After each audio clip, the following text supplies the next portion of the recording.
Good morning. Good morning. Good morning. How we doing, everybody?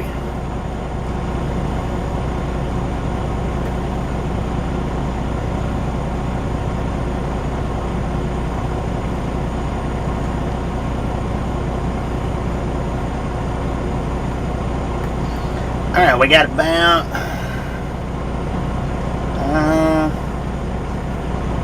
let's see, about 3 minutes before we can take off.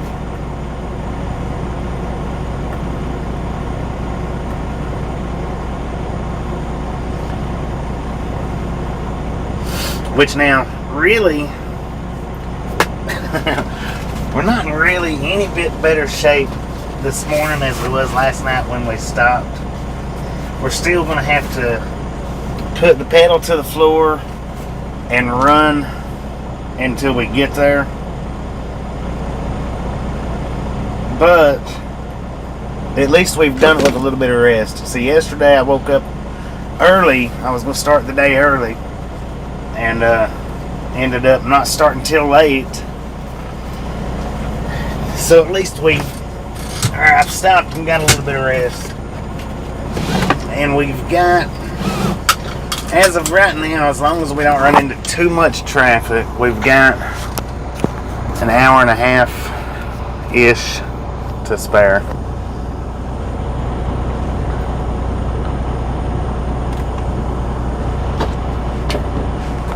And unfortunately, I'm going to have to turn this fan on. And if you hadn't got that thumbs up button yet, don't forget, smash it, mash it, punch it, kick it, lick it. We don't care how you do it. Just stop sitting on it. It's too early for all that. Who do we got here? Betty, Brian, Kyle, Corey, Gary, Quentin, Derek, Rob, Bill, Simon. Good evening, good morning, good afternoon. It's good morning for us, though. How we all doing today? I'm going to have to turn this fan on so we don't overheat. We do have it on 1080p again. Yukon, how's it going? We got one more minute and then we'll be putting that hammer down and we'll be holding it to the floor for the next 5 hours.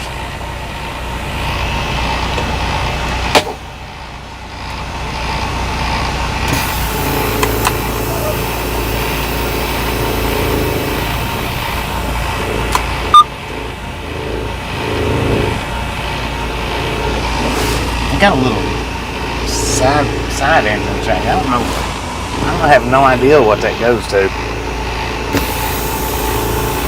2:30 in Fairbanks. Dang, it is early. It's top of the morning for you, for real.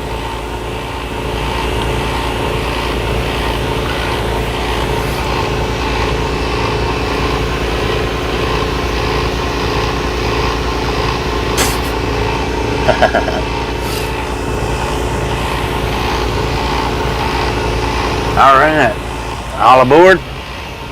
Let's put some fire into these tires. How about it? We'll get to watch the sun come up this morning.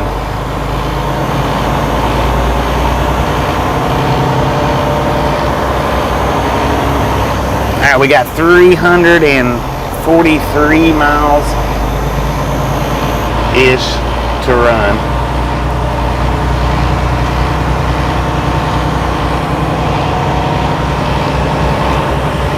Now, according to our GPS, we'll get there at 10:40. Yeah, around 10:40. Our appointment's at noontime. So, I mean, I don't know as far as traffic goes, what we'll be running into or where we'll be running into it at. But as long as we don't run into too much traffic, we should be alright. Winter storm warning in Alaska. Heck, I figured y'all had that like 2 months ago. Now, I tell you what, be careful, be safe. I know you're used to them Alaska winters, but always be careful, be safe.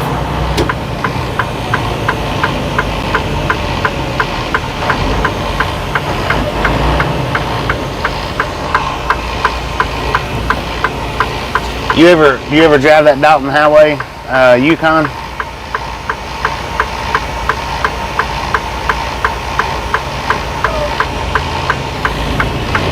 Deer hunting weekend in Minneapolis.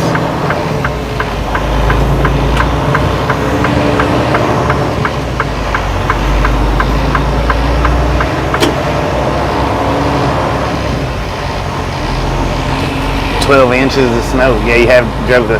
Have you drove it in the winter time or just in the summertime or?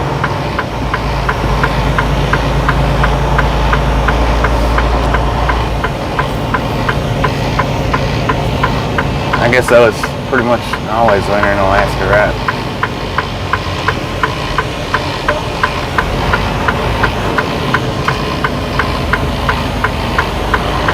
Both.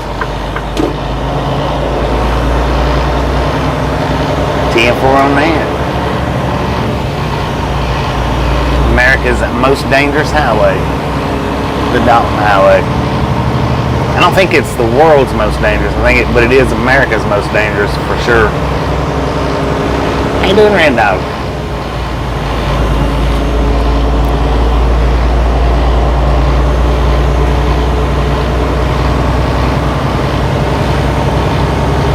Ghosting now. Good morning.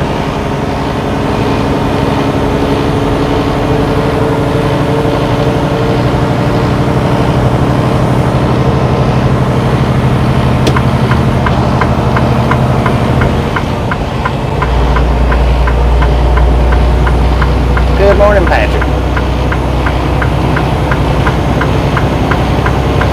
I'm going to say welcome to the Ride Along Gang. I've seen a few Patricks in here, but the last part of it looks new, so I'm not sure, but welcome to it. Welcome back to the Ride Along Gang. How you doing, Sid?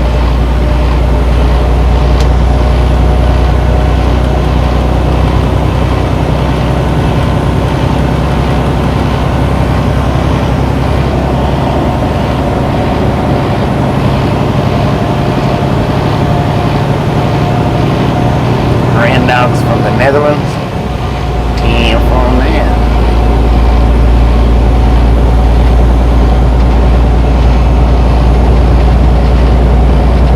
Have to watch for tourists on the haul road. 10-4. Yeah, I would imagine so. People, especially since that that ice road truckers come out.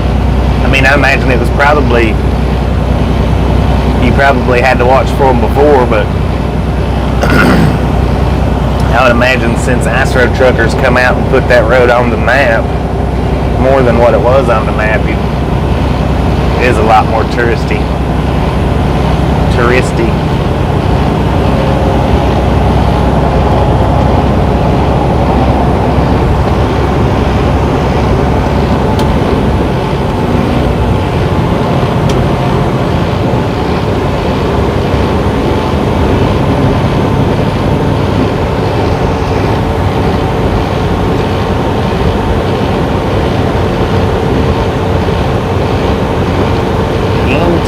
Smash that thumbs up button.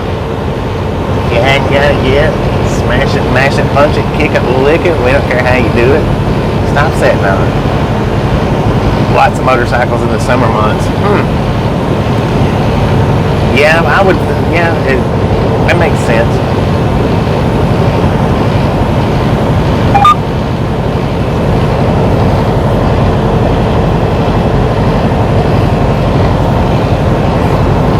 Just got a small window of motorcycle riding up there in Alaska, right? I guess. Except for the real hardcore motorcycle enthusiast.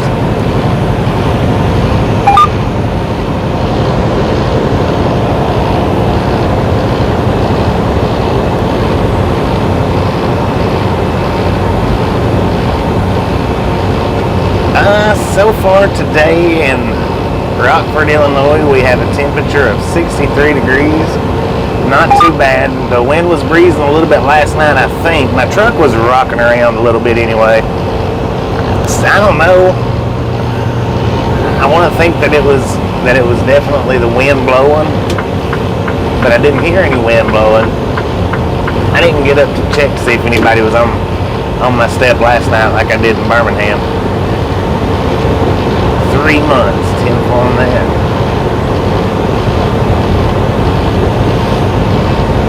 But well, it looks like the skies is a little bit cloudy. Maybe not 100%, but a little bit cloudy. Beautiful weather out here today, so far.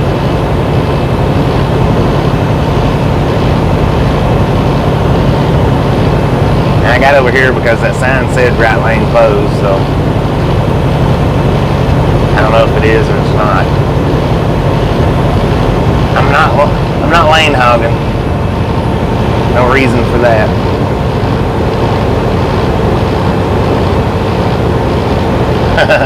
But we did in Birmingham. That dude was up on the step. He wasn't just up around the truck. He actually got up on the step. That's how I knew he was out there, because when he got up on the step, I felt the truck shake a little bit.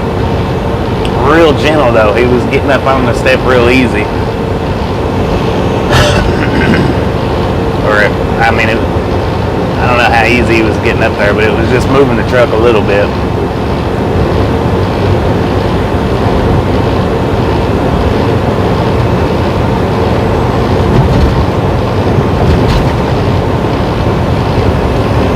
Ride Along Gang is riding early today. I was over to Semi-Ernie's earlier. I think he is on his way to the house. What is today, Thursday? Oh, today's Friday. I'll be danged, I didn't even know that. So yeah, he's on his way to the house. He said something about he might work tomorrow, but he's on his way home, I reckon, for the weekend. I don't know when he changes jobs. I don't know if he's going to be going home every weekend or every other weekend, or how it's going to work out with his new job.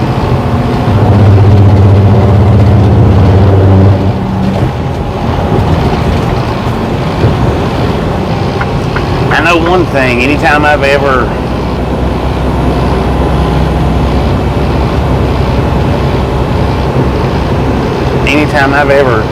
swapped from every weekend to every 2 or 3 weeks, it's rough getting used to that. Friday already, that's what I said. I thought, for some reason or other, I was thinking it was Wednesday. Heck, Wednesday's when I left out, I believe. But yeah, going home every weekend, especially if you're making decent money doing it. But even if you're not making decent money out here, it's rough to switch over from going home every single weekend to going home every other weekend or every 3 weekends. It takes some getting used to, and I know he's been on the job that he's on right now for 11, I think he said 11 years.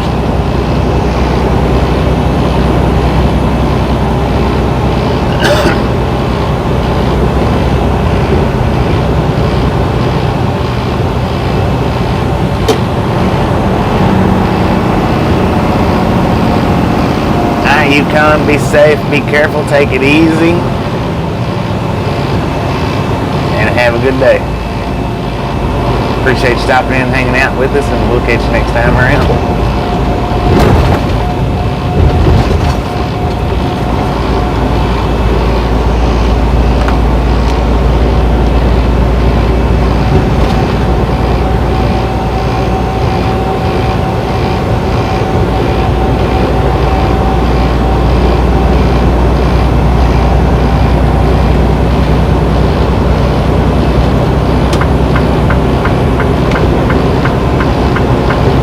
Sir, thank you.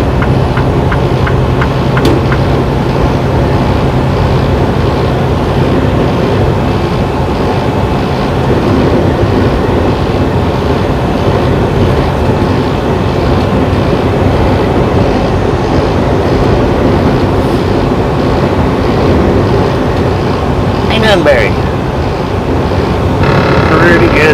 so far. No flat tires. We was up on time. Did pretty good.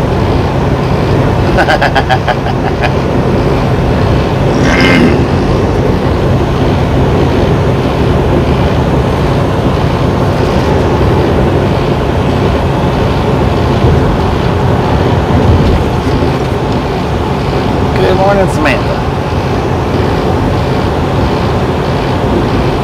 Good morning, Mary.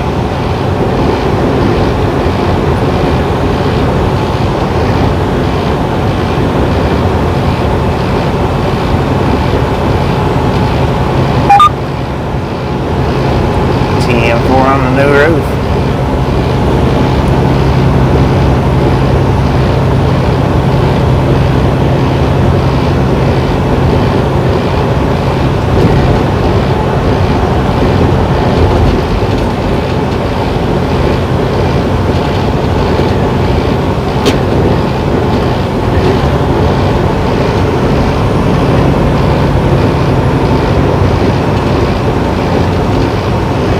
Kyle. Late night driving now. We just started driving. Early morning driving.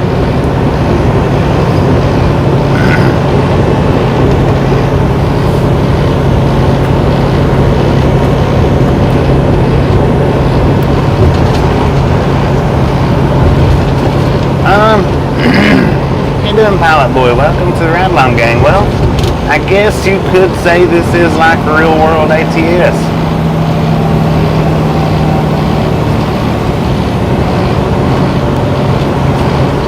Big difference between this one and ATS though is we actually get stuck with real unload times. And it takes us more than 10 or 15 minutes to go from pick up to destination. We are in Illinois. On our way up to Minnesota.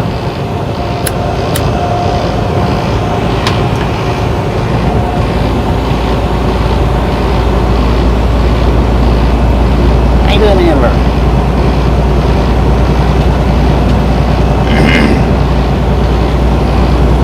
Well, if you take when I'm at home, really this isn't real early for me because I do get up early at the house. But as far as getting up and driving, yep, this is early for me. I really don't care nothing about getting up this early and driving if I don't have to.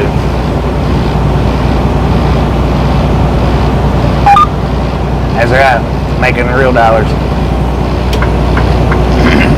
Dollars or quarters anyway, one or the other.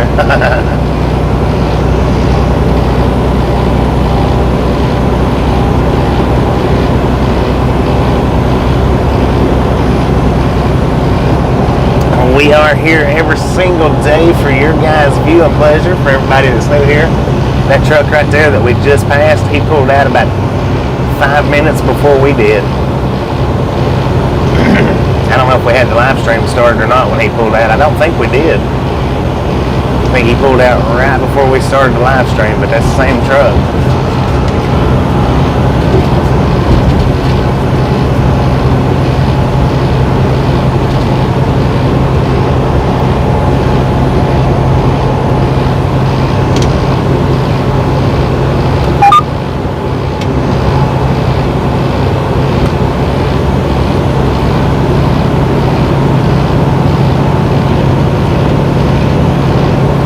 Unfortunately, we can't turn the cops off like you can in ATS. So I wished we could, but no.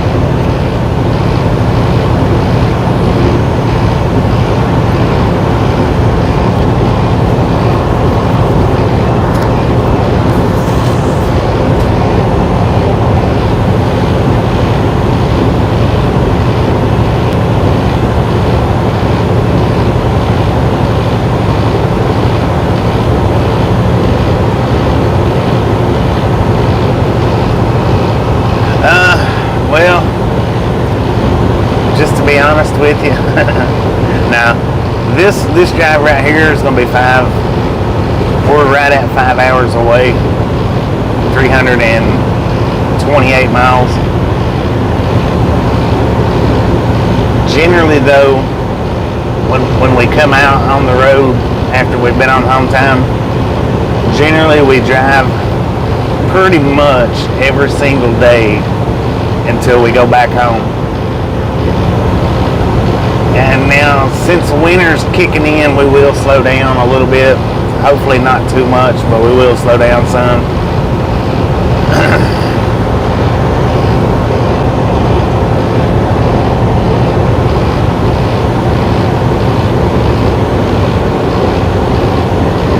As far as the next load to pick up, as far as I know, we don't have one yet, but they should have us something by the time we get unloaded.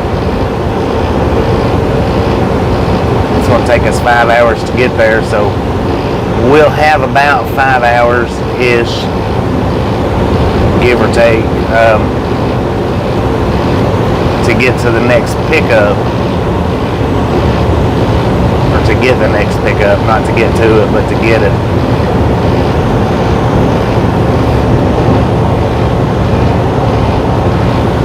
Truck enforcement area.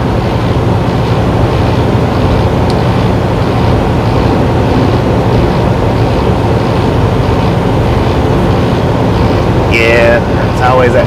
I mean, sometimes we get unloaded quick, sometimes we don't. Most of the time we don't. Sometimes we do, though. Sometimes.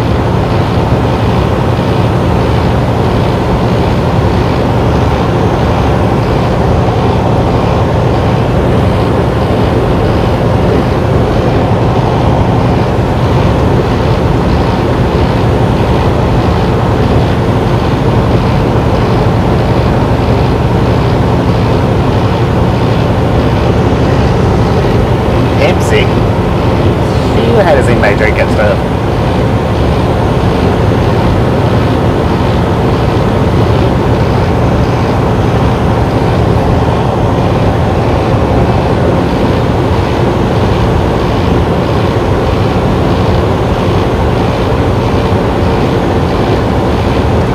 Uh, 11 hours per day is our max that we're allowed to drive.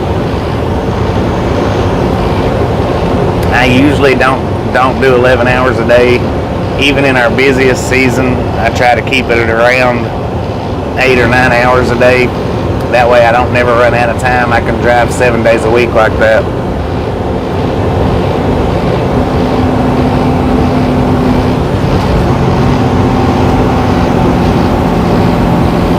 No, I don't. I have, but I try not to, Brian, on account of if I run 700 miles consistently every single day, then what happens is I end up at, if I start out on Monday, then by the time Friday evening rolls around, I end up having to take a 34-hour restart.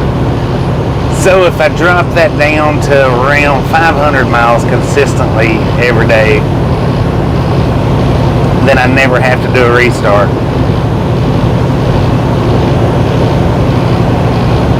I mean, I can do the 700 miles. I can do that consistently 5 days a week, but if I'm going to be stuck out here, then I would rather be driving than sitting.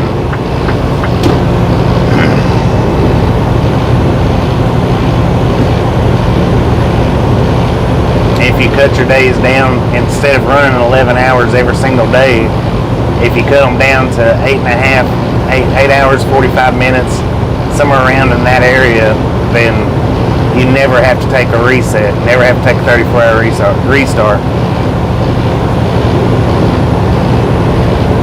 So I do my best to try to keep it at around between 8 and 9 hours.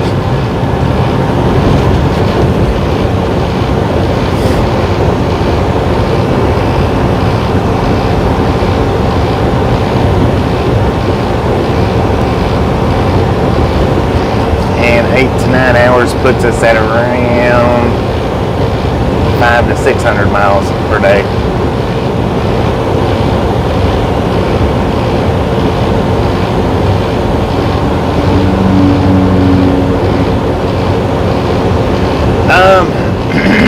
it is a lot of hours, but you know, it's the same risk of nodding off for anybody that's just sitting around looking at a computer all day.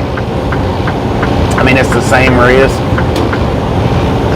If I feel like I'm getting sleepy or going to start nodding off, like I'll pull over and either get out and walk around, you know, to wake myself up, or I'll pull over and go to sleep.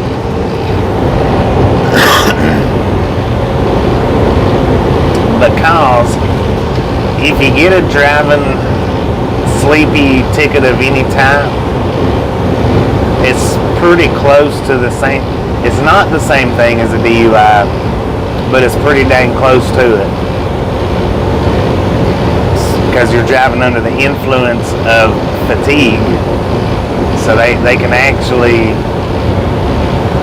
ticket you for pretty, it's like I say, it's pretty, they don't take you to jail or anything, but as far as on your driving record, it's pretty dang close and similar. Yeah, short trips can eat into the hours, especially because unless you do a lot of short trip dropping hooks and your loads are ready, if you do a lot of short trip live loading and unloading, it will flat eat your hours, your time up. It'll knock a lot out of your day. Because generally, it doesn't matter where you go. Generally, it's going to take an hour, at least an hour to get unloaded or loaded. And that's being very generous. Most places, it's usually around 2 hours or more.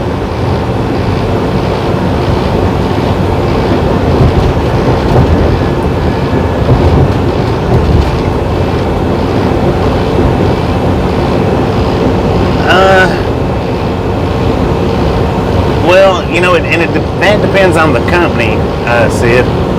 If you take the mega carriers, they don't give a crap if you know how many hours per day you run. They don't give a crap if you're sitting for 34 hours. They just a lot of them mega carriers do not care. And as with the smaller companies like this one, as long as you make your appointments on time, they don't care if you're doing it, you know, full runs or part runs. They don't. As long as you make it on time, they don't care. And they don't care to run you 7 days a week. They don't mind that.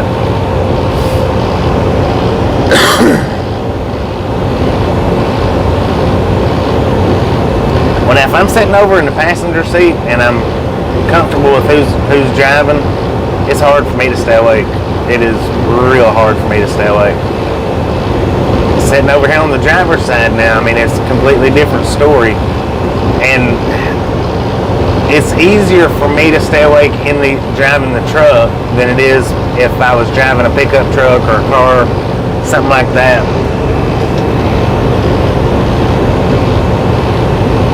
Carnivore, how you doing?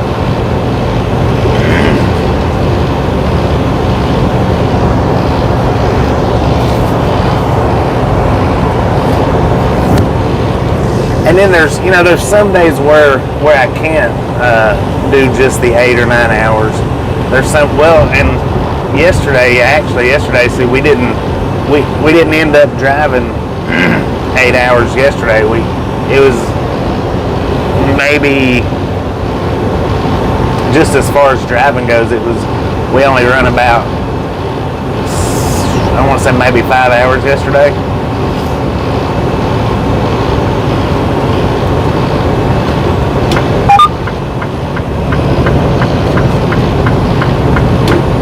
So I mean, it don't always work out to 5 hours. Sometimes you just 8 hours. Sometimes you do just end up doing 5 hours or 6 hours, 4 hours.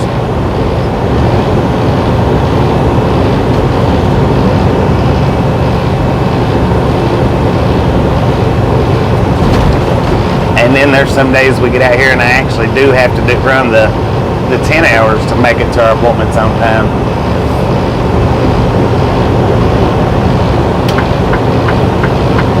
But usually I found if you if you hold in the driver's seat, you don't make a whole lot of pit stops, then you can pretty well get done what you need to get done in an 8-hour span, pretty much. 8 or 9 hours.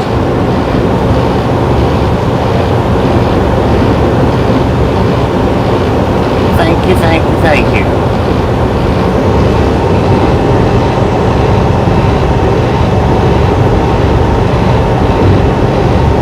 $33 likes, 62 people watching. I'm not sure what you guys are waiting on.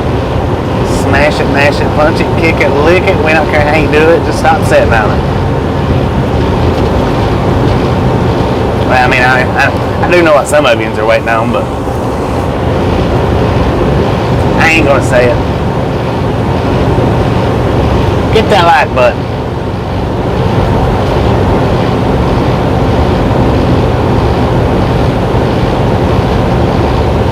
Oh, I didn't do a split shift. I try not to do split shifts. I just absolutely do not like doing split breaks. We took a full 10-hour break last night.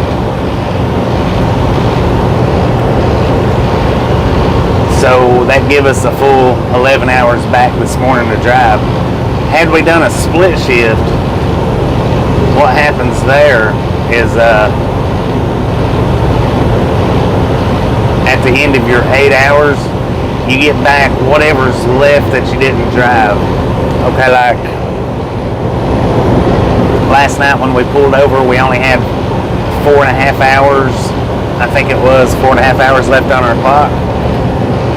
Had I just took the 8-hour break, then I would have just, which, let's see, that would have put us leaving at 3 this morning. I would have just had the 4.5 hours to drove. I do my best not to do the 8-hour split breaks. I do not like doing those. In my opinion, they're not worth the effort, because what would have happened is we would have got up here to get unloaded, and I would have been completely out of time and had to sit and waited for 10 hours up here at the unload. So unless I really have to, and I mean it has to be a big time must, I do my best not to do the 8-hour split breaks. Welcome to Wisconsin, by the way.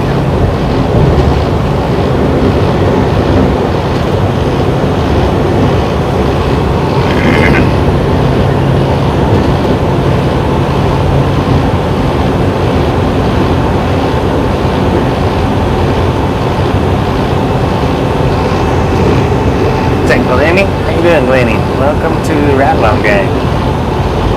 Or welcome back.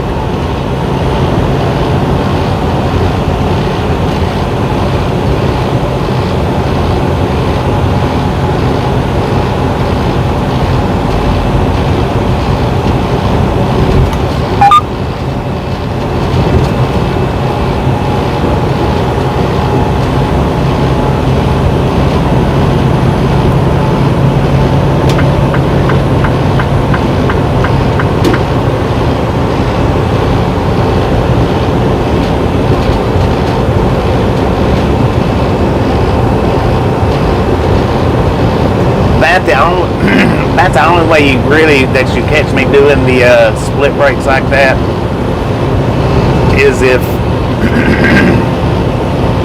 something happens to where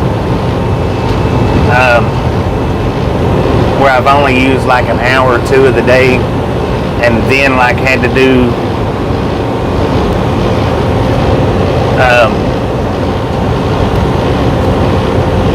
okay, well let's say it like this.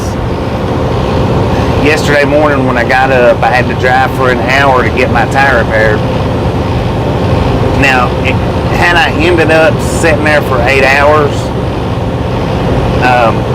trying to get my tire repaired, what would have happened was I would have got all that time back that I sat there, except for that first hour that I drove.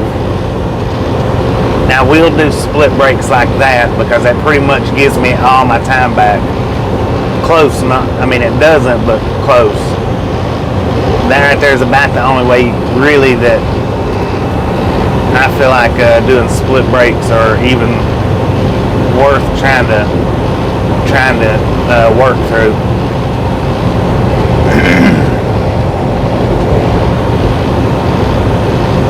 Doing pretty good, Lenny. How you doing?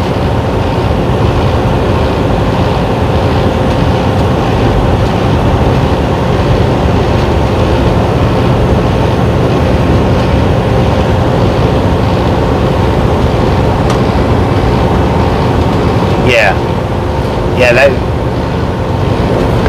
Let's see, when was it in Florida that I did that? Trying to think.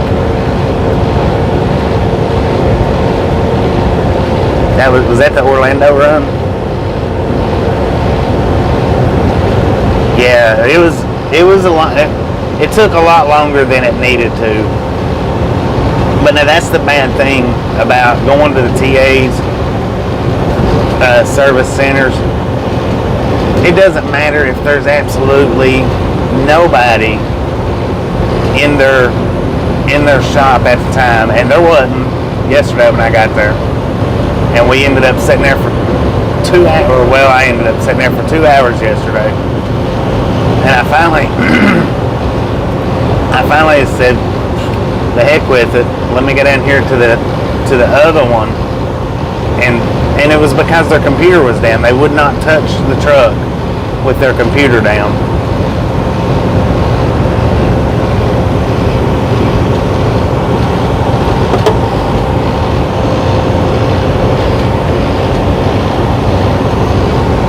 So, I mean, I waited there I wasted 2 hours right there, just sitting right there in front of their door. And then, I ended up going to the next exit down, which took me just a few minutes to drive it, maybe 5-10 minutes. But I ended up sitting there for 4 hours for a frickin' valve stem replacement. That's all it was a valve stem. It costed me 4 hours yesterday.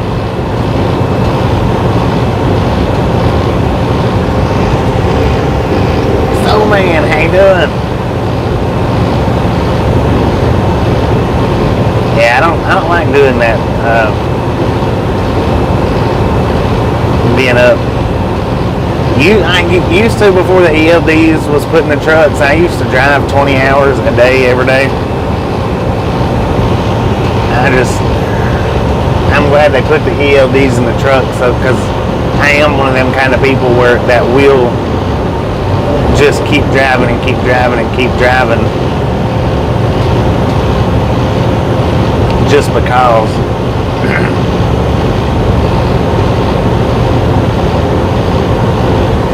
Good morning, Debbie.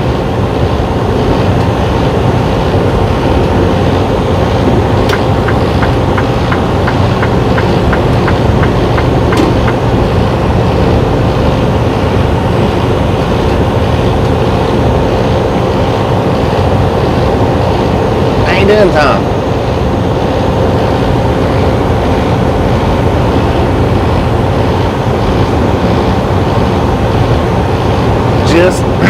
Just a friendly reminder, if you hadn't got that thumbs up button yet, smash it, mash it, punch it, kick it, lick it. We don't care how you do it, just stop sitting on it.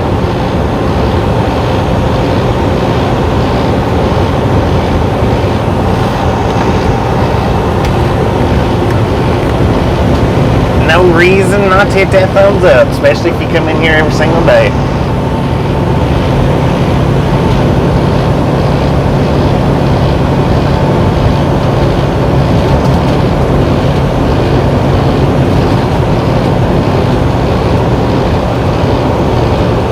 What do you mean, how many miles?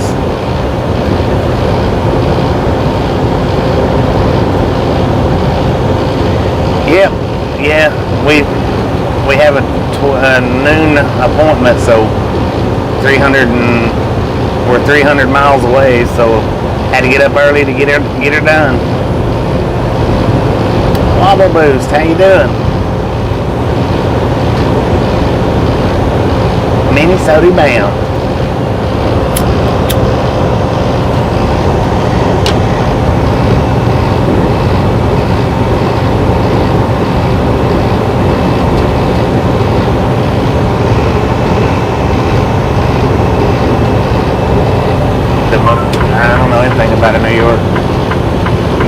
games.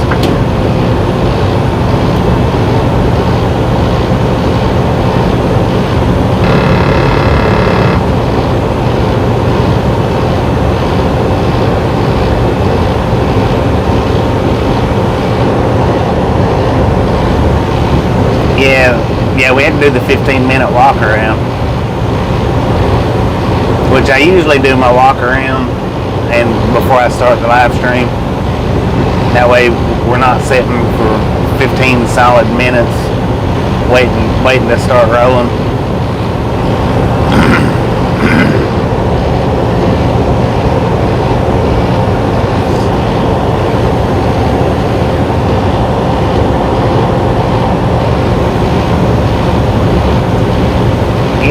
Breakfast, 10-4 on that. Expecting heavy rain in central Texas.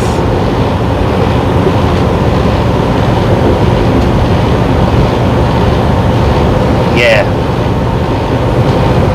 we gotta kick them tires. I always kick them. Some drivers uses hammers.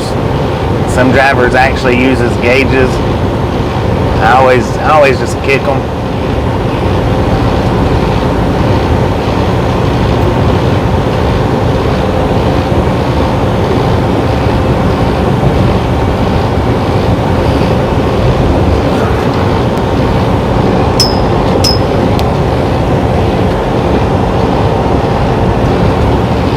70 degrees in Buffalo. Heck yeah.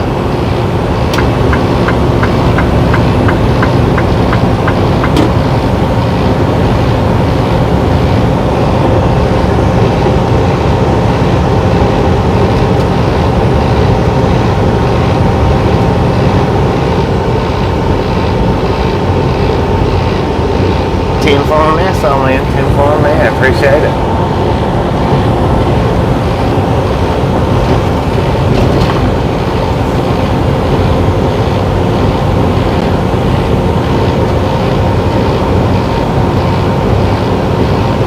The old Ponzi thumb, yeah. I hadn't seen any snow yet.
Doing today, Spider?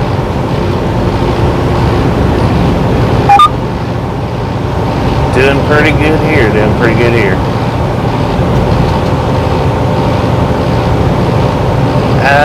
I've got a talking GPS, but I keep the volume down on it.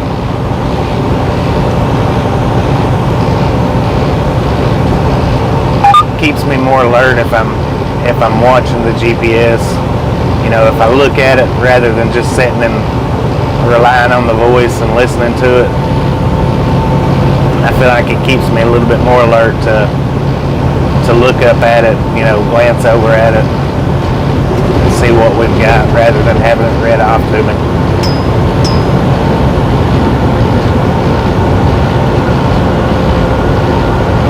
Ain't doing a lot of money.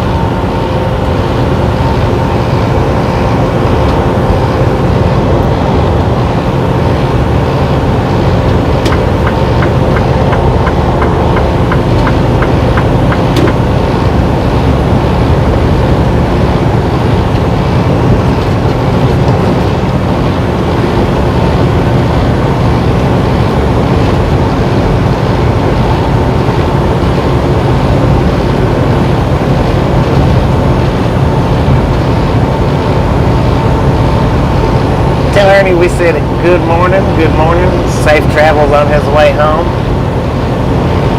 We'll catch him in the in the later hours.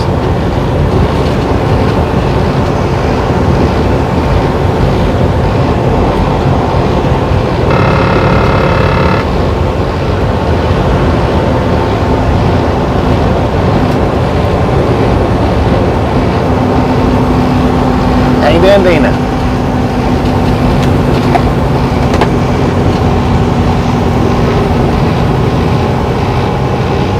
They do, Kyle. They've got GPS tracking on the truck and trailer. Anytime we drop our trailer off, like there's some places that we go to that doesn't allow the over-the-road drivers to take their trailers to the doors and get them loaded. We have to drop them off like in a staging area, and they use their yard dogs to actually move the trailers to the doors and bring them back to the staging area. There was one day, well, we was down there for 2 days, but we picked up from a JBS in Cactus, Texas a few months back. May have even been last year. But they called me up and let me know that the trailer had been put on the door and took off, to call them and see if they'd let me go ahead and pick it up. So yeah, they do have trackers on the trailers.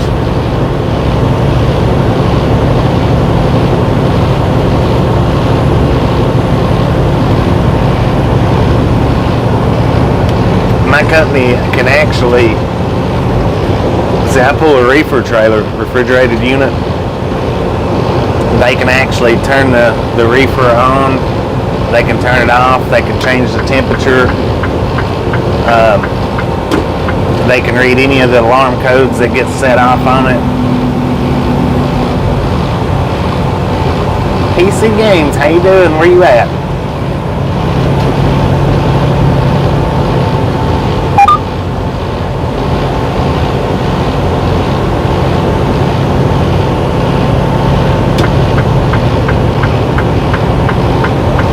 But they can also they can look at, like, say they can look my trailer up, they know how much fuel's in it.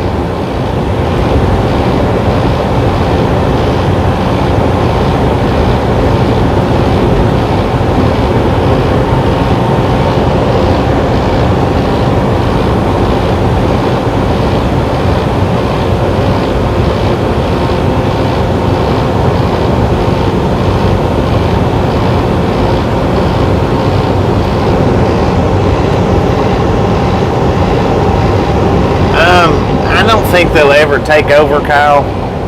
You know, in the sense of us drivers losing jobs, I don't think they'll ever take over. I think as far as self-driving trucks goes, they'll be just like airplanes. They'll always require a human within the controls of it, simply for insurance reasons. Because when it comes to trucking, insurance companies has the very last say in anything that takes place in the trucking industry.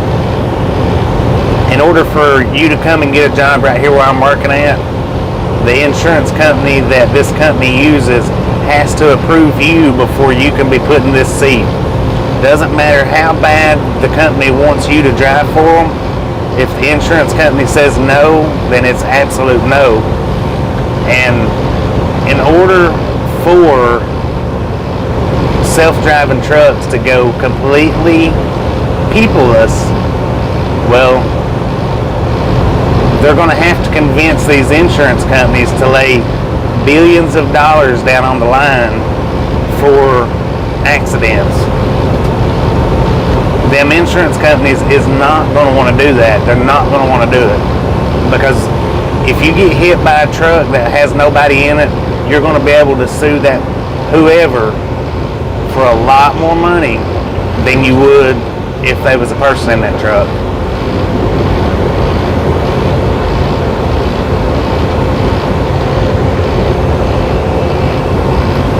Kentucky waiting on dispatch.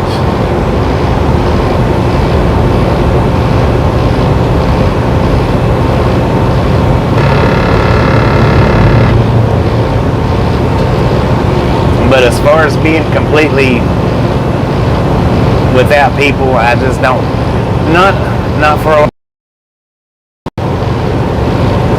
in the next, maybe the next 40 years, but Callum Hills, how you doing?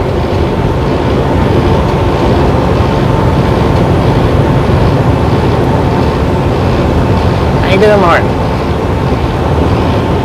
That's just my thoughts on it, though. I mean, that's my beliefs. I could be completely wrong. You know, self-driving trucks could take over within the next 10 years, and every truck driver in the world might be out of a job. But I don't believe that. Because, like I say, when it comes to the trucking industry, insurance companies have the last word. And these companies are, not companies, but the ones that's pushing this whole self-driving thing, you know, they can draw it out on paper all day long about how good trucks can drive, how good cars can drive without people being in them, but it falls into the insurance responsibility to cover that truck. They can get every company in the world on board, but they also have to get the insurance companies on board to do that.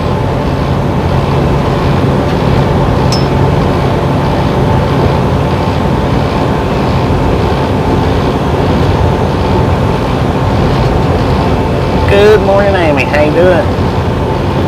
Well, we're running on 1080. Our settings is on 1080. We're not running 720, so we may buffer in and out a little bit. And by the way, if you've just got your settings on 720, go into your settings and bump it on up to 1080 so that you got that nice clear picture if you want to.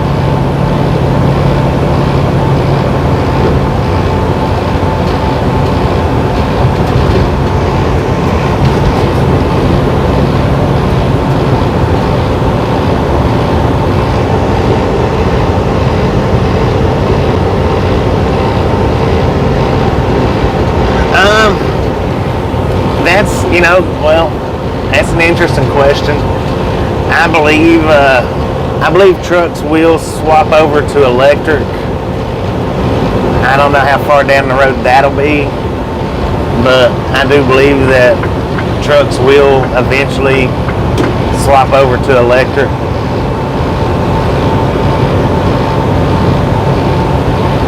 Maybe.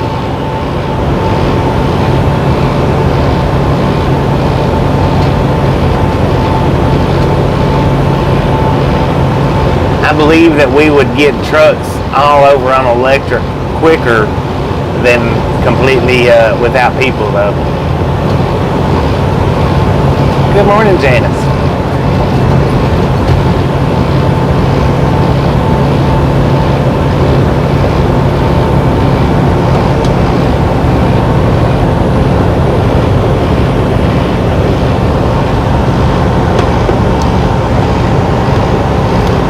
For you, how you doing? I believe I've seen your name in here before, but just in case I hadn't, welcome to the Ride Along Gang. And if I have, like I think I have, welcome back, welcome back.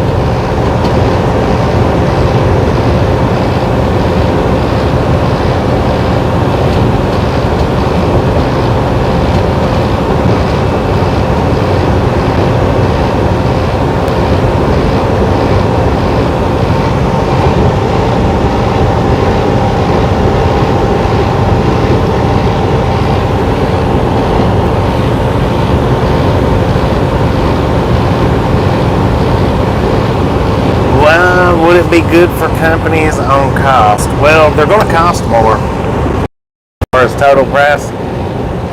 An electric truck's they're going to cost more than the diesel trucks.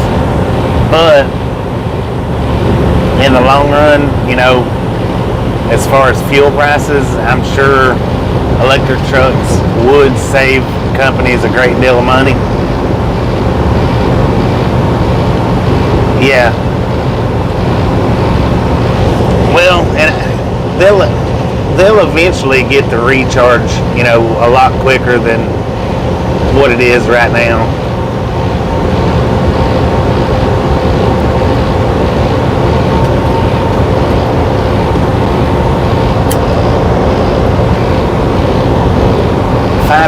Cellular towers for self-driving trucks. Well, I think that might be what Elon Musk is really.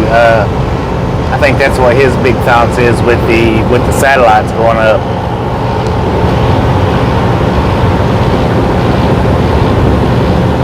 Good morning, Maxwell.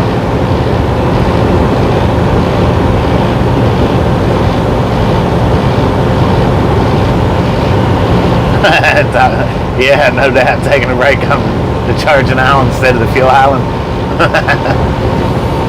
Well, they'll probably have every single parking spot set up with charge bases. Once they do that, once they do get trucks switching over to the electrics, they'll probably go back in. They'll have to redesign the truck stops. It'll kind of be like how the idle air used to be, where you had to pull in a certain way. They'll have to redesign it, and they'll set it up for each individual parking spot to have charging ports.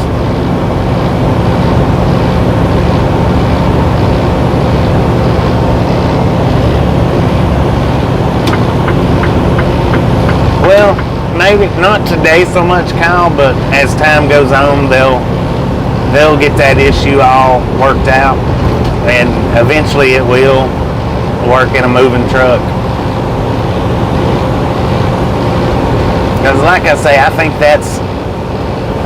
that is really a big step that he is doing, is for his trucks, for the control of his trucks.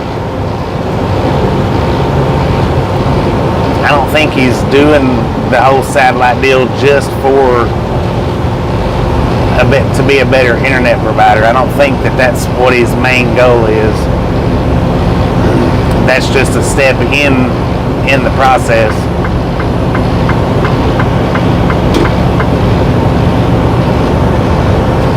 I think his main goal with the satellites is for the Tesla trucks.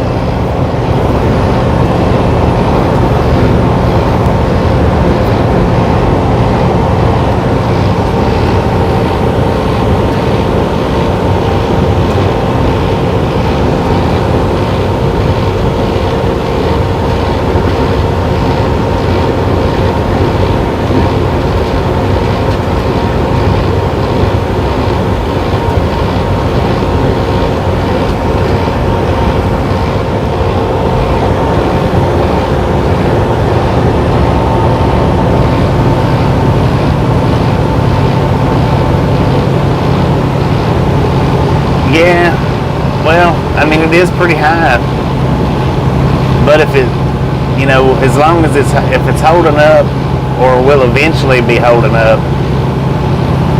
to the standard, then I mean, really, $130 a month is it's not real. I mean, I'm not saying it's cheap, but that's not too bad for unlimited internet. Because like with my AT&T Jetpack right now that I have, I pay $50 a month for that, and it is nowhere near unlimited. So really, if I could take my AT&T Jetpack and pay an extra $60 a month for it and get completely unlimited internet service, it would really be worth it.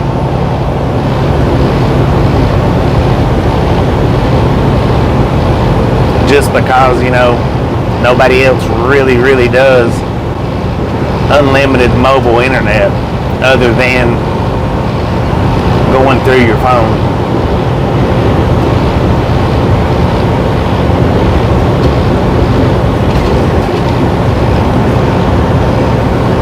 once he gets, once he gets more size up, his internet service is going to be better.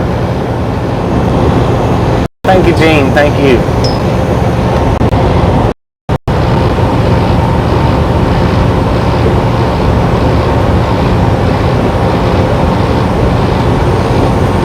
Pay $29 for Spectrum Mobile, a version of MVNO. Is it good internet? I mean, how good is it? I guess it's good enough if you... How is it for uploading videos and stuff like that? That's what I'm getting at. Because, I mean, I've got unlimited internet on my phone, which is what we're running this live stream off of right now.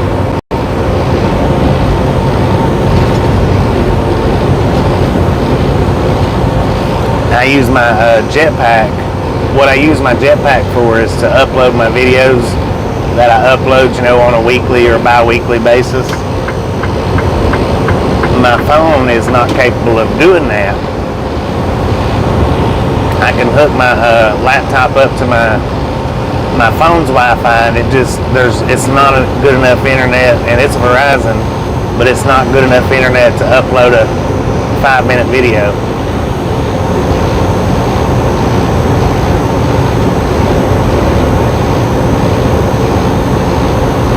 The 14-hour clock doesn't stop until you hit your 10-hour break.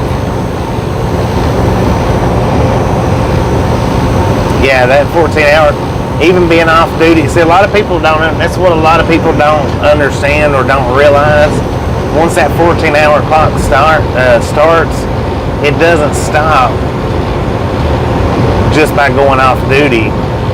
You have to be off duty for a certain amount of time for it to reset, which is 8 hours or 10 hours.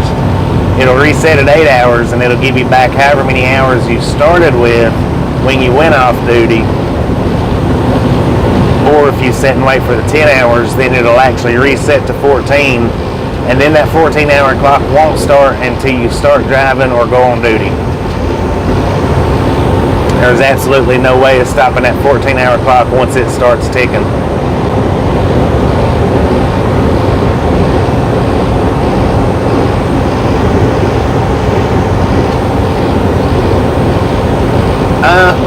No, I got me some breakfast. Well, not really breakfast, but kind of breakfast back there at Love's before we took off. And I got my Monster Nitro, so I got my caffeine and got my breakfast. Yeah, I do lose cell service out in the middle of nowhere. Most of the places we go, though, is pretty decent as far as making phone calls. But now, as far as cell service for like running the live streams, there's places where we go through where we've lost it for over an hour. Not been able to stream, but I would be able to make like a phone call.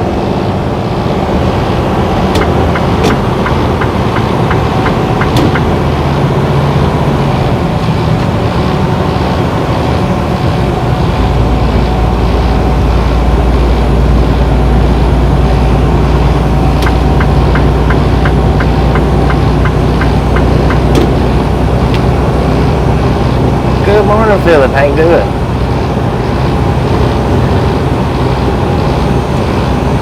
Yeah, 3G service is completely gone.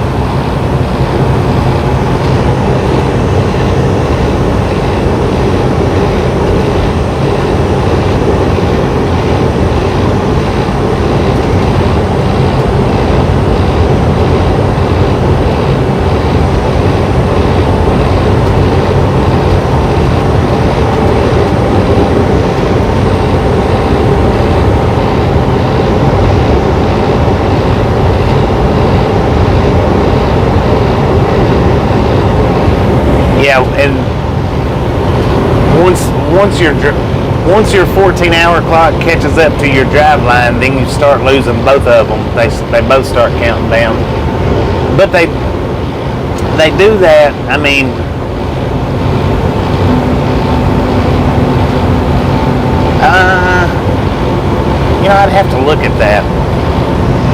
what my steer tires are. My company likes to run Bridgestones, I know that, as far as the drives go, but I'm not exactly sure. Not sure if it's Bridgestones on the steer or not. I'd have to look. I haven't looked at that in a while. We get stopped up here, I'll take a look at it and see if they're Bridgestones or if they're something different.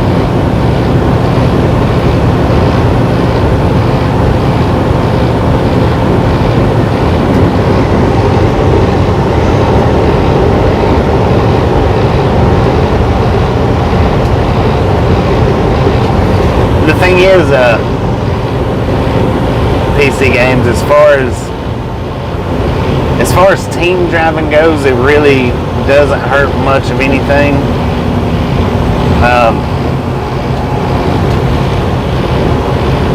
Sitting and waiting on the load like that,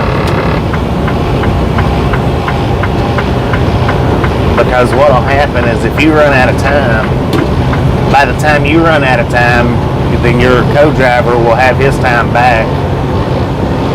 I mean, all it's really doing is just you're sitting there during your time that you should be driving.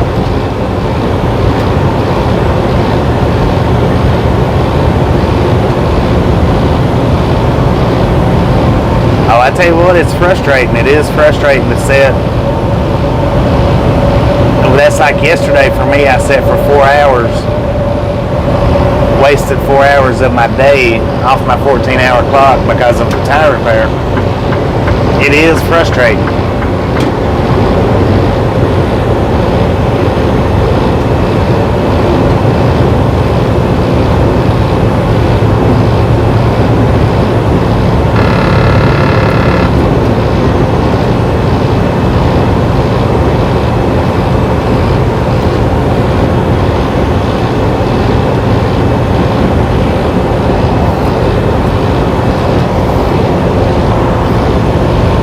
Just a friendly reminder, if you hadn't got that thumbs up button yet, smash it, mash it, punch it, kick it, lick it. Excuse me, we don't care how you do it, just stop sitting on it. We don't run retreads at all. My company does not do retreads, recaps. They run brand new tires and that's it. And they only run certain brands of tires. They don't put just any brand of tire on these trucks or trailers. For my company don't. But they absolutely do not put retreads on any of our equipment at this company.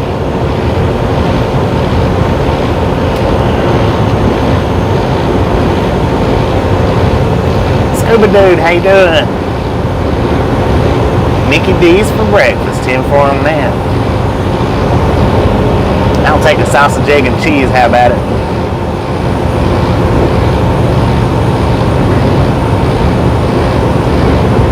Yeah, it's the same tire. We just had that tire replaced. That's the exact same tire we had replaced last week before we went home. Okay, now what had happened, if you guys remember last week,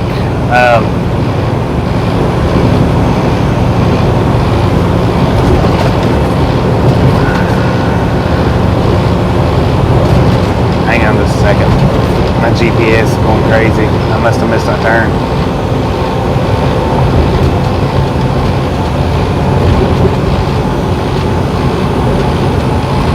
Yeah, I missed my turn. I think. I don't know, my GPS is going crazy on me though. If you remember last week, we had a flat tire. We got pulled into the weigh station and they told me that I either had a low tire or a flat tire. Well, we stopped at the Loves to get it replaced, and I told them, I said, well, I can't find anywhere that it's leaking from, and what it was, it had metal showing.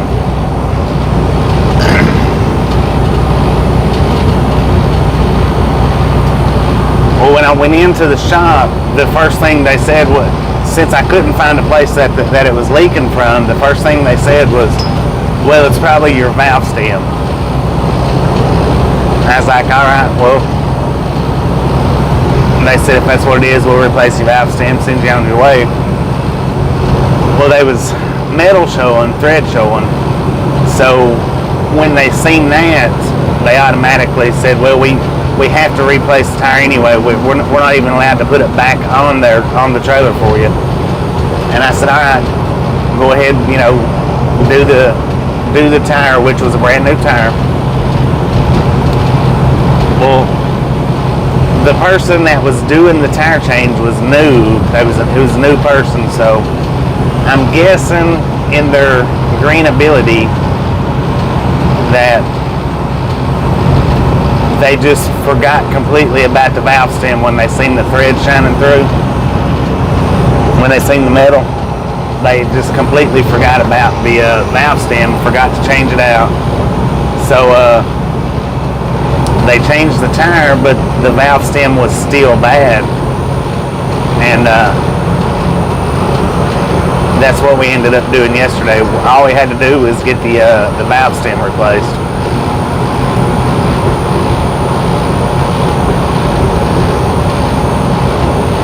Yeah, 24 hours a day. Well, technically 22 hours a day because we only allowed to drive 11 hours per day.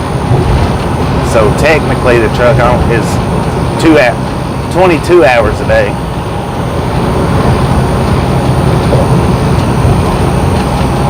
But that gives you, you know, you 30 minutes or your 15 minutes for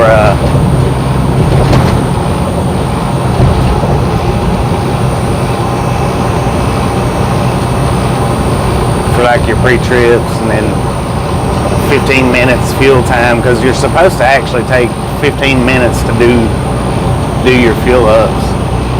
Even though, like yesterday, it took me 10 minutes to do my fuel up. Technically, I think it's 15 minutes. It might be 8 minutes, but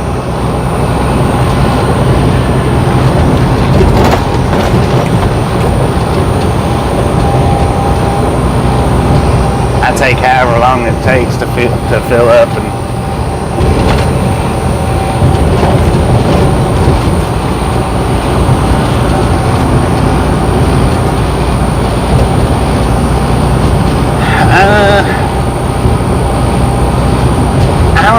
I don't know about that, Kyle. You know, if it between Verizon and AT&T, I don't know which one's actually better. But, you know, Verizon and AT&T is the top two, I think. Verizon's supposed to be the best, but which is Verizon's what I use.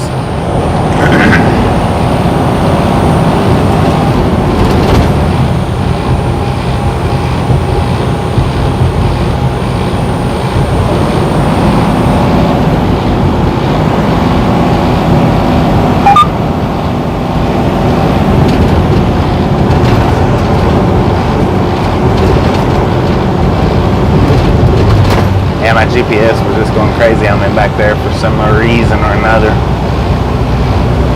I don't know, maybe it's a new intersection or something.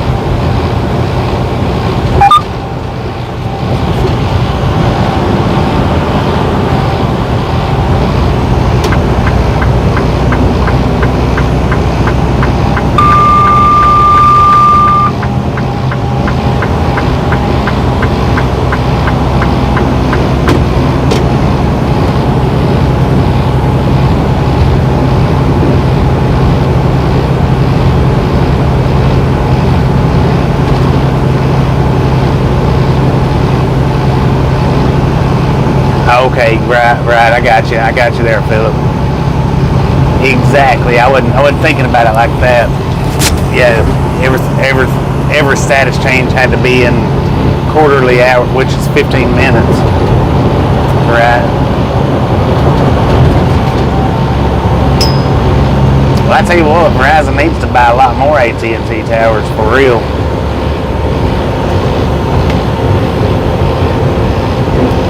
But yeah, I wasn't thinking about that because used to, you was supposed to, as far as for fueling, you was supposed to do 15 minutes. And I don't do 15 minutes. I do whatever. If it only takes me 10, then that's what I do.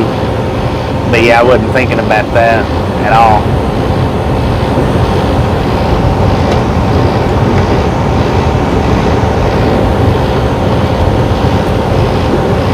But I tell you what, if if I have to pull my paper logs out, I am not a happy camper. I don't like having to mess with them paper logs.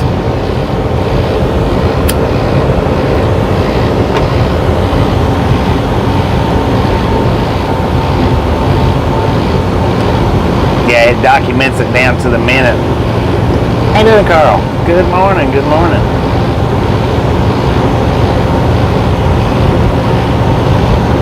And I used to be the biggest log doctor out here. I mean, good Lord. But that, it's nerve-wracking sometimes, you know, to sit and doctor up them logs and fix them up to where they're right. Driving 20 hours a day when you shouldn't be doing that. I'm glad that we did get ELDs, because that does keep the companies from pushing it like that. And a lot of people says, well, I wouldn't do it. Well, and a lot of people lies too. I mean, I'm not saying everybody does, but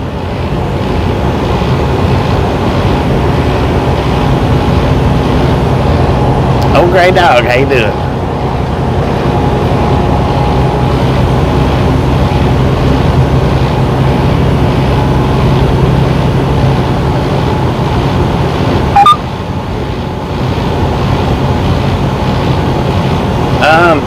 Since we've got the ELDs in,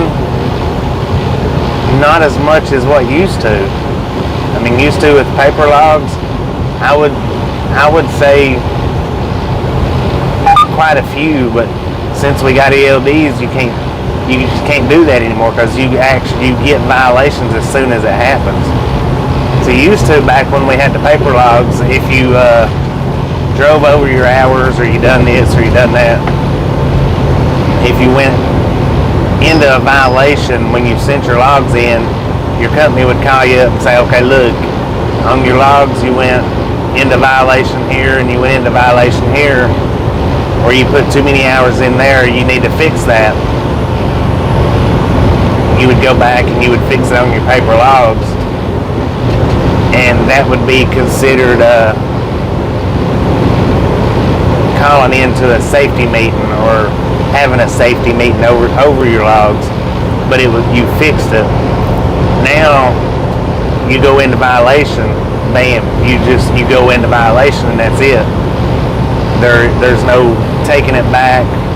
If you went into violation for driving, there's no taking it back. You can't undo it, they say. You're stuck with the violation. And if you get multiple violations, well, it may not necessarily affect the company that you're with at the moment and present time. But if you go and try to leave that company and go with another company, then that company is going to be able to pull up all your violations that you've received in the last, I think, 3 years. And that can, knock you out of future jobs. So, no, not necessarily. It doesn't necessarily mean fines. What that violation means, points. It can be fines. I'm not saying that it's not fines, but it can be. But usually, in most cases, well, like with my last violation from where my ELD malfunctioned on me, it wasn't a fine. It was points. It goes on my record, and it's going to be there for the next 3 years. But now, if I got pulled over or pulled into the weigh station and I was driving over my time, that could safety clearinghouse, right. Now, if I get pulled into the weigh station and I'm driving over my time right now, just for say, they pulled me in, they inspect, then that could lead to a fine right there. I'm not saying it does or don't, but it could.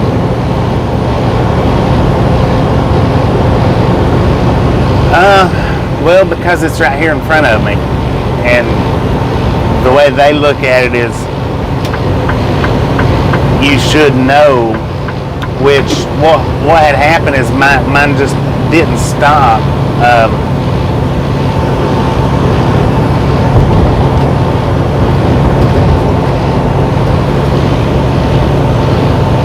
And as far as my company goes, and they know it was an ELD malfunction, so it's not held against me, in any shape or matter or form. But it's still there. It's still there that I violated.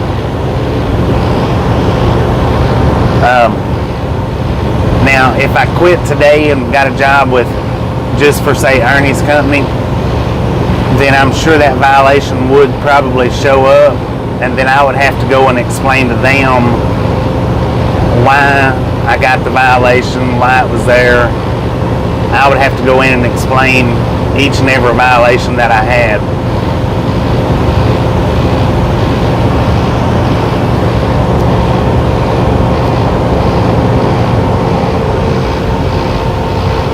Yeah.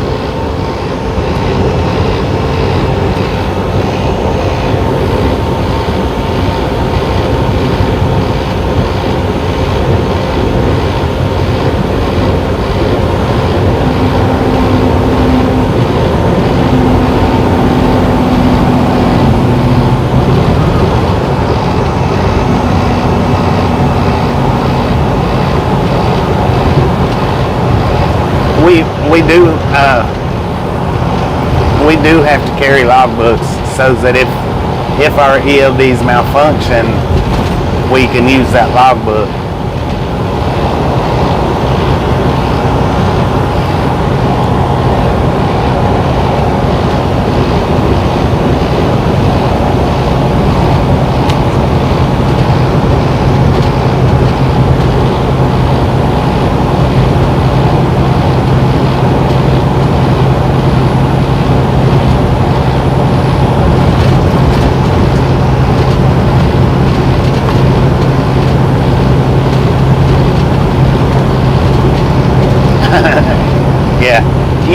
And I'm not saying anything bad about the Asian Mind Show, but you've got to watch what he puts up, because like I was talking about yesterday with the other YouTuber that does a lot of clickbaiting, Alex does a lot of clickbaiting too.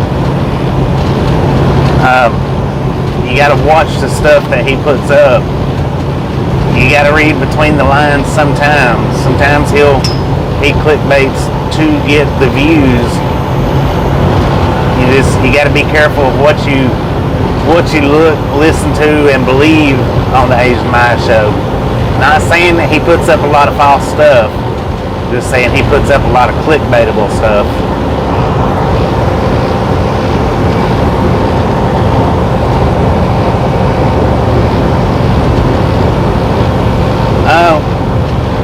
Truck companies we do have a random drug test, yeah.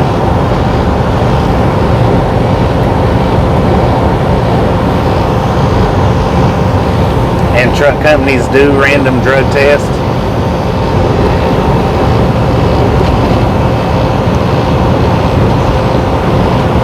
We've got a thing that's called, Philip mentioned it earlier, the clearinghouse, that we have to register into now. And that clearinghouse is supposedly what controls our random drug tests. And I have been pulled in for random drug tests with these guys.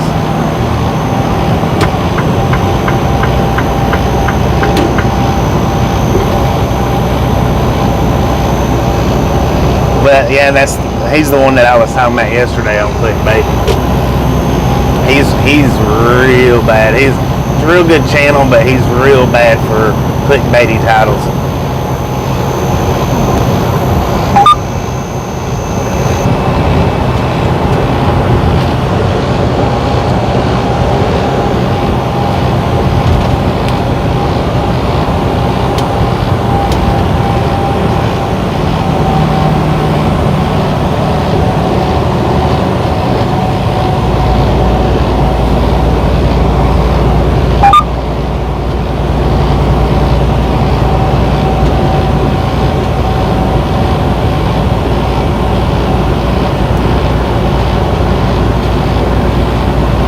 Just Trucking has actually been to our channel. He stepped in on one of our live streams a couple of months, maybe 5 or 6 months back, you know, when he was having a whole lot of problems finding loads and he was sitting at the house a lot. He actually did step into one of our live streams and hung out for a few minutes.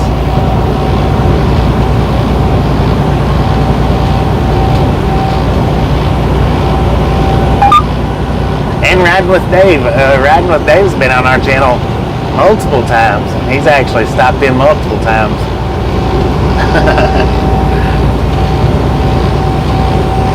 How you doing, Randy? Welcome to the Ride Along Gang. Three times Riding with Dave's come into our chat and hung out for just a few minutes. Not very long, but he has come in, hung out for a few minutes on three different occasions. Velociraptor, how you doing today?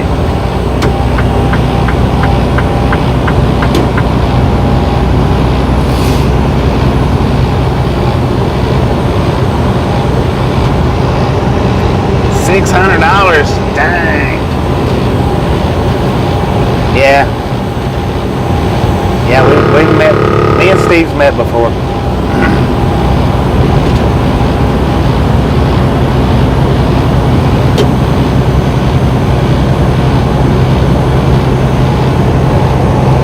We've passed each other a few times on the highway.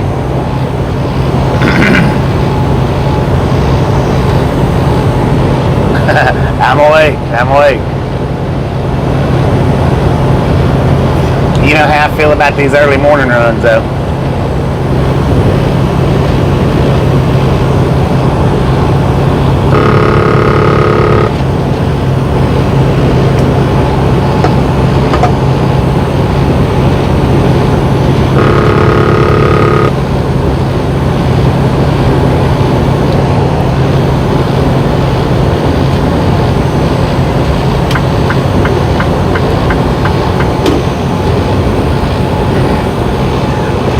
But the viewers set the meetup with me and Steve. The viewers set that meetup up. We wouldn't have never met up had it not been for the viewers.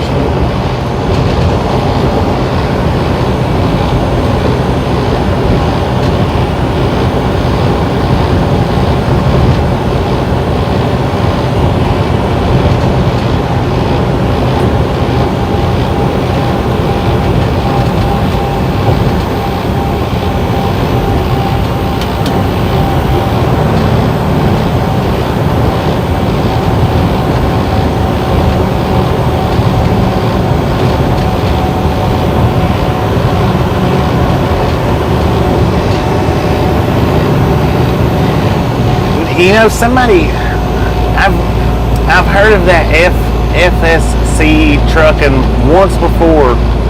Somebody mentioned him in one of my videos comments. I've never, that's only the second time I've ever heard of FSC Trucking. I need to look that one up because I don't know who he is. I've never seen him before, but that's the second time that one's name has been mentioned on the channel.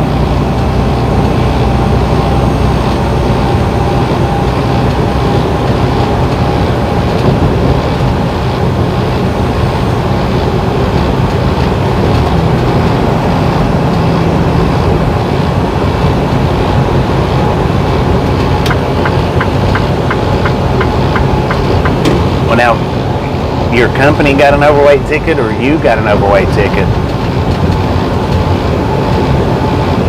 Was you driving or was your partner driving? Them tickets they don't fall on the company. Big companies will tell you that they'll pay them tickets, but you gotta watch and be careful when it comes to stuff like that because them tickets fall completely on the drivers.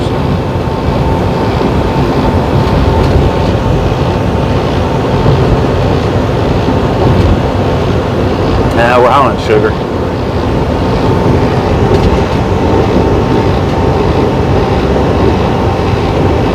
Yeah, we always run with our lights on. Our lights we've got the auto set up on the lights where when we shut the truck off, it'll shut the lights off completely. Good morning, Coyote.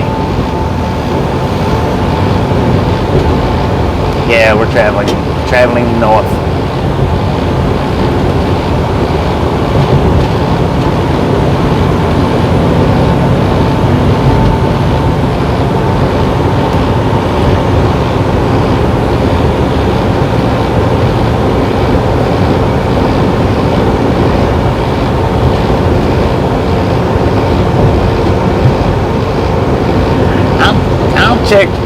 I'll check him out. Like I said, one other person mentioned him once before, and that was in a post comment video, I think. They actually said that person sent them to the channel, which I don't know about that. Some people will do that, you know, just to promote channels.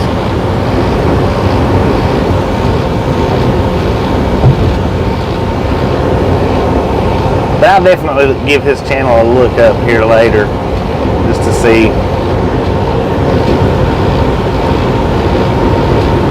Alright, Scuba Dude, catch you after a while. Appreciate you stopping in and hanging out. We'll see you next time around.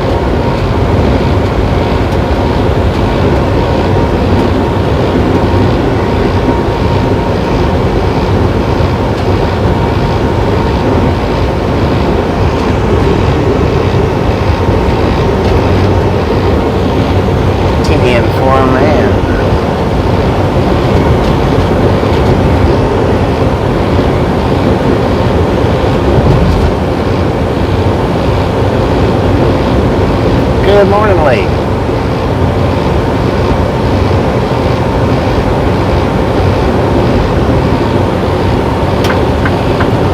Yeah, and most of the time, I see a lot of companies will tell you that they'll pay for the overweights like that, but what they want is a CAT scale ticket showing that you wasn't overweight when you scaled out of the CAT scale. And the reason why they do that is because CAT scales guarantees their scales. If you scale out on a CAT scale and you scale out right, and then you get pulled into a weigh station and your weights aren't right, what happens is your company's not they'll pay the ticket, but they send that into CAT scales. They get reimbursed because CAT scales guarantees their scales.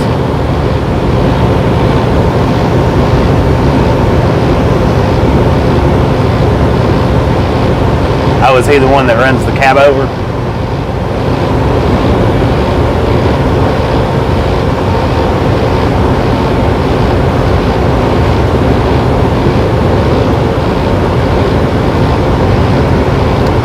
I had never seen his channel at all. I'll look it up though.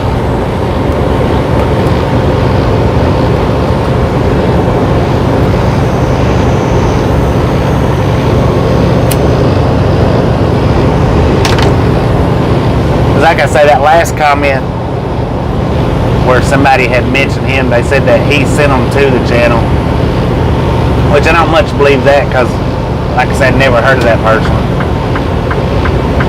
I don't know who it is, so I just don't think, and it was just one person. Usually when that happens, it's just somebody that's a real big fan of a channel.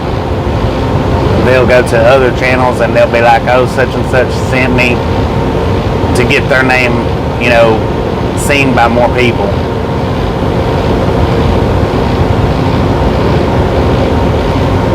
According to the truck, we got 65 degrees out here.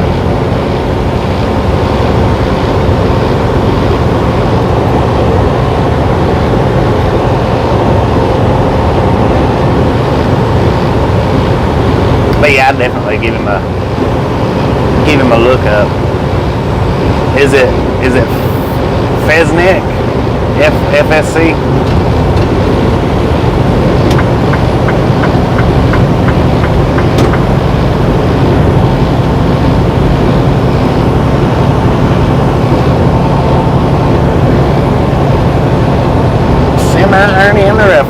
How you doing?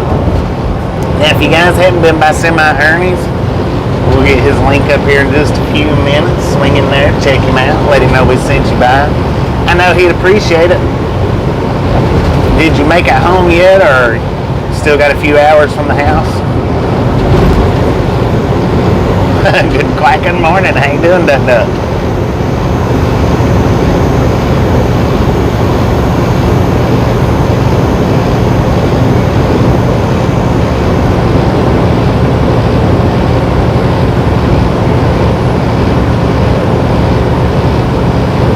Yeah, I completely fell forward.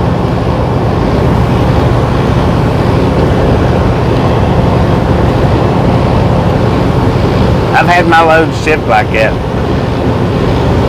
Usually anytime my loads is shifted forwards like that though, it was caused from extremely hard braking.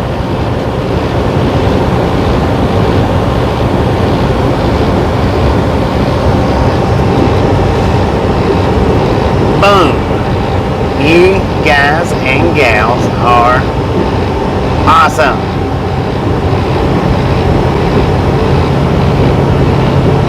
Thank you so much for over 100 thumbs up. Keep them coming, keep them coming. You've not got it yet, smash it, mash it, punch it, kick it, lick it, we don't care how you do it. Stop sitting on it. Here's some popcorn, enjoy the rest of the ride. For whoever that asked about the states looking for speeders, yep, we just passed a bear sitting in the dark over there.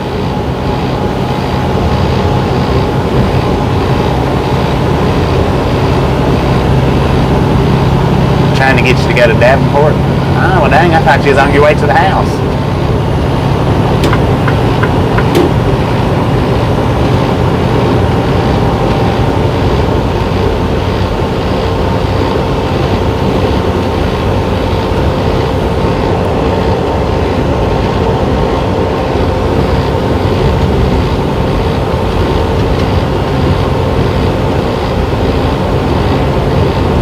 Another day to be unwrapped. 10-4.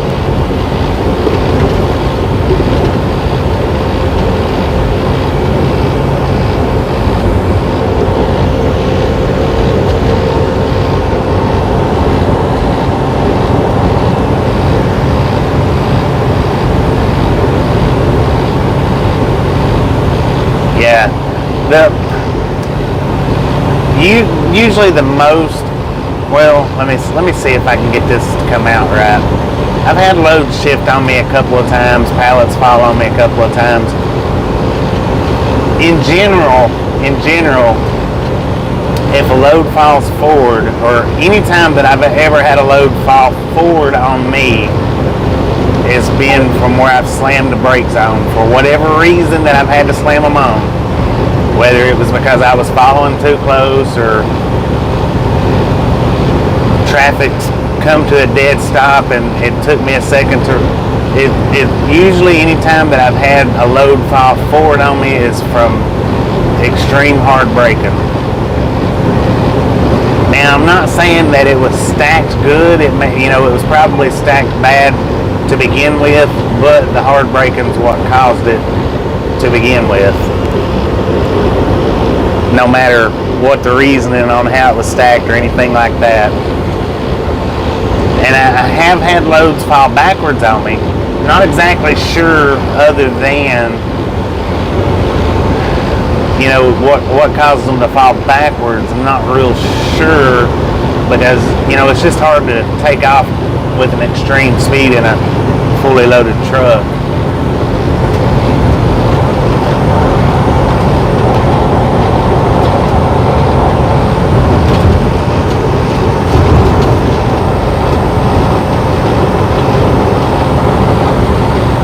Yeah. Well, yeah, mine's always been like grocery pallets.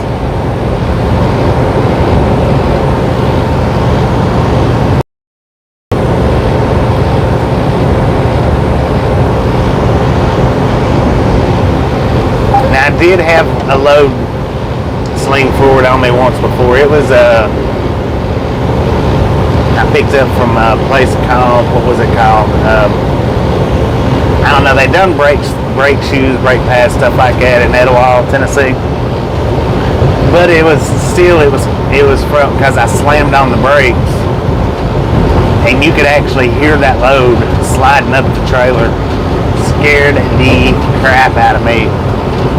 That was way back when I first started driving.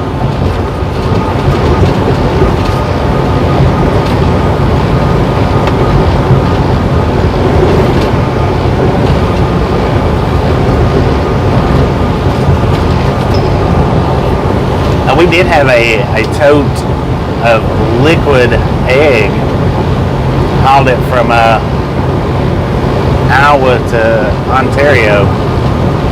Somewhere between Denver and, is it Glenwood Springs? Yeah, somewhere between coming out of Denver before we got to Glenwood Springs. One of the totes cracked and it leaked egg out from Glenwood Springs, Colorado, all the way to Ontario, California.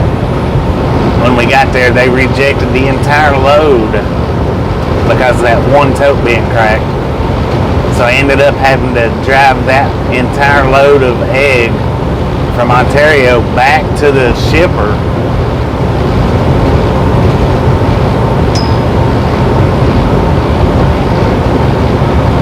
Bags of dog food.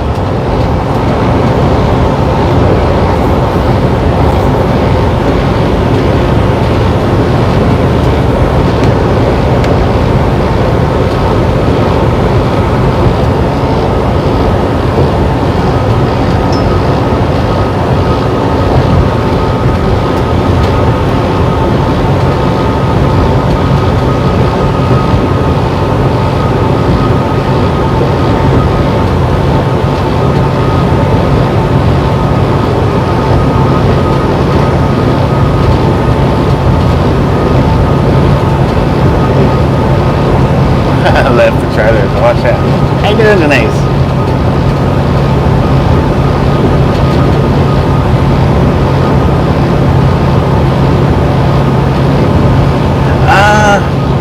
I don't think so. I think it was what had happened. See, buffer low. One of my airbags had busted. On my trailer axles, and it was causing the load to ride real rough. And if you've ever been on the road between Denver and Colorado Glenwood Springs, you know it's kind of rough. And I think it was just a weak crate to begin with.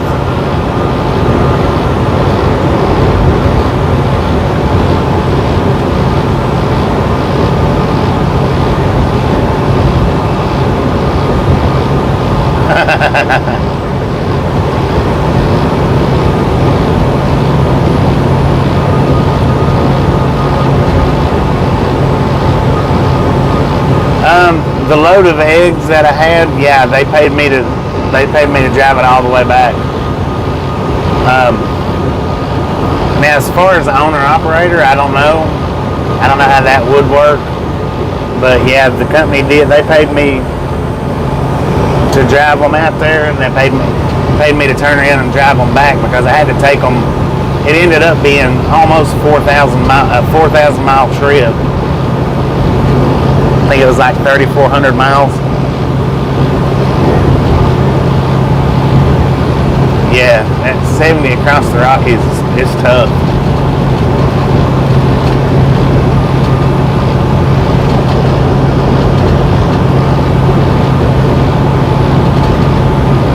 But yeah, I got paid full amount to take it back. I mean,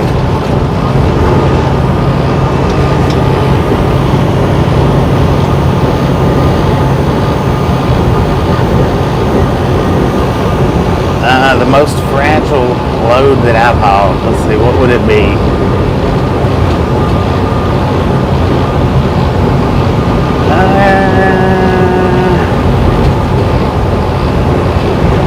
I don't really know.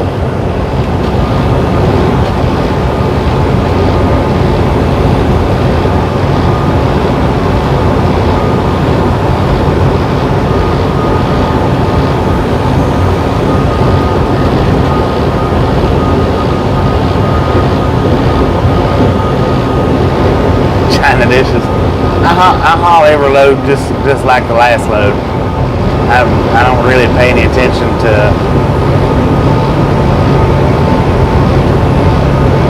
what I've got that's fragile or not fragile. Because the way I see, I've had loads where I've completely demolished them on the rough roads. I have had loads like that.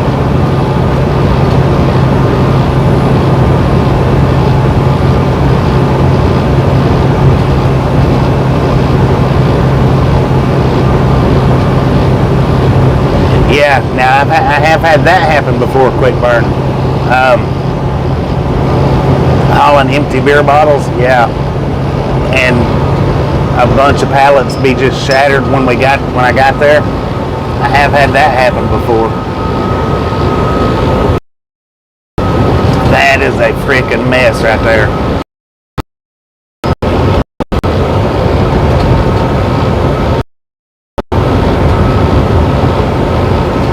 Yeah, and that's the way it was with me. The two back pallets was just completely gone.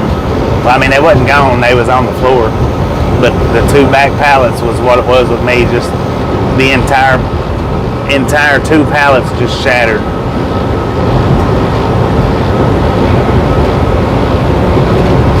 $10 on that piece of games.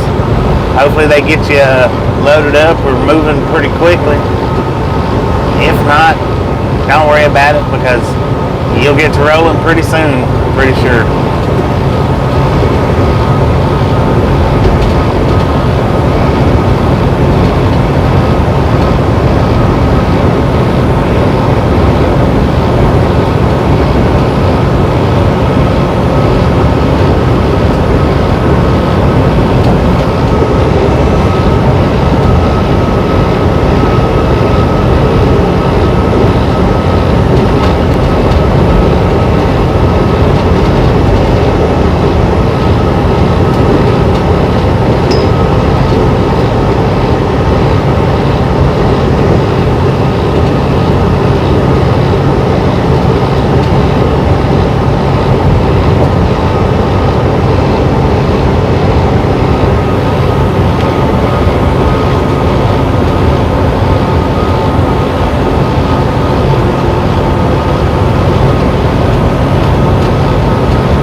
We got 221 miles left till we are at the receiver. Hopefully between now and then they'll have us reload up, or within a few minutes of us getting unloaded anyway.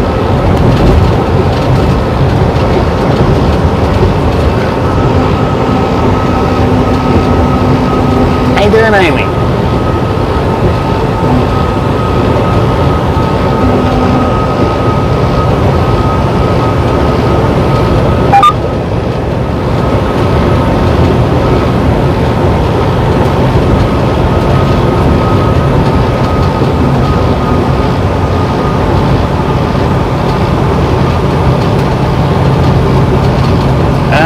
As long as they've got it packed right, it shouldn't.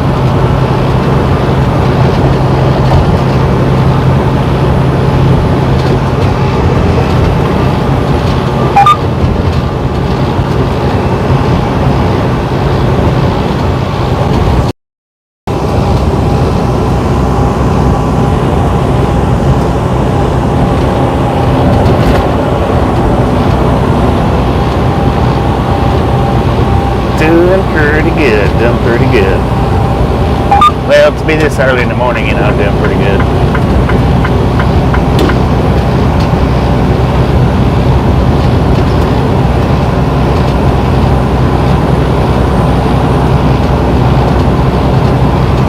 Indoor water park. Kalahari Resort. Man, that thing is huge. Good Lord. I mean, that is huge. And they've got an outdoor park too. Wow.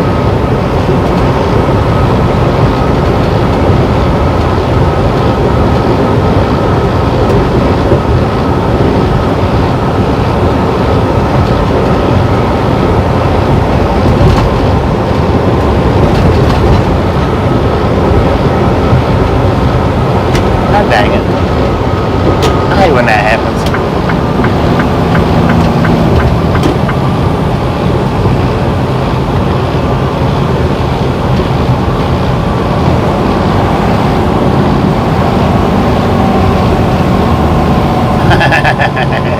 Indeed. 112 watching, 110 thumbs up. You guys are awesome. Don't forget though, smash it, mash it, punch it, kick it, lick it. We don't care how you do it, just stop sitting on it. Huh. That was neat.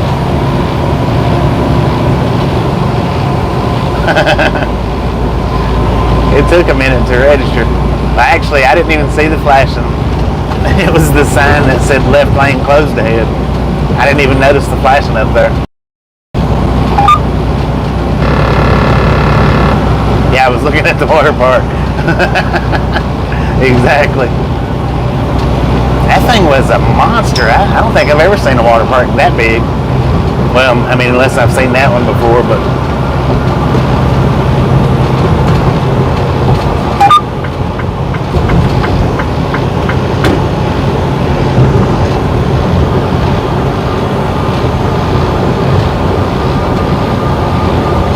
How you doing, Rhodes?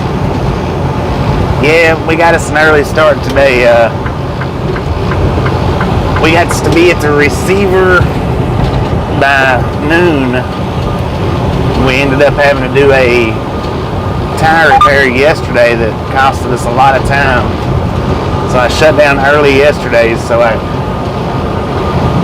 didn't have to do the drive last night, find a place to park and all that good rigmarole. Now, if you guys haven't been by to see Rhodes' channel there, he does have a driving channel where he drives around.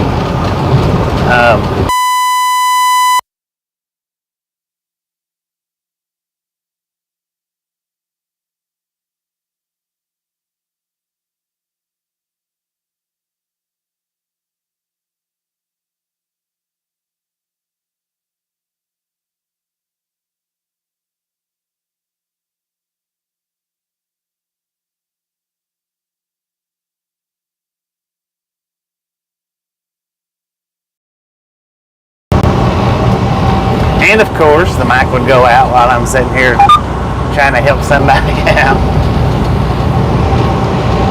What I was saying when the mic so rudely interrupted me was, if you guys haven't been by Rhodes' channel, he does have a driving channel where he does a lot of European driving.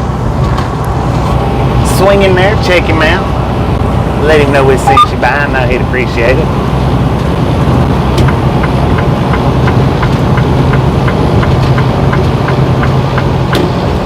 Dang it, left lane closed again. Man.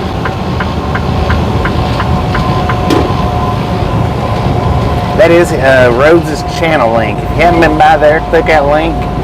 Check out his videos. He does uploads, driving around different places. Say Germany, Switzerland, bunches of different places over there. Swing over there and check him out. Look at the view that he's got to offer. Let him know we sent you by. I know he'd appreciate it.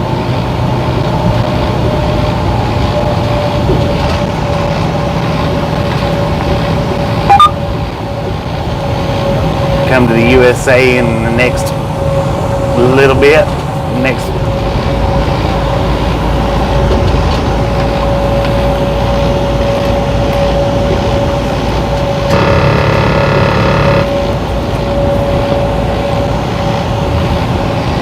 Drifter from the Hours. How you doing? Welcome to the Ride Along Gang. As all kinds of road construction through here.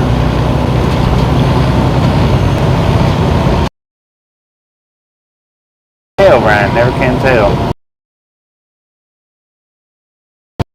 Trucking Australia.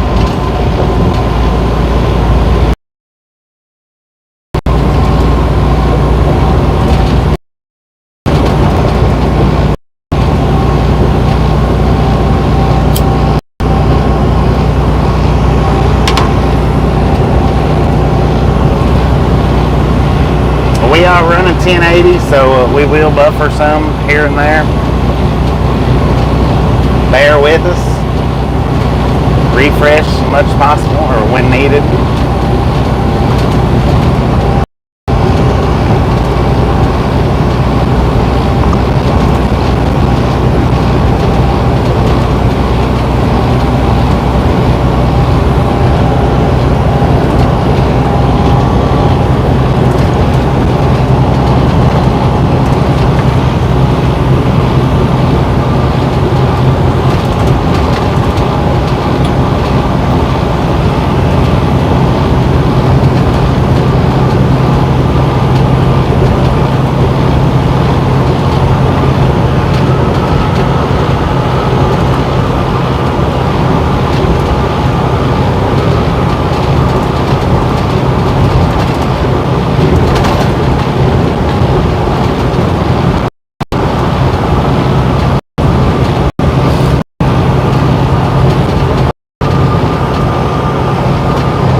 Quick.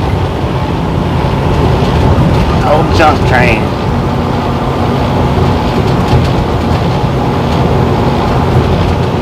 Refresh, refresh, refresh.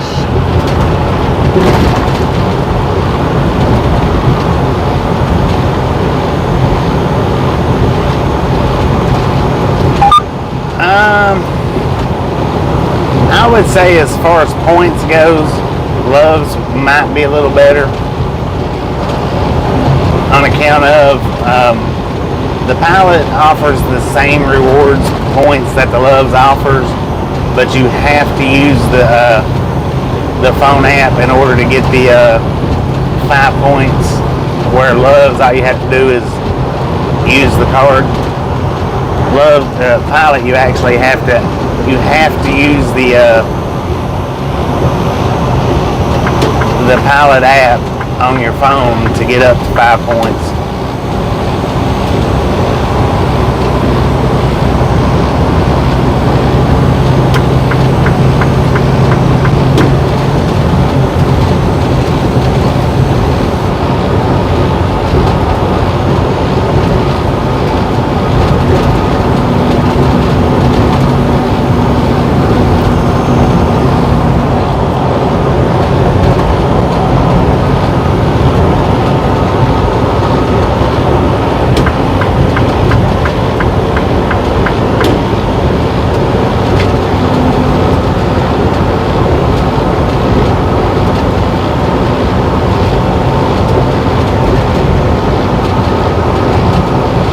Well, the free showers, that comes with every fill up. That doesn't matter which truck stop you use. You get free showers on anytime you get over 75 gallons worth of fuel, you get a free shower anytime. With Loves, after you hit gold status, you get unlimited free showers for the month. Once that month's out, you lose them showers. With the Pilot, you don't lose your showers.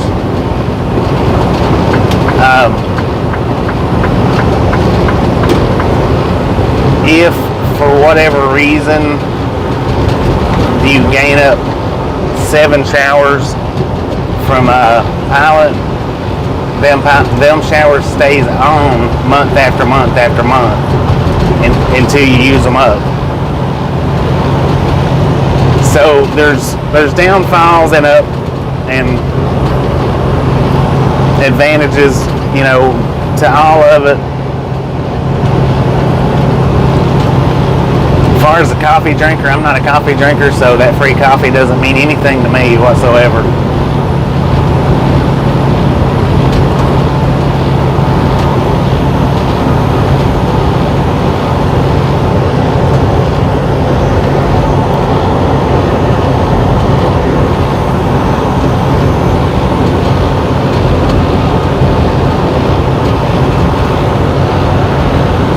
But every time you fill your truck up or get 75 gallons at any truck stop, you get a free shower. So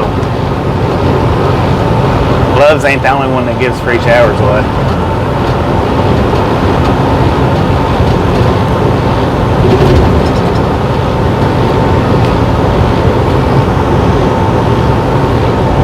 And at the end of the month, if you don't fill up any more, then Love's takes those showers away. Pilots, TAs, they don't. At the end of the month, if you don't do any more fill-ups, you keep them showers on there until you use them. They may hold them up to a year and then take them off. I don't know for sure on that, but I know you don't lose them at the end of the month.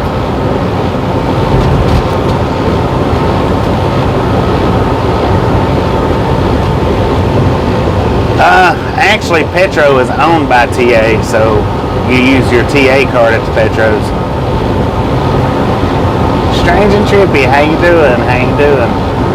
Welcome to the ride-along game.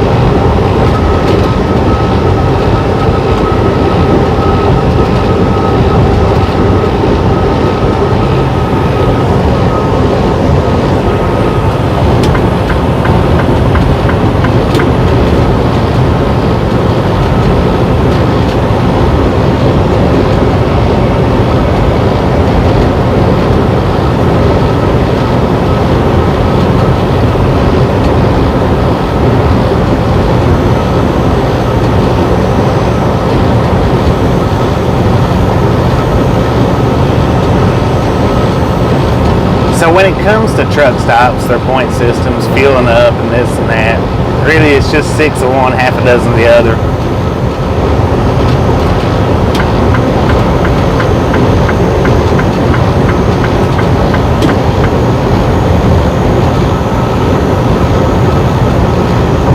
Good morning, Amber. How you doing today? Pretty good so far.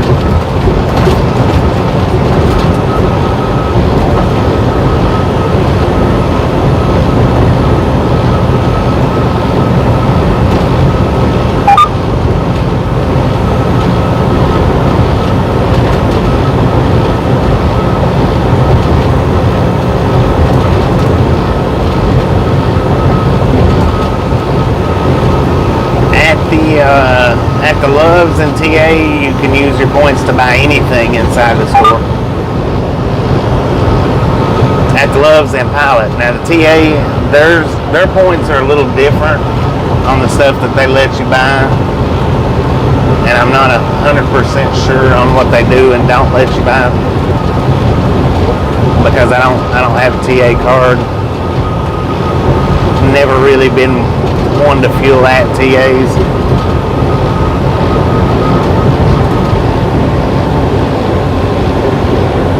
But as far as the Pilot and Loves goes, you can use your points to buy anything except, I think, cigarettes. I don't think you can buy cigarettes with points at either one of them. Or alcohol. I don't think you can buy alcohol either.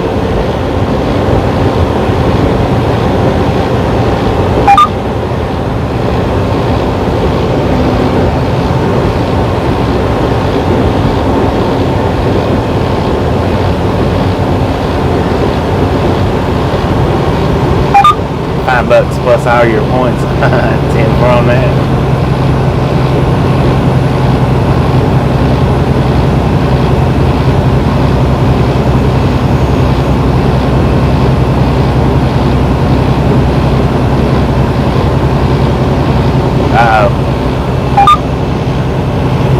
that stuff, keep it recorded, keep it going, keep it recorded. Because that guy's up to no good.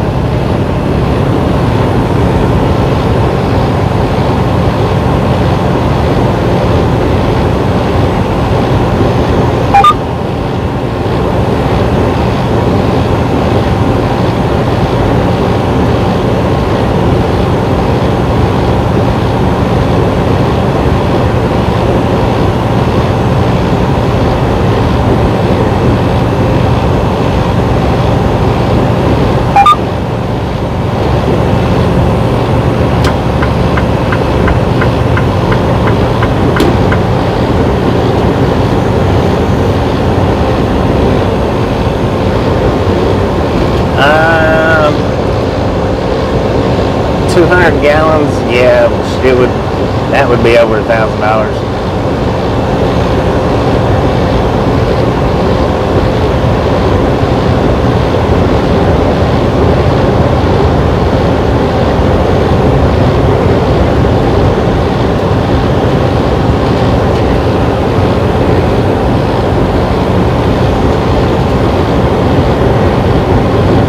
Yeah, that's what it's really turned into is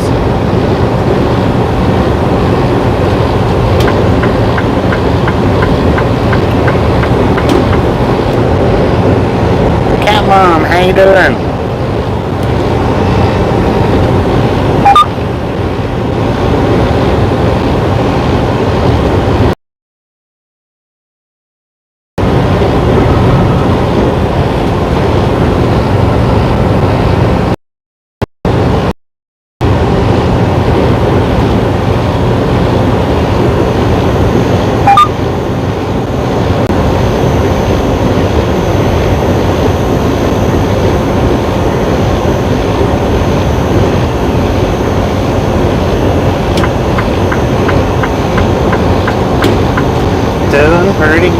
Doing pretty good.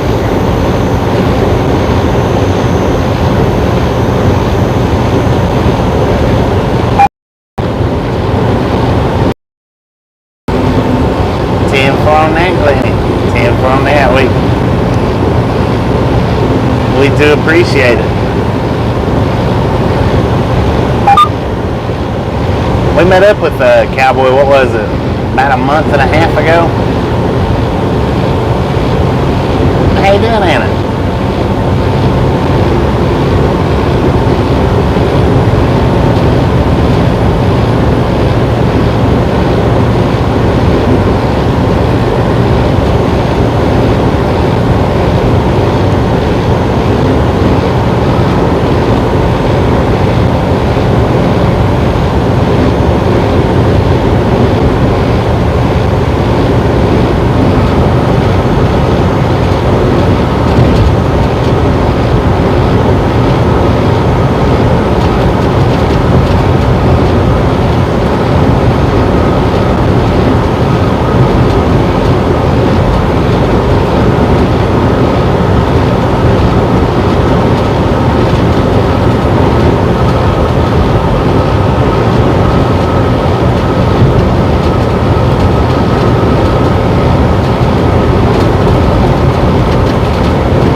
to do our best to run as far as we can without stopping.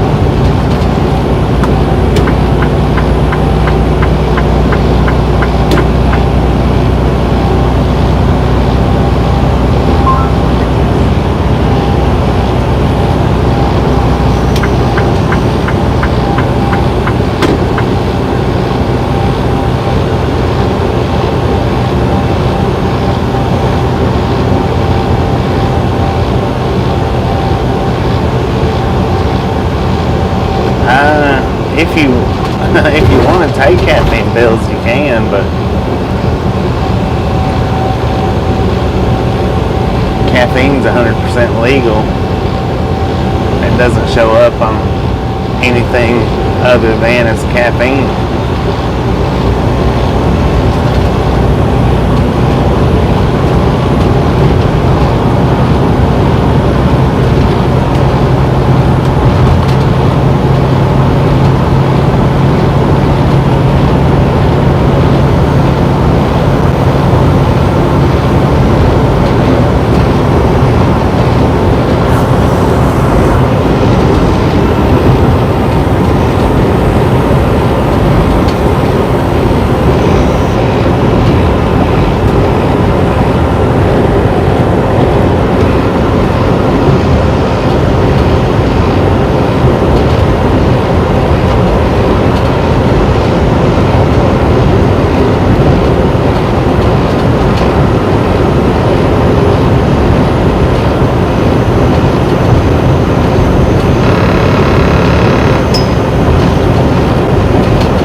I can drink coffee and go to sleep.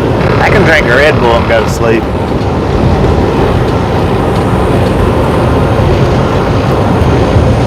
Monster Nitros, I can drink them and go back to sleep after a few minutes.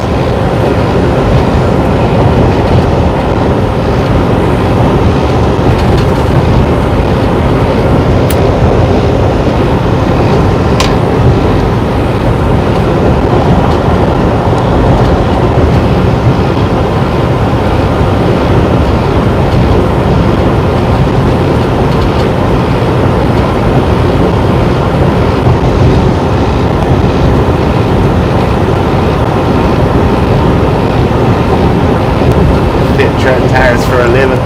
Can't phone that.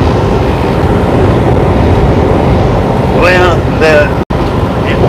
what had happened with, like I said, the person that changed the tire originally last week, they said that they thought that it was the valve stem and they should replace the tire, but when they seen them treads, they forgot all about the valve stem, which is what caused our hold up yesterday. But they was just so, could sit and bitch and gripe and complain about it. But when you make a whole lot of mistakes. Just luckily it wasn't any kind of mistake that hurt us.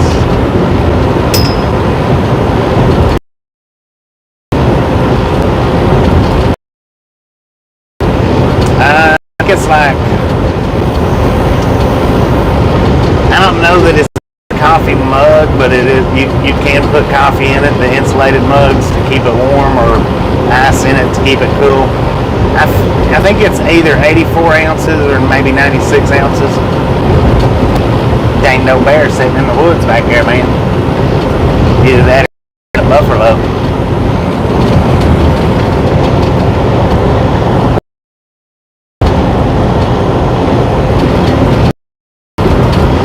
No caffeine for Cam on after 2 p.m. Dang.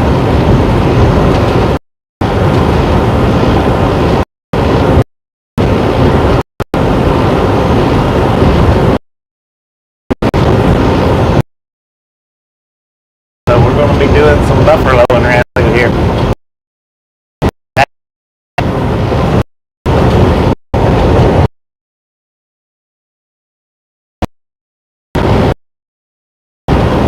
Dude was telling me yesterday where we did get the valve stem replaced.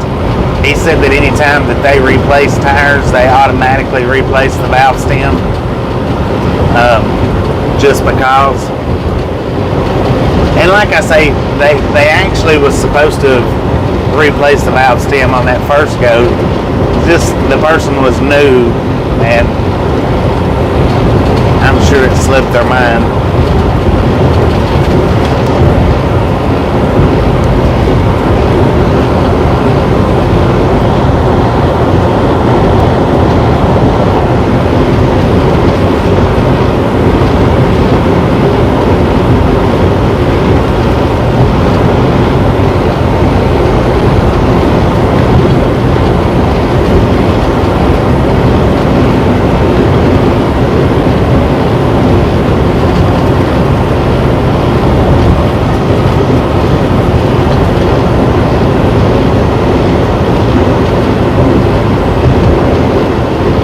Got a little bit of rain coming. They're up and down. The signal bars are. They're up and down.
think they've all, I don't really have a prettiest view state.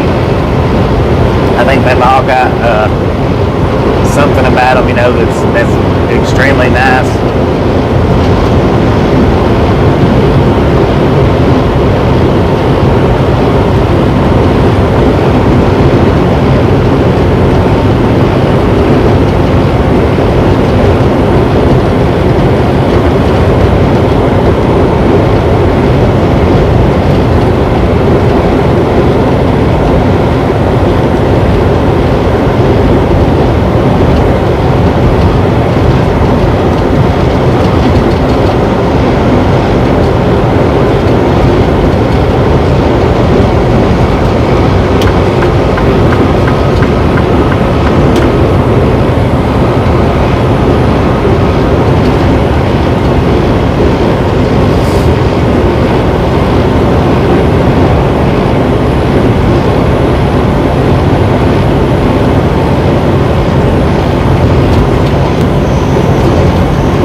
Oakdale, 4 miles. Lacrosse, 56. Eau Claire, I didn't even see how many miles that was.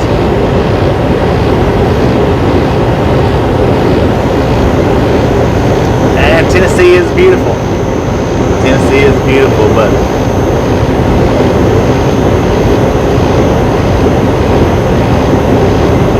no, our truck does 72.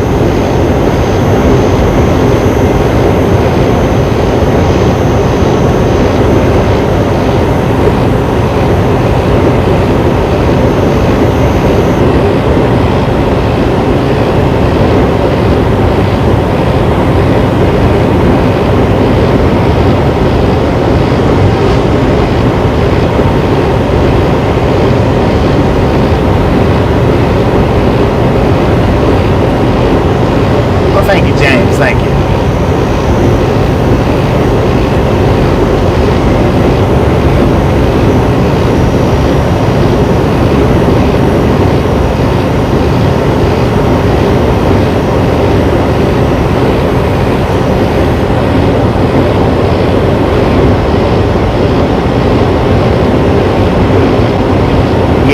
Yeah, that's what I'm saying. Even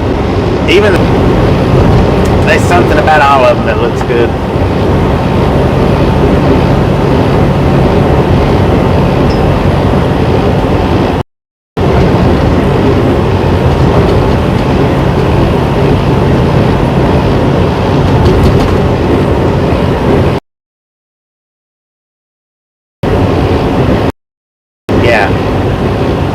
Yeah, I remember when I first started driving, I liked driving out west a lot because, you know, I'm from the east side where it's full of trees and woods and covered mountains. West, it was more deserty. I always liked that more. I mean, now though, it's just one's just as good as another one. Yeah, even the swamps driving through anyway.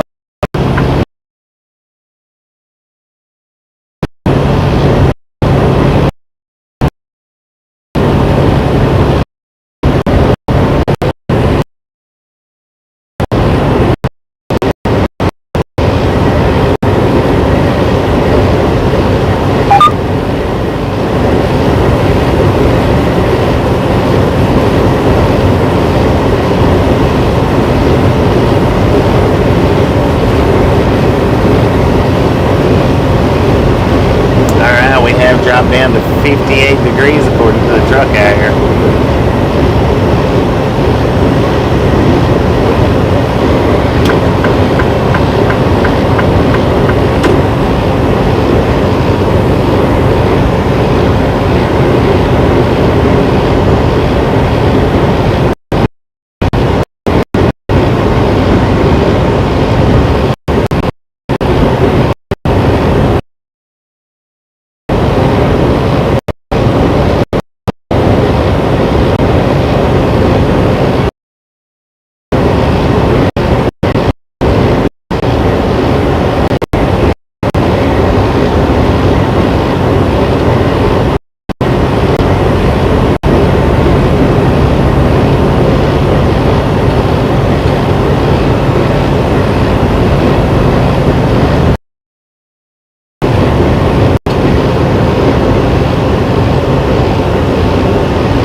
out they hadn't given me a reload yet.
Welcome to the Ride Along Gang.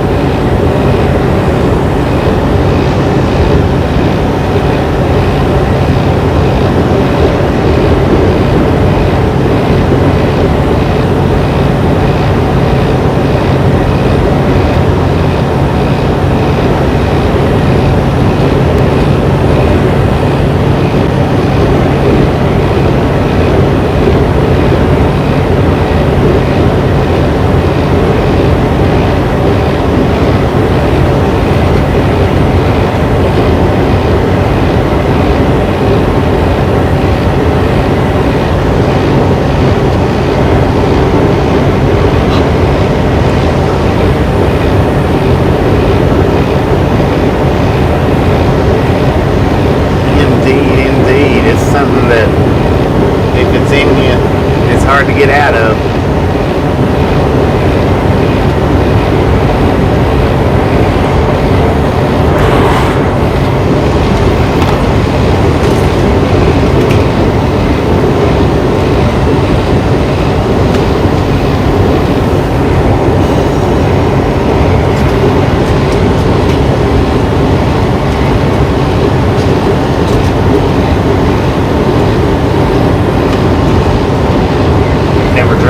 Worked on 10 for on me.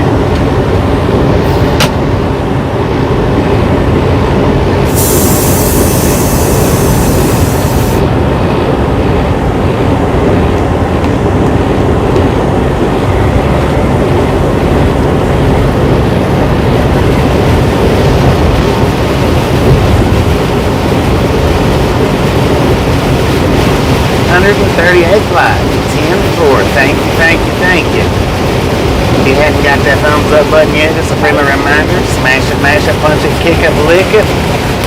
We don't care how you do it, just stop sitting on it. Thank you for subscribing, we do appreciate that.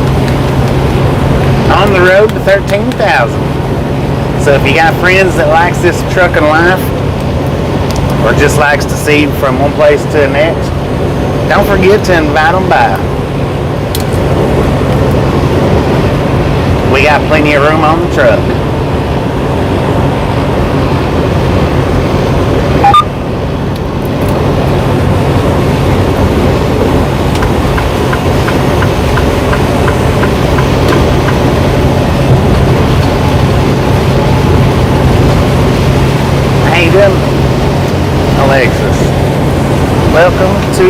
Welcome back to the Outlaw Gang.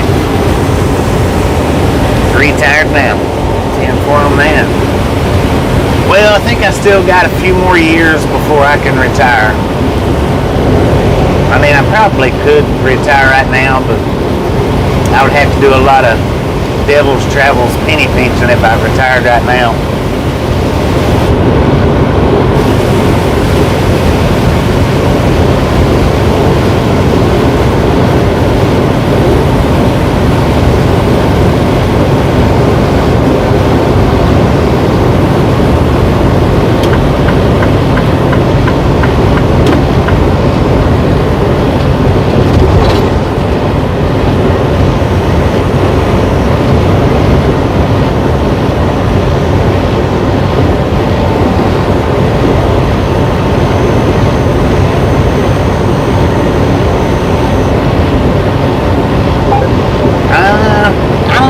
Minnesota a whole lot. I mean, I'm sure they do ice up just like any other place does.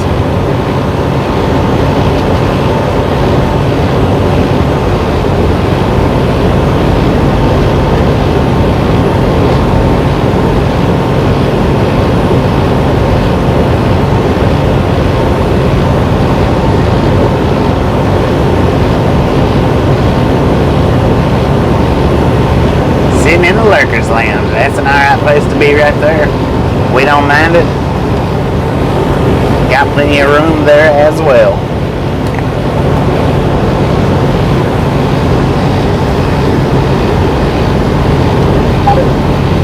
I have a retirement driveway.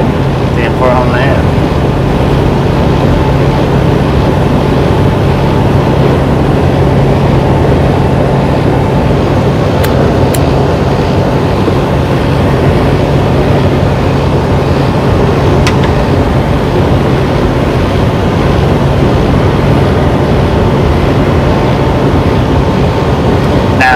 I'm not a teamster.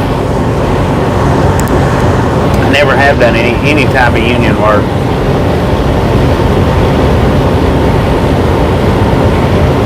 Not much room left on the bumper.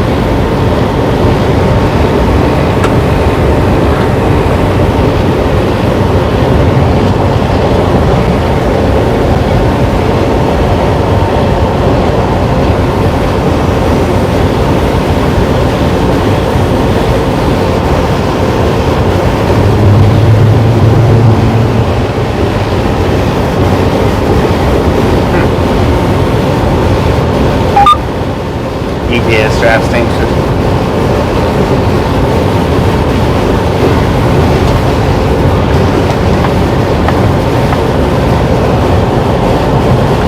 How you doing, James?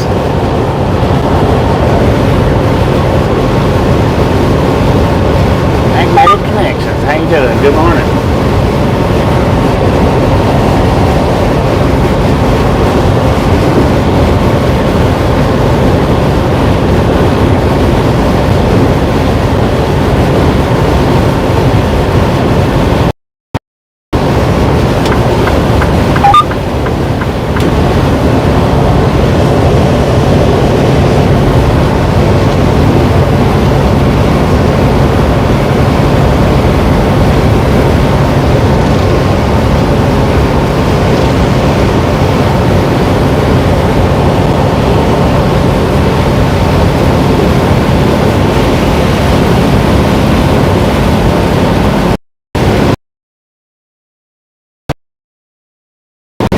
Still kind of floated in Florida.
ride-along gang.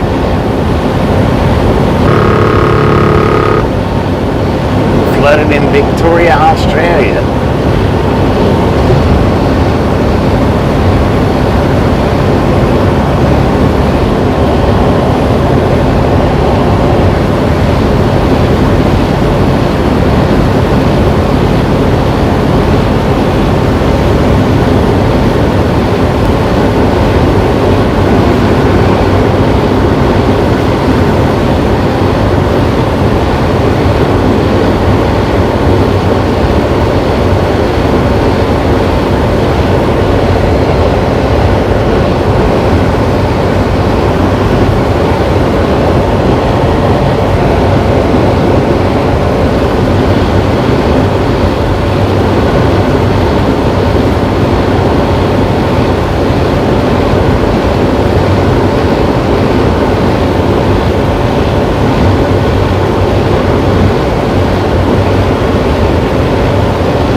Got a funny way of speaking.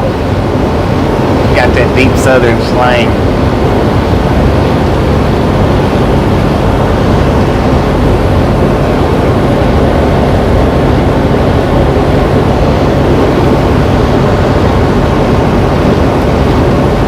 How you doing, Ted?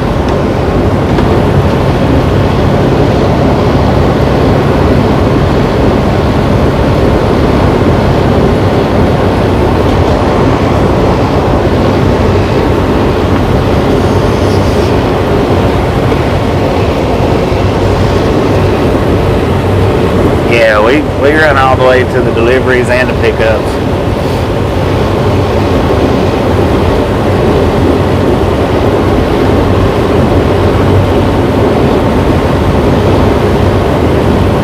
Always have.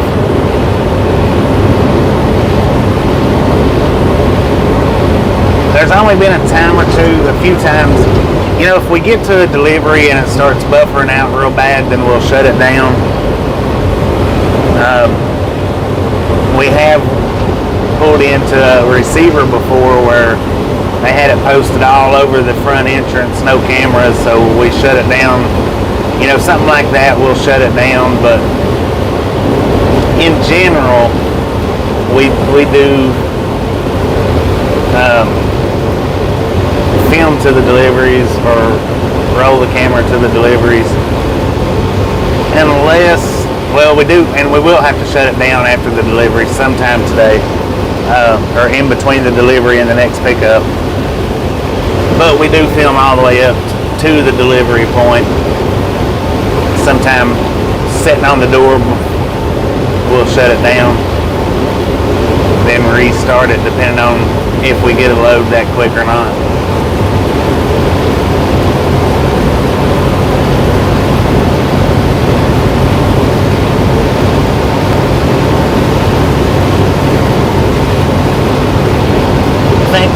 Thank you. Got another bear sitting in the weeds over there. I think we've had the Longhorns on the truck about 5 months now, I think. Give or take, something like that. We did have a small set of horns up there. Changed them out for the Longhorns about 5 months back, I think.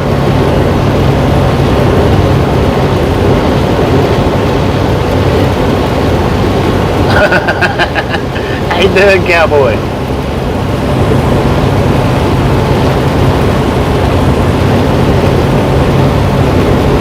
Kyle Jordan, how you doing?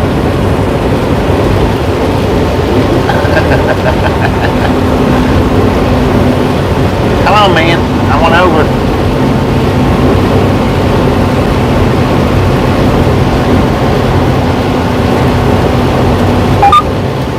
Good Lord.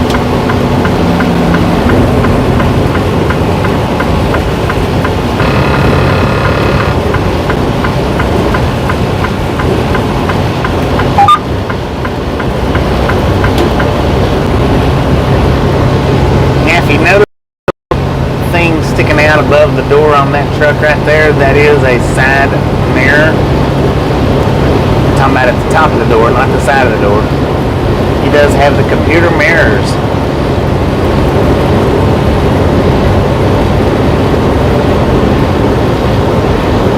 Shove a little more into Texas.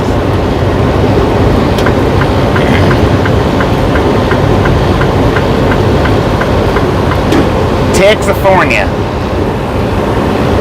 Cali, Texas.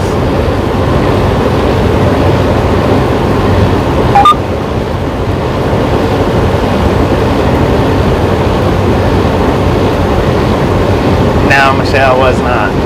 I stopped in there from time to time, a couple of times, and met up with them, but as far as riding with them, no, I did not do that.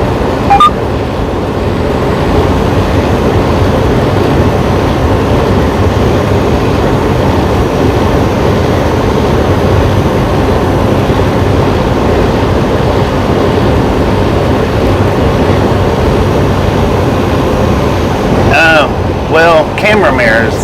I said computer mirrors, but camera mirrors. The little black things that was above the door was the cameras.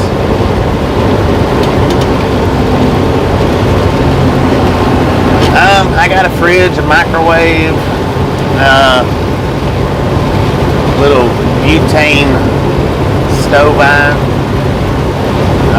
lunchbox cooker, a little miniature George Foreman type grill, an air fryer,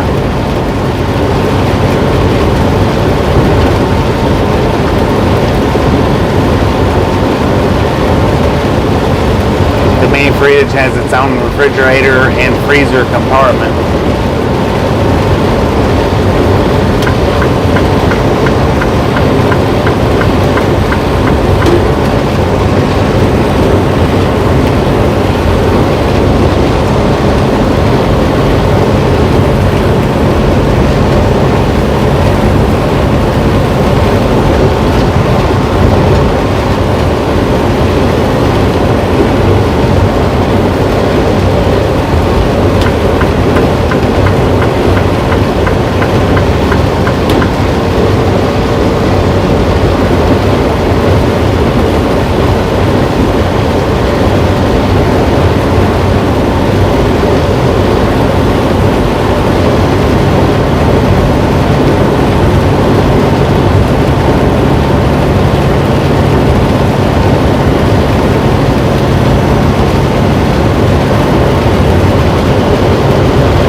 We don't have backup cams in this truck, but now that one that I was just talking about that we just passed, they do have a backup cam on theirs. They've got the two door mirror, the two door cameras, plus they've got a backup cam somewhere. You can see the three screens as you pass by them. The two screens on the doors that looks like door mirrors, and then there's one up in the center where the rear view mirror would go. That's the actual backup cam. We don't have any of those.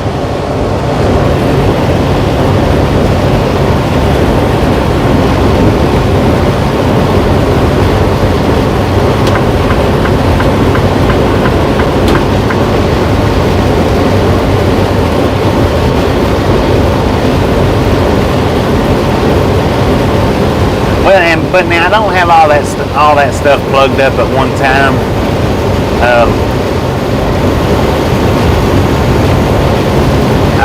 I'll plug it up as I use it, and I don't never use all of it at the same time.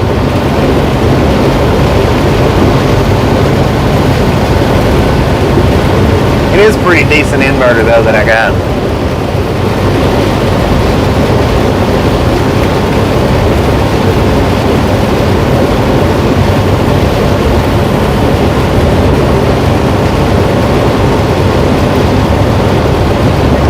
We do have the APU unit on the truck, so we don't idle our truck at all.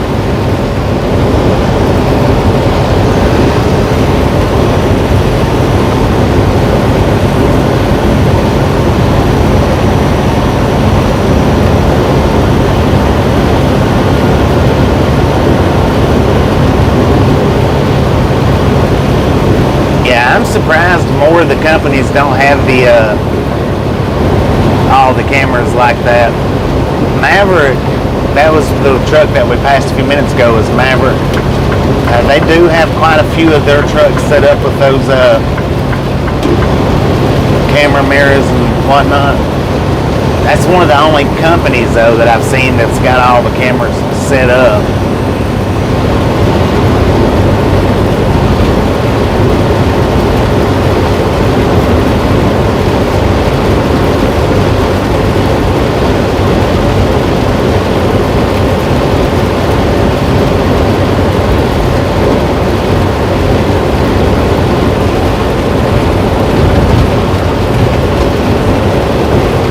I've had some trucks that didn't have the mirrors up front.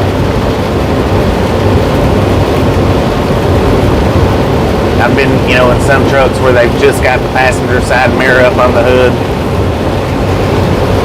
Some trucks, it's got both mirrors. Is it easier driving cloudy versus sun? Well, unless the sun's shining right,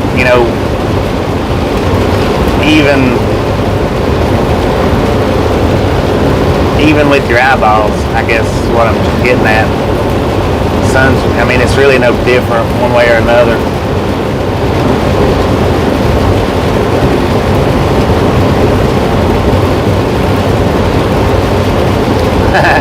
Yeah, I'm recording my mess ups. Now we do have a dash cam, and we do have the driver facing cams in these trucks. We don't have the mirror or the backup cams.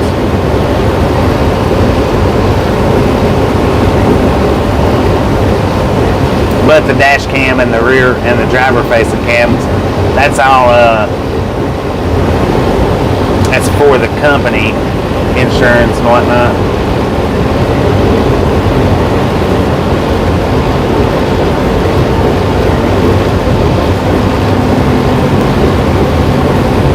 I'm not sure about that.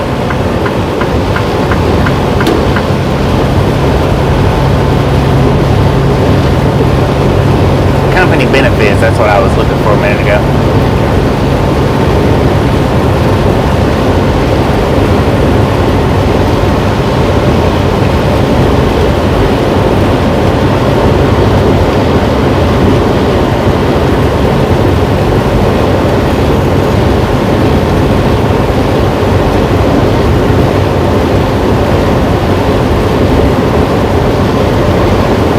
Spirit in the sky, how you doing?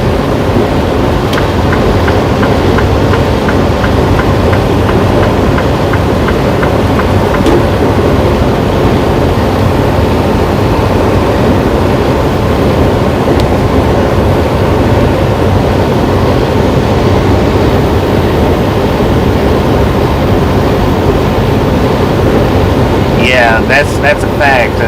See, the dash cams has helped the trucker out a lot as far as people jumping in front of us and slamming on their brakes. As used to, that right there was automatically the truck driver's fault. Now that we got the dash cams, well, they can look back at them dash cams and see that it was that the four-wheeler done it on purpose.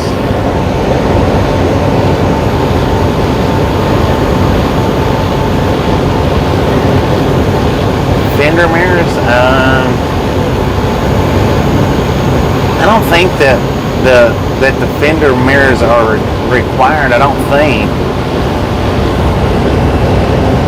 I think it's just they just put them on there for safety. I don't think it's required by law though. It could be, but I don't think it is.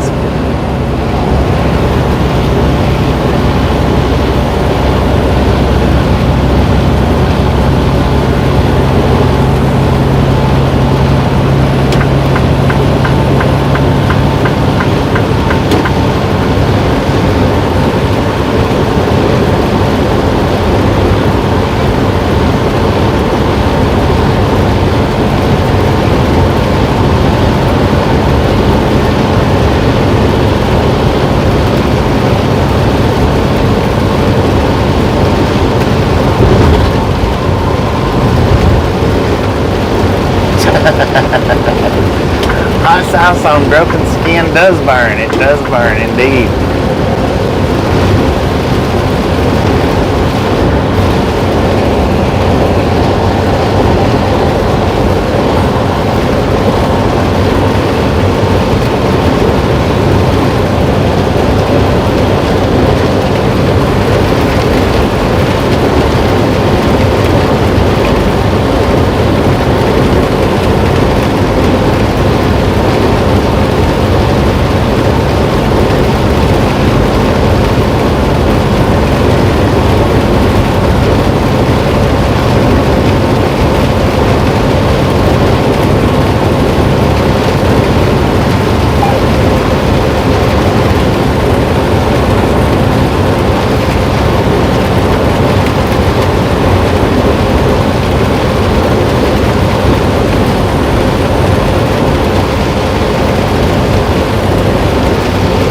How you doing, G-Gab?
Try to stay on the tire track.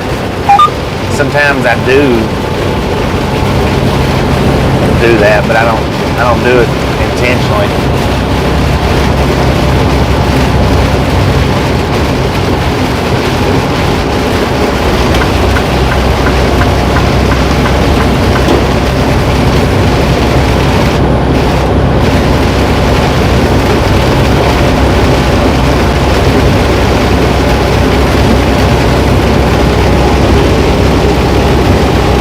Good morning, Lance. How you doing today?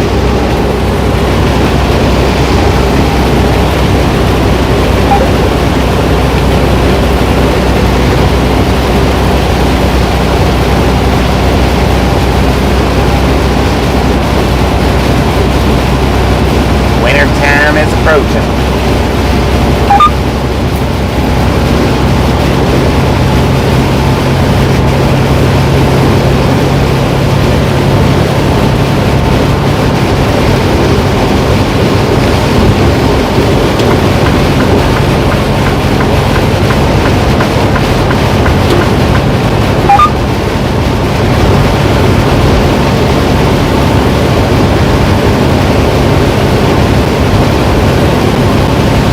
Lord, man, scoot over.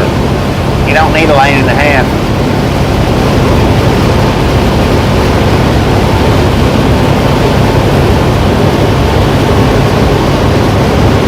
I tell you what, man, you better scoot over.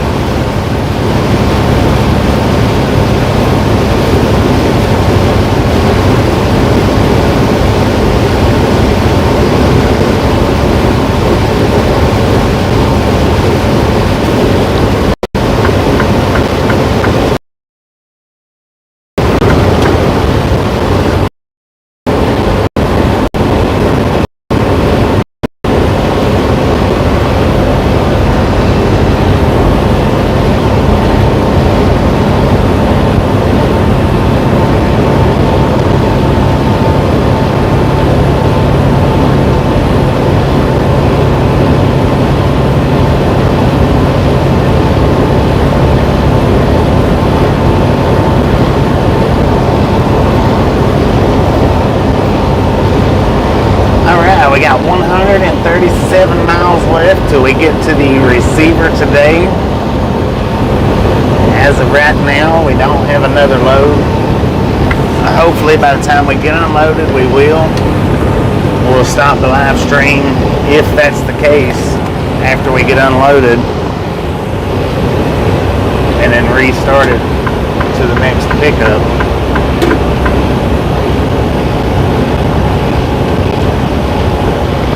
Oh Lord, a prime truck passing a JB Hunt. We'll be here for a minute.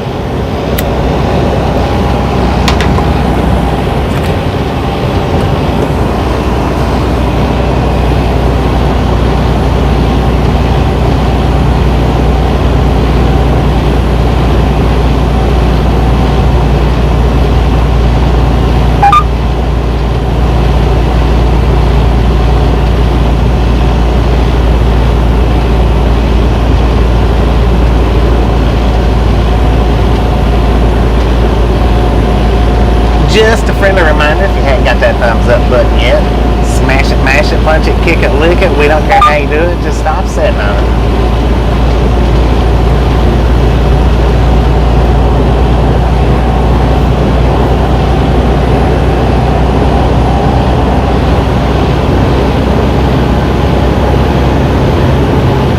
Well, that didn't take as long as I thought it was going to.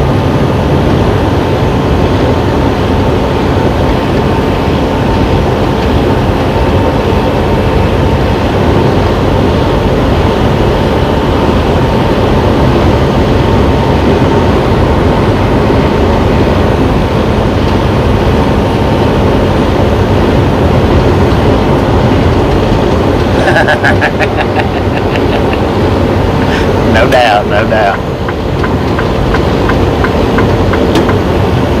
Sure wished I'd have finished truck job. Well, wait a minute. Sure wished I'd have finished training. There we go. Hit that like button. Wind it up.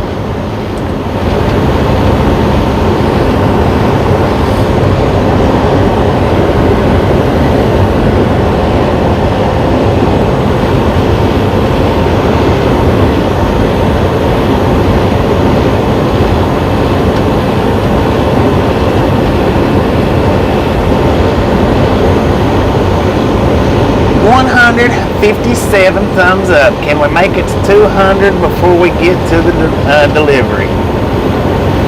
I think we can. I think we can.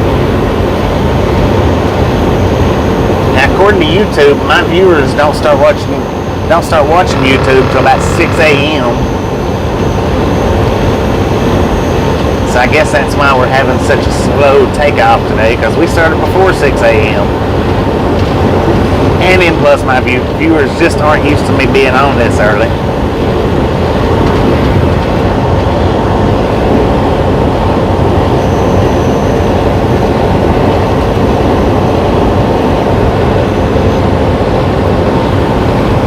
$160, keep them coming, keep them coming.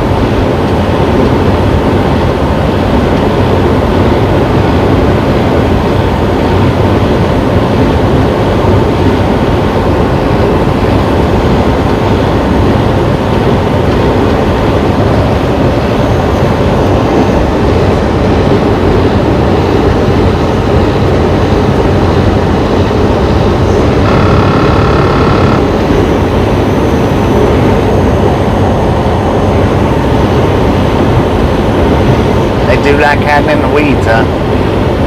Weeds or the woods, whichever one's more convenient for them, I guess. That's alright. I do a pretty decent job at maintaining the speed limit. Pretty decent.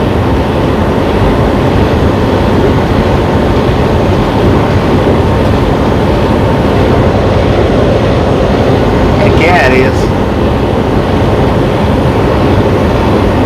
One thing that I do like about the rain, it keeps our windshield pretty clean.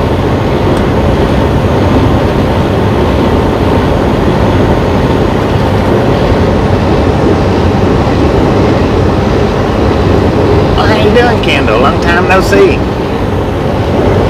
How you doing, Victor? Thank you, thank you, thank you, Amy. We are running 1080 right now. We normally run 720, but why not do 1080 if we can? Why not? We do buffer just a little bit more here and there. Trucking with TT. How you doing? Welcome to the Ride Along Gang, or welcome back. Seems like I might have seen your name once before, but I'm not 100% sure on that. So I'm going to say welcome too. Angie, how you been?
Sometimes we get them, sometimes we don't.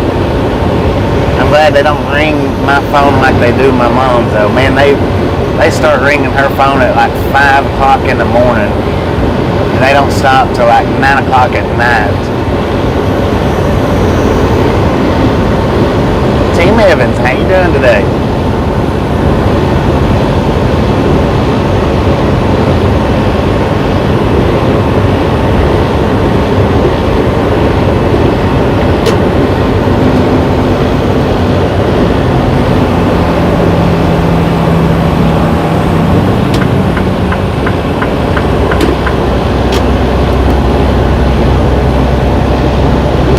We went through a bigger part of rain, eased off a couple of miles back.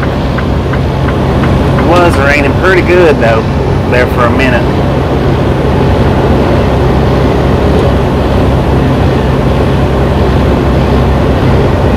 Well, the thing about blocking the spam, I used to have the that robo collar, but the thing about doing that is if you don't have the number saved in your contact list, it's pretty quick to block all them numbers, and I do have to deal with a lot of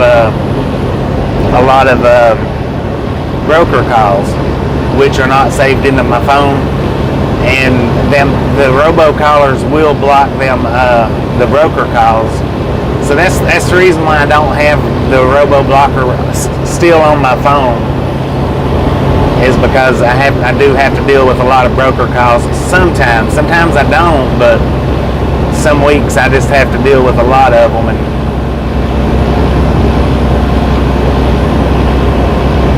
since I can't save all the brokers' phone numbers, then I pretty well need to leave the robocaller off my phone.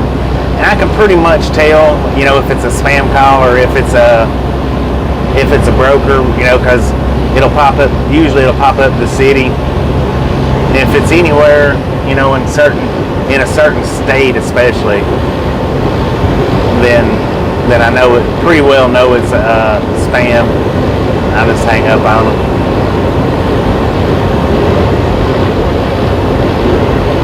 But I did have that robocaller. I did have it for a while, or well, a year, and it done good. I mean, it done what it was supposed to do, but it also, like I say, it would block a lot of calls that just, if you don't have them in your contact list.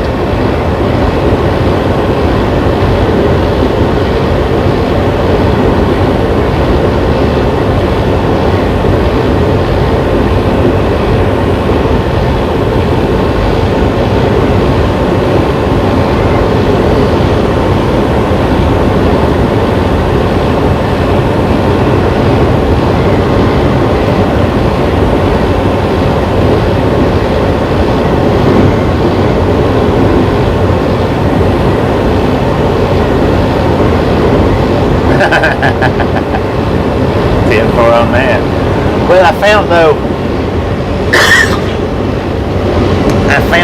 the thing about it, if you answer them, then they tend to want to call more. I will answer my mom's phone whenever I'm in on home time. I'll get her phone and answer it and mess with them. But they ring her phone constantly all the time, so.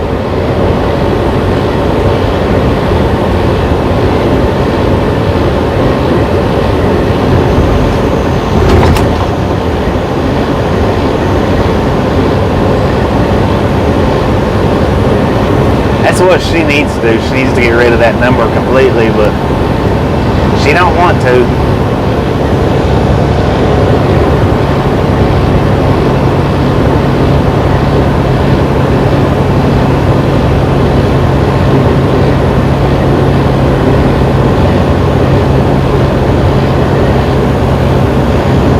Hickston Village.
According to our GPS, we should get there right around 10:30-ish.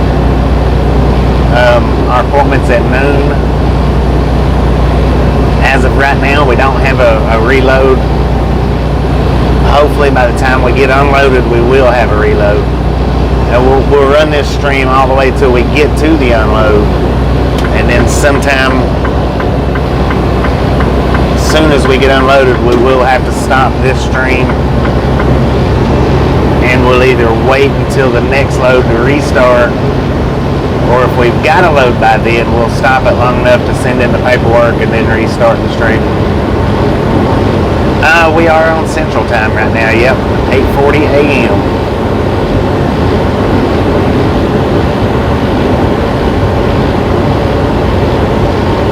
Got 118 miles to the delivery.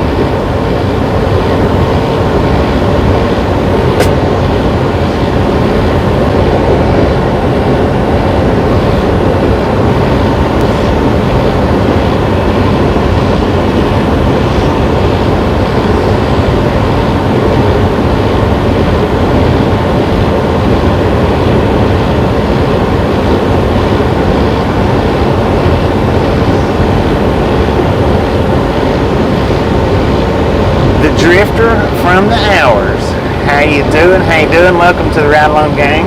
Hopefully we're not buffering this time. I said hello earlier, but I know we was buffering because he threw up buffer right when I started talking. So hopefully we're not buffering this time. Welcome to the Ride Along Gang. Does it take 2 hours to drive 100 miles? Well, roundabouts, yeah.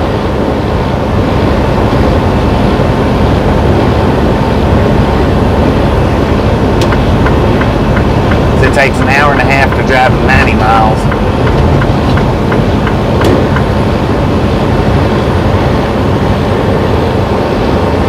Then, you know, anytime we hit these inclines, of course, we're going to slow down.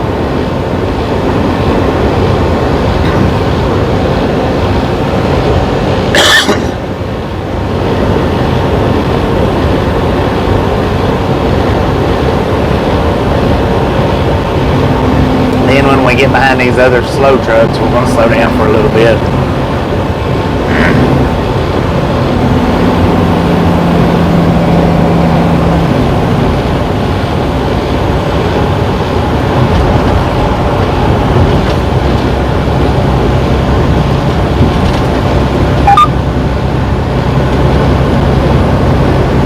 And anytime we slow down, it takes a minute to get back up to speed.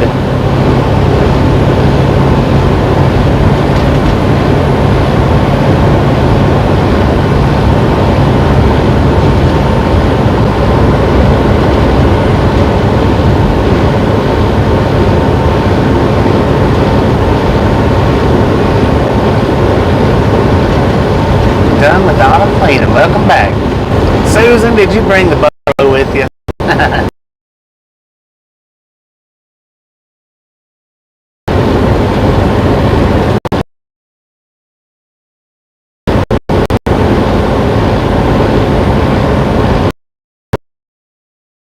So we probably are doing a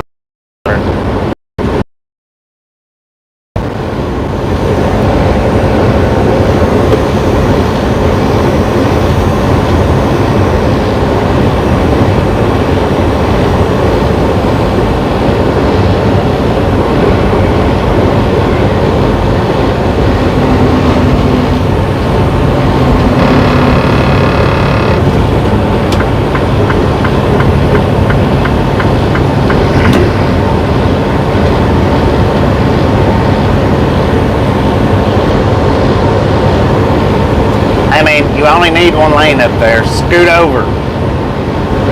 He was lanes. Did you see that?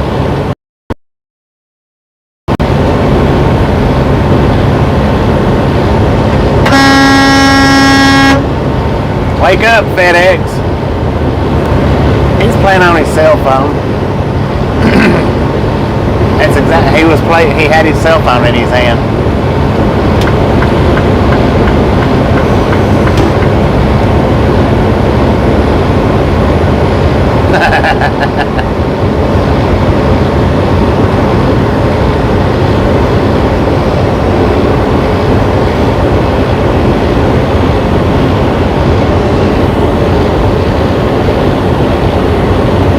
Stampeding buffaloes.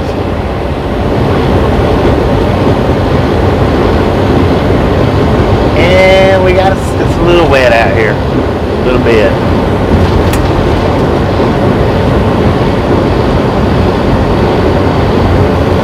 FedRex. Buffalo River. Ah, look at that.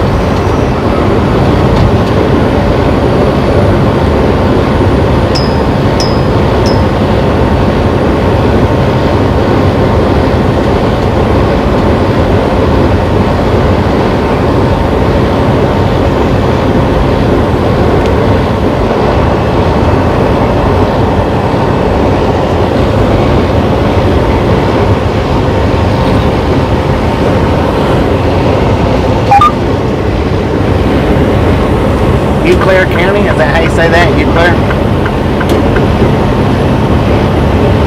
Maybe.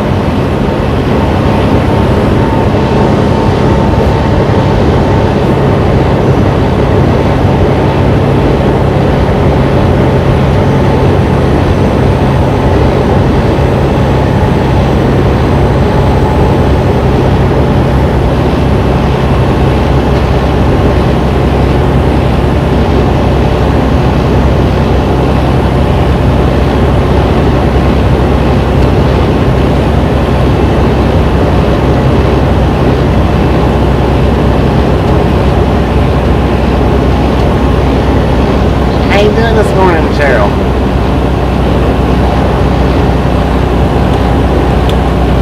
Come on over there, Mr. Dump Truck. Mr. Empty Dump Truck.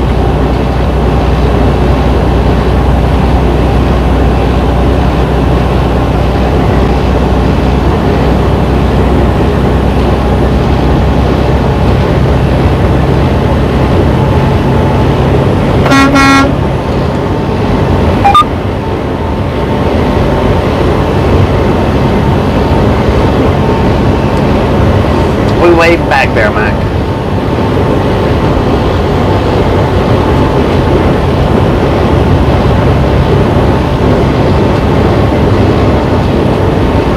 If you need laughter, you come to the right place. We got all kinds of it here at the Ride Along game. About an hour and a half away from Mike right now. 10-4 on that.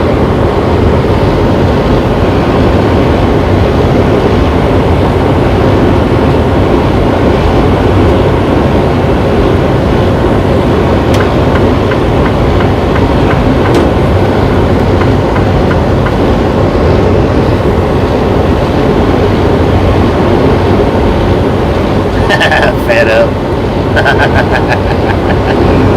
That's what they need to fix it to, fed up.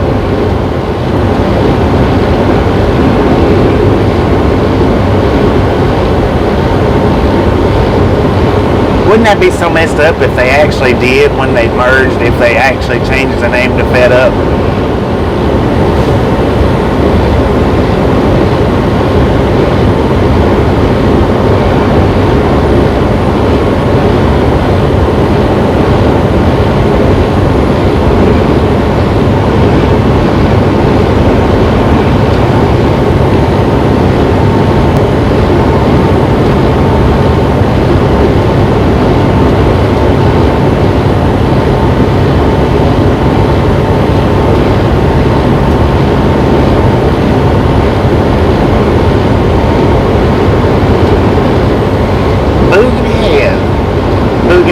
Sorry about that. How you doing? How you doing? Thank you, thank you, thank you. We do have it in 1080 right now. Check your settings if you've not setting up on 1080. Switch it on up there unless your internet just doesn't allow it. No reason not to take advantage of the crisp, clear view.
there's nowhere to turn over there. You missed the exit, sir. You can't park there. Well, he's going to.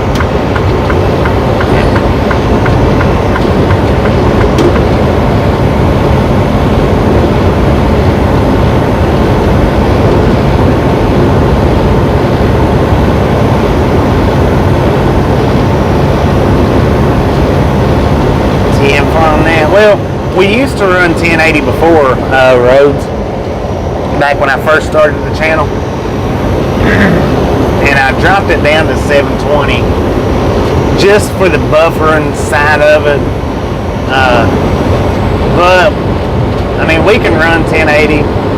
We do have the buffering, but we also have the buffering on 720. So heck, why not throw it up on 1080 and enjoy the clarity for a bit? If it gets too much of a headache or a hassle, too much buffer lows kicking in on us, we'll drop it back down to 720. We'll enjoy the nice, crisp, clean, clear view.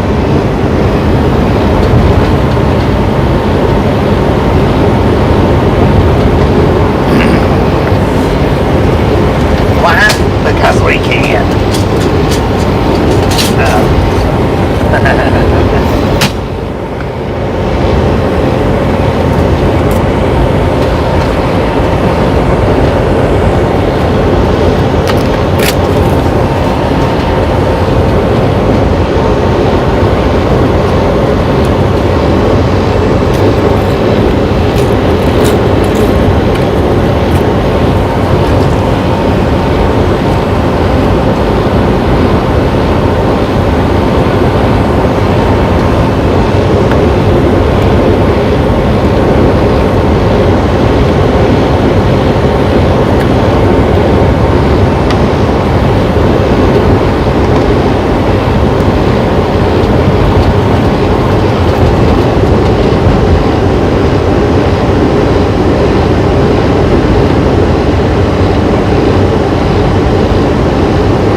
No doubt about it, Anna.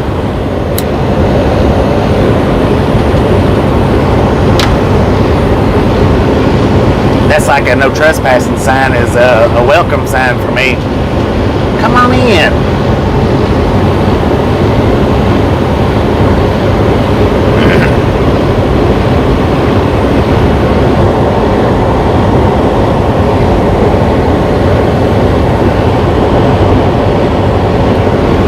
I'm not eating anything. I had me a blueberry sausage pancake roll earlier this morning.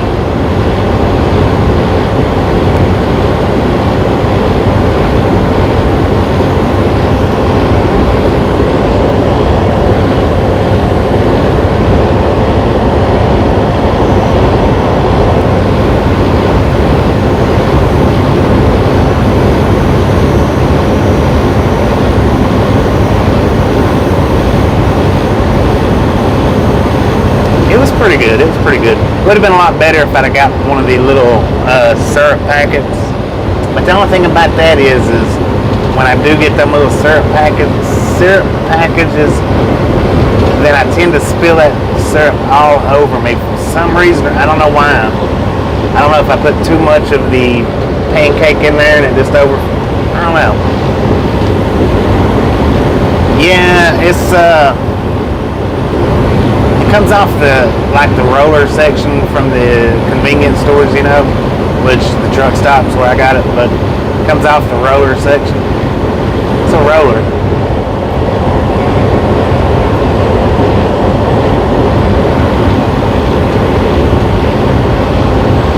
It's like a blueberry type pancake rolled over a sausage link is what it is. I really don't care for the blueberry ones. I mean, the maple ones I like a lot more, but they didn't have the maple. All they had was stinking old blueberries, so I ended up eating one of them.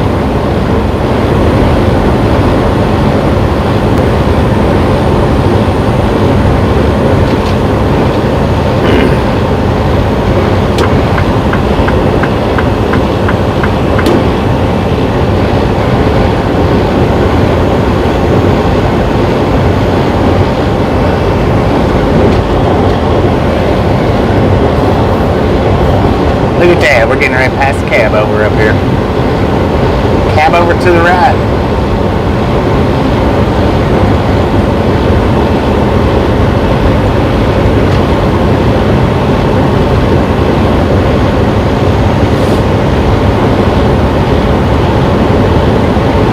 Cab over for the No-Nose Mafia. No-Hood Mafia. Whatever they call it. Yeah, roller brewers.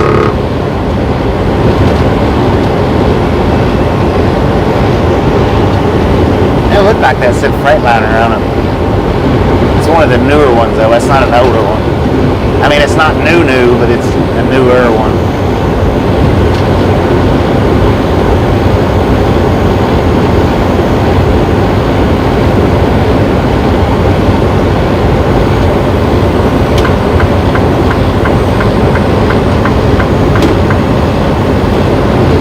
They're just not very popular here in the States. They're just not.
Thumbs up.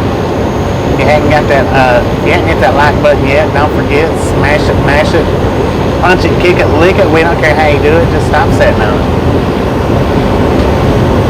Doesn't cost anything, doesn't take you out of the lurker's lounge. Not one single solitary person in this world knows that you did it, except for you two. They're the only ones, and they do not share that information with anybody. Not even me.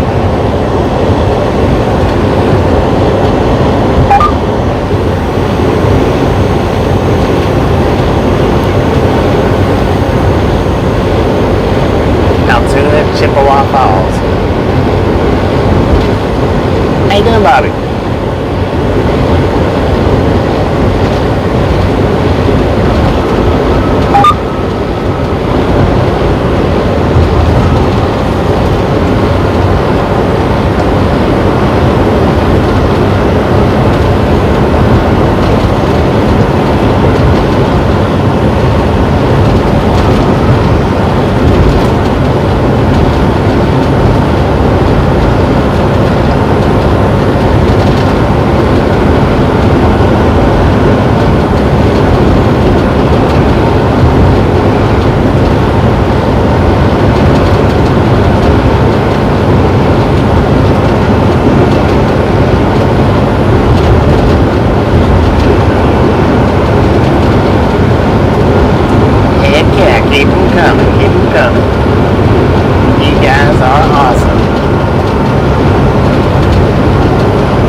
word.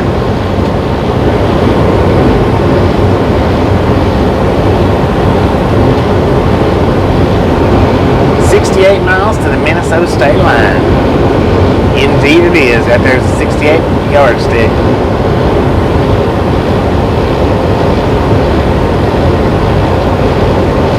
Yeah, I sure did, Tony. I didn't fall asleep, you know, as soon as I laid down, but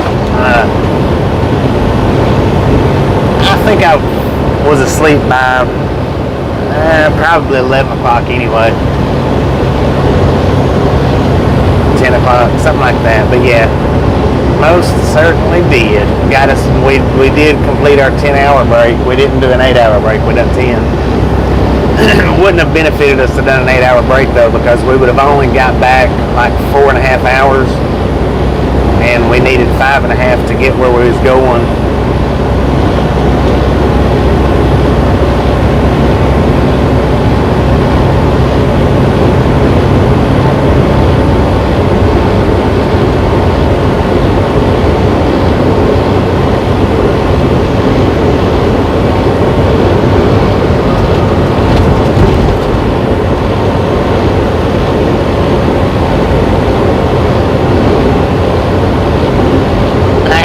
Joseph, welcome to the ride along gang. Sergeant Joe Friday.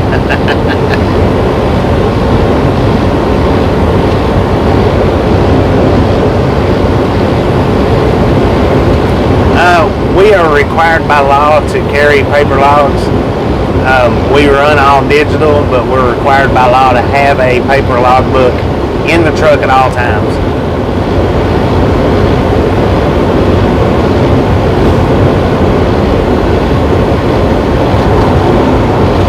Not that we ever use it, but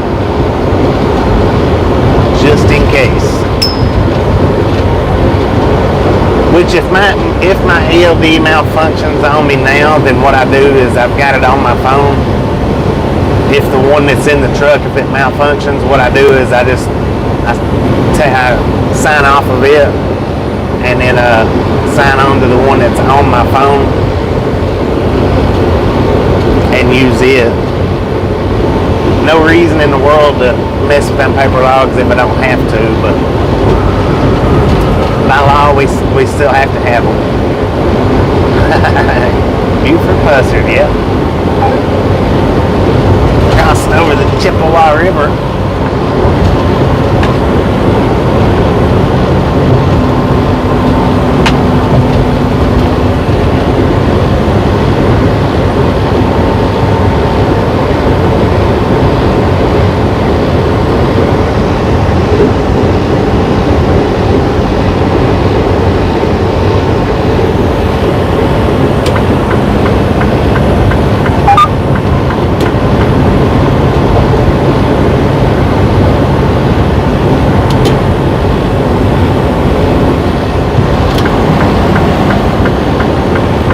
That plane's closed ahead. How you doing, Jonathan?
Earlier this morning, or actually I've seen 4 this morning.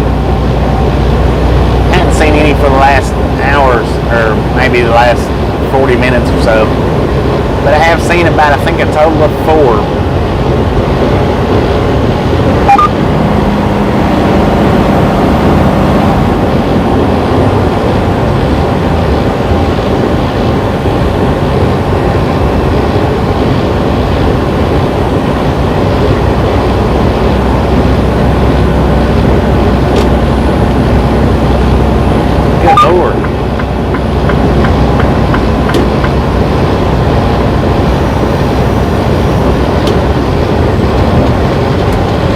Corey.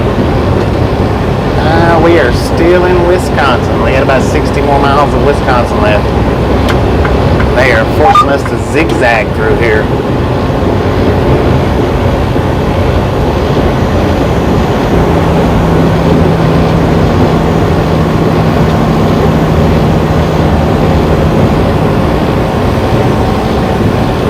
Huh. I did not know that, Team Evans.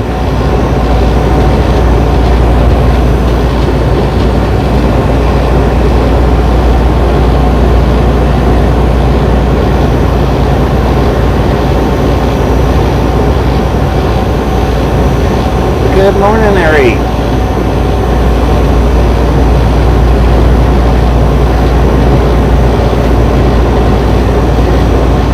How you doing, Dave? No, we're in Wisconsin.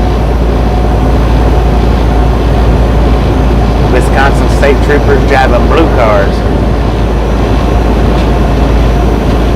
The ones I seen was black, so I guess it might have been before we hit Wisconsin. Finish line. How you doing? Welcome to the Ride Along Gang. Peanut butter and banana sandwiches. Hey, them things are good. Peanut butter and banana and peanut butter and bologna sandwiches. I do enjoy those. And you won't catch me eating a lot, but I do like them. And dang peanut butter and bologna, man.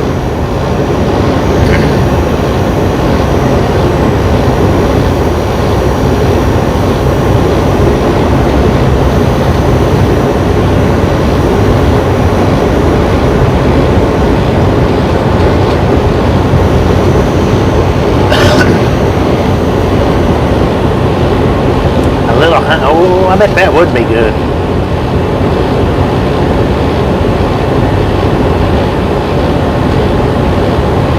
They're good.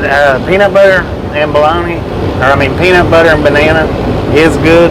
Peanut butter and bologna is good as well. If you like bologna and you like peanut butter, or if you like bananas and you like peanut butter, they are good mixtures.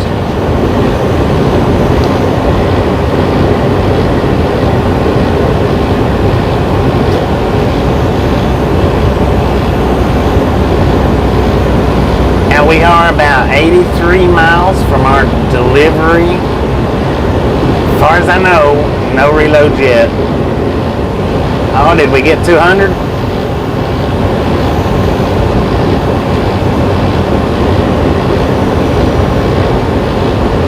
You lived in Memphis before, Lance?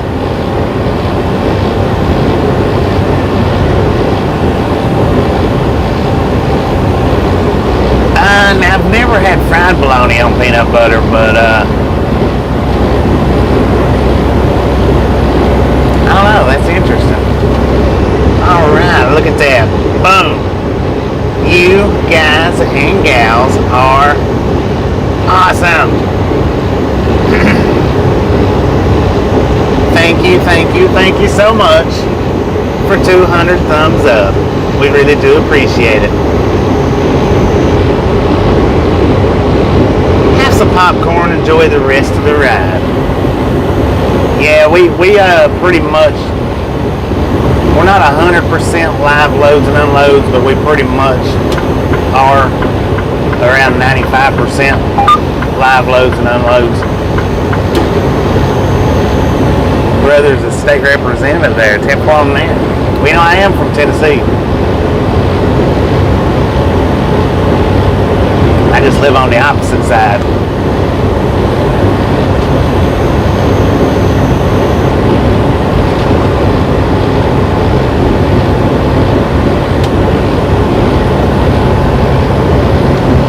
actually should be a Monster Nitro, but Sprite's all I got.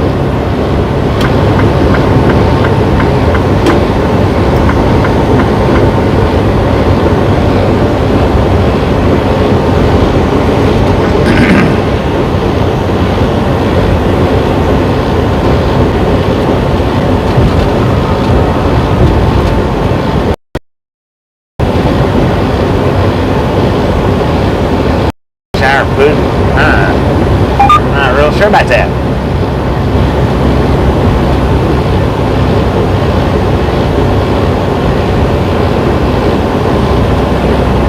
Sounds like it could be good though.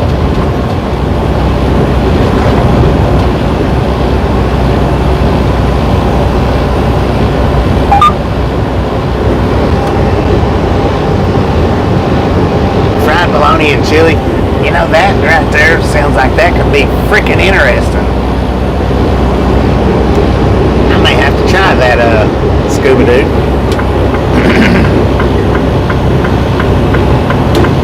Good morning, Tommy. How you doing?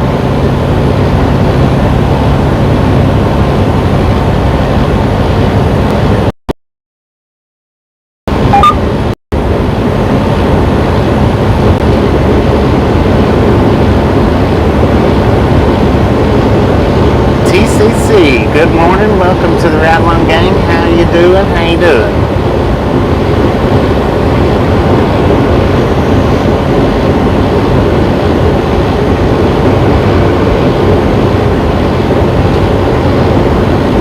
Oh, that sounds awesome, Anna. That sounds awesome.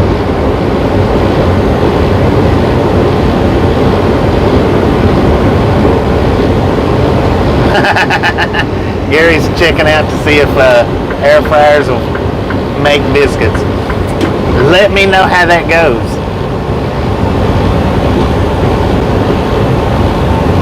Awesome, awesome. Glad you found us, TC. Glad you found us. We are here generally every single day for your guys' view and pleasure from the time I leave home till the time I go back home. Unless we're not driving. Now, if we're not driving, then I try to find us a nice, decent railroad to do rail fanning at for all the guys and gals that loves rail fanning on this channel.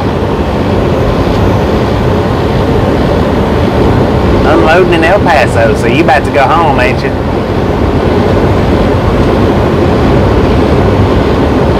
Excuse me.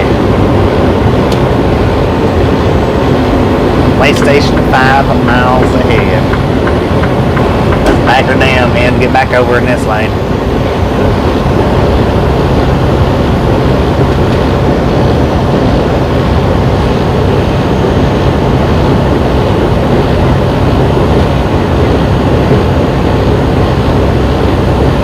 Dim Sim. I've never even heard of that.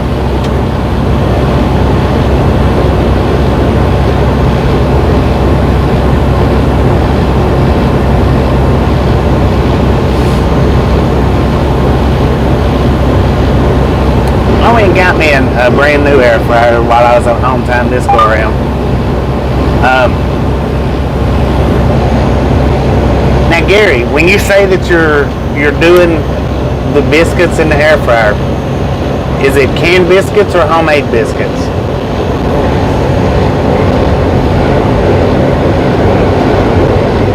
My recent rail fan, was that the one that we done down in Freona?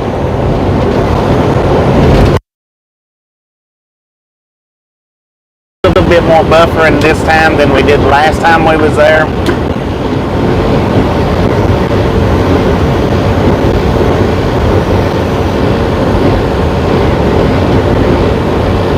Yeah, that's so far the best places that we've been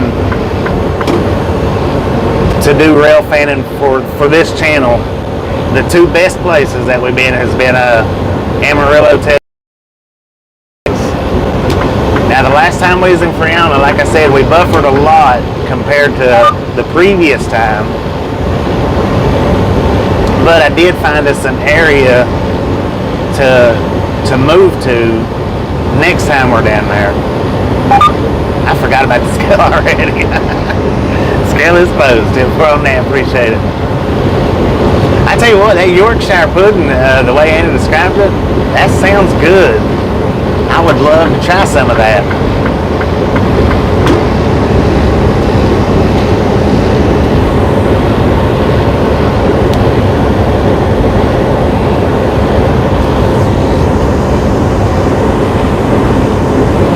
Chinese dumplings. Yeah, I go to the virtual railfan channel from time to time. I haven't been over there in a few weeks, but I do go from time to time, depending on which cam's up and what it's looking like. I'll go in there and hang out for just a little bit here and there. I do.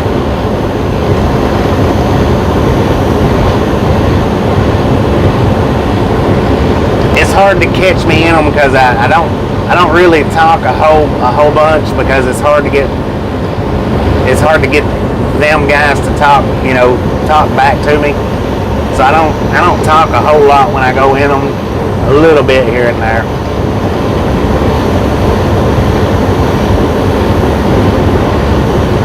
We bring the trains to you. From that, I tell you what, I bring the trains to you whenever I can. I love to do railfan videos.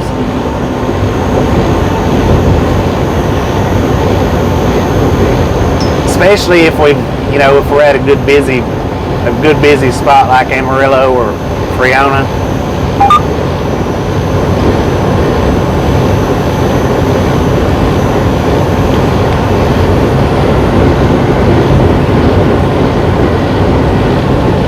Way station closed. Aaron was right.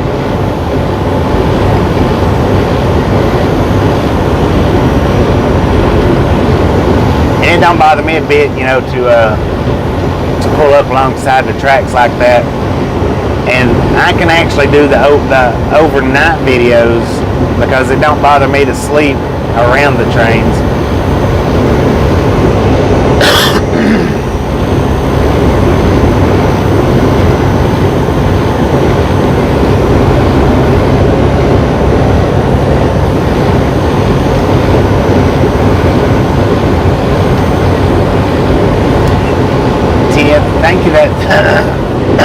Thank you there, Victor. Appreciate it. Yeah, I think if I could do more railfanning videos, if I could get to the locations, more often, we could have a superb railfanning channel as well as trucking channel. But now it is hard for me to get my truck and trailer to proper locations.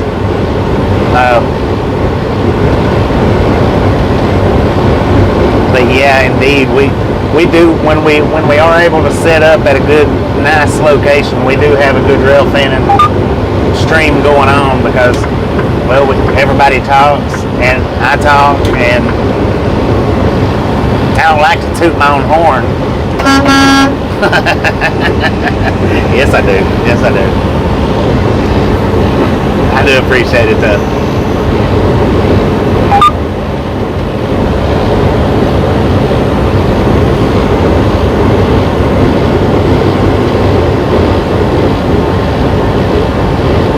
In Cumberland, Maryland, TM Farm Man.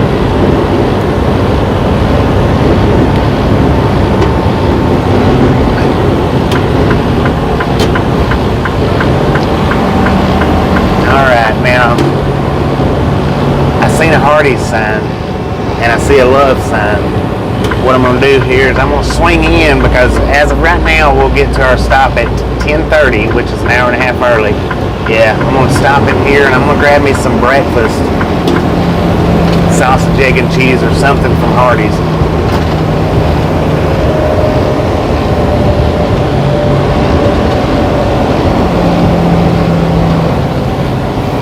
Well, and that's another thing I like about our railfanning videos, because we can move around. Now, I mean, we don't get to, like I said, we don't get to do them every single day, but we do get to move around and do them in different areas. And this looks like if this is a busy area right here, this would be a good place to stop and be able to do one, being that it's right at a truck stop. 2 truck stops and an intersection or a cross section.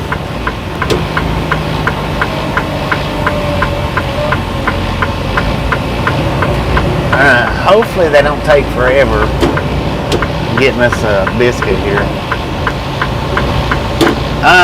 Daily life forerunner. How you doing? Welcome to the Ride Along gang. Yes, we are driving a Freightliner, Cascadia 2021.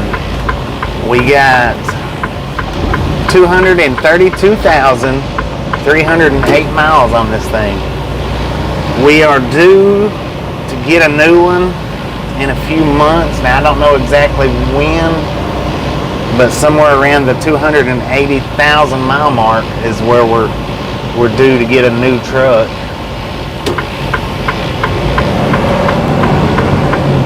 We got this truck brand new back in December 2020 or January 2021, I'm not real sure. It was either the last week or the first week, one or the other.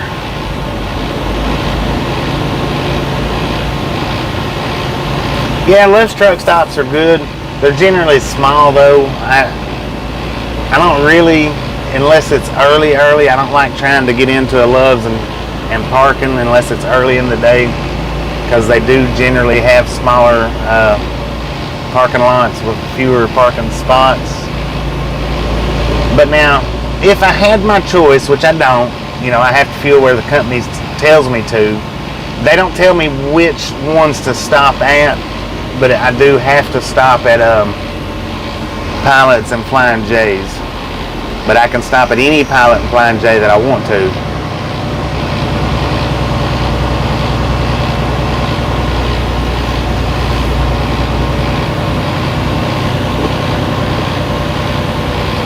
Alright, I'm gonna run in here and either get me some kind of something to eat, and I'll be right back.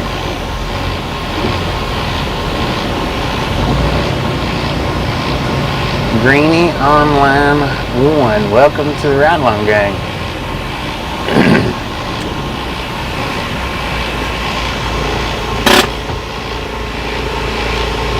Alright, give me just a few minutes and I'll have breakfast delivered.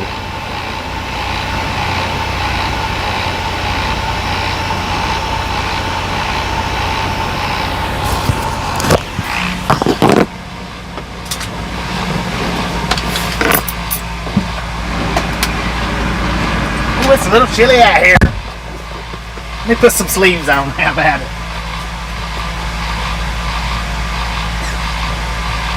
We ain't in the South no more.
sausage biscuits for everybody.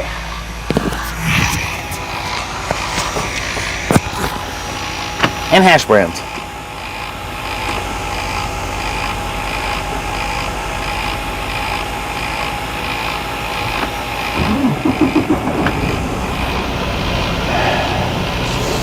All right, all aboard. Let's put some fire under these tires. How about it? Well, according to our GPS, that knocked us from getting there at 10:30 to 10:56. I don't think we was in there that long. 8 minutes.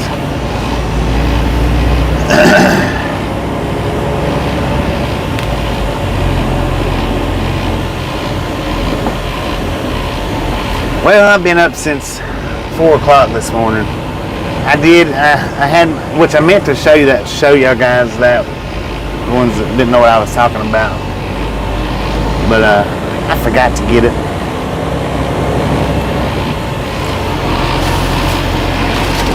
I'll show you when we get up here to the stop sign right quick what I had this morning, because I got 2 of them. The blueberry pancake wrapped around the sausage. Wait till we get up here to the stop sign and I'll flip the camera around and show you guys while we're not moving. Alright, now for anybody that was in here this morning when I was talking about that, that's what it is. The blueberry pancake wrapped in the sausage.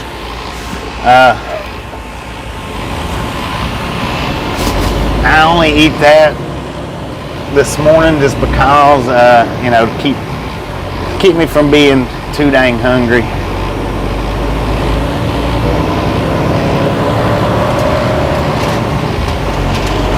Orson's still on the truck. He is indeed still here. He's sitting right over here in the passenger seat.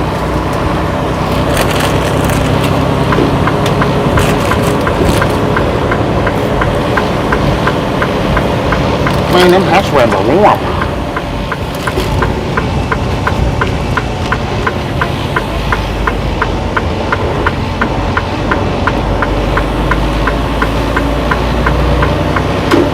They're pretty good. I didn't get any syrup with mine this morning. They're a lot better with syrup, but I tend to spill the syrup on me. I don't know if it's I just dunk it in too far and cause the syrup to over spew, or if the syrup drips off of it in between the little container in my mouth. But I always drip the syrup on me, so I don't get the syrup too much. A lot better with the maple syrup than syrup or syrup. Syrup, not syrup.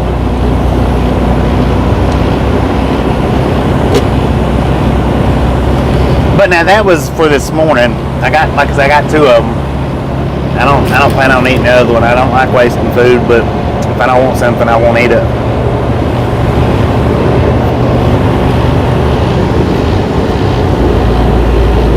And that was just to keep me, yeah, there you go, syrup. Yeah, a jug of real maple syrup, yeah. Right. I'd like to have some of that Canadian syrup that everybody talks about. I'd like to try that out.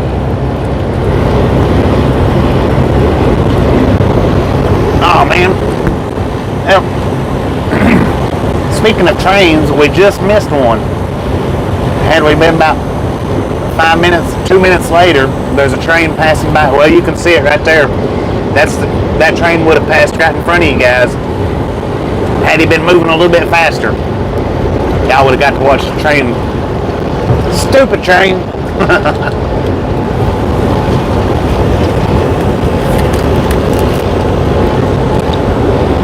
Cost more, but well worth it. Yeah.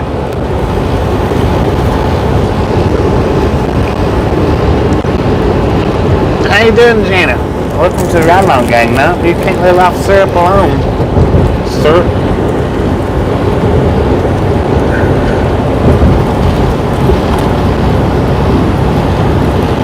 Yeah. No, that was actually a Union Pacific. UP. Had UP engines on it. I seen 2 of them.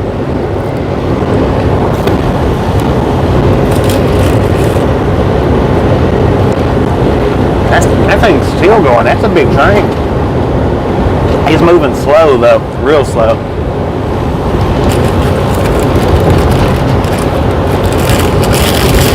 Maple, yeah.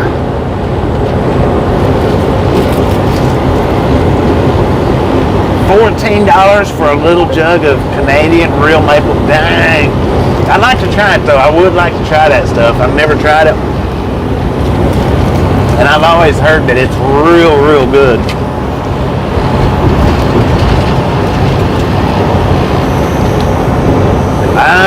I'm pretty sure that's what I seen was, I mean, I could be mistaken. I could be wrong, but I'm pretty sure it was UP engines. Could have been sick. I mean, it could have been a mirage, but I think that's what it was.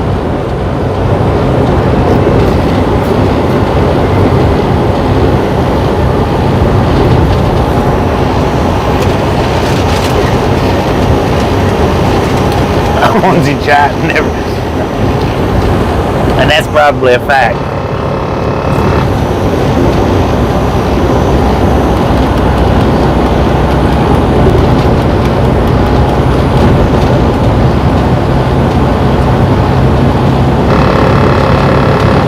Yeah, that's what I seen was I seen the UP engines.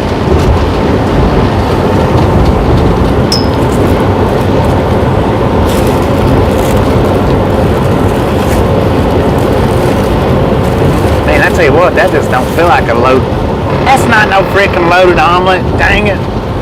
Son of a... Man. God. I don't know, it might be. I guess it is.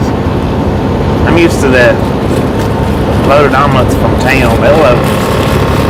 They freaking load them up. Yeah, it is a load omelet. Good Lord.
Looks like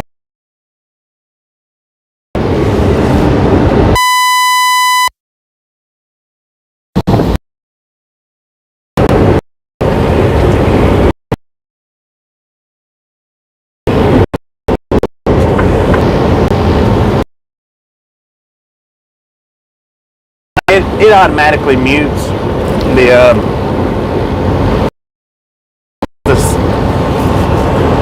we were off the same phone that I receive my phone calls from, so it automatically mutes it.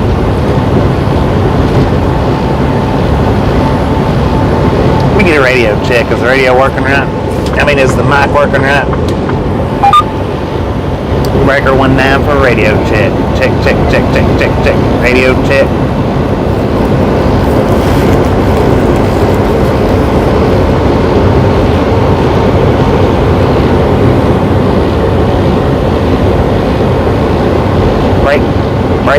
Break. We got a bear in the weeds.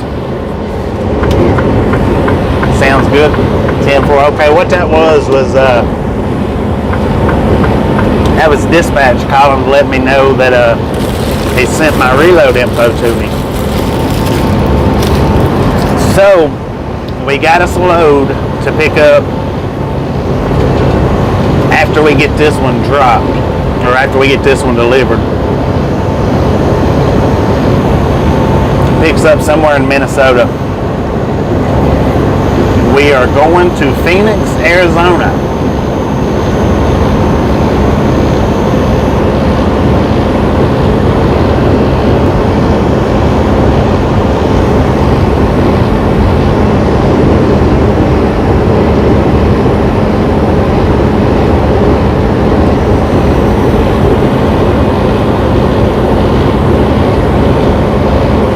So what we'll do when we get up here, we'll run the live stream all the way till we get to the delivery.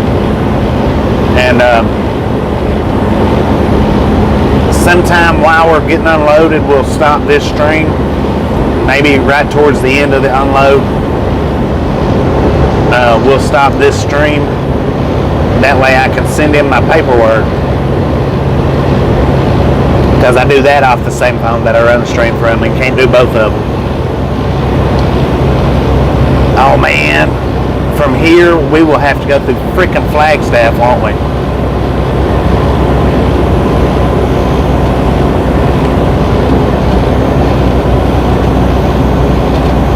Dang it. And I'm sure that's where the snow's at, Flagstaff, Arizona.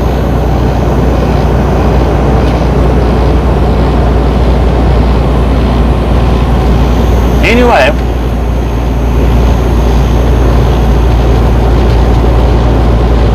we do have reload. We're not going to have to sit and wait. So that's a plus.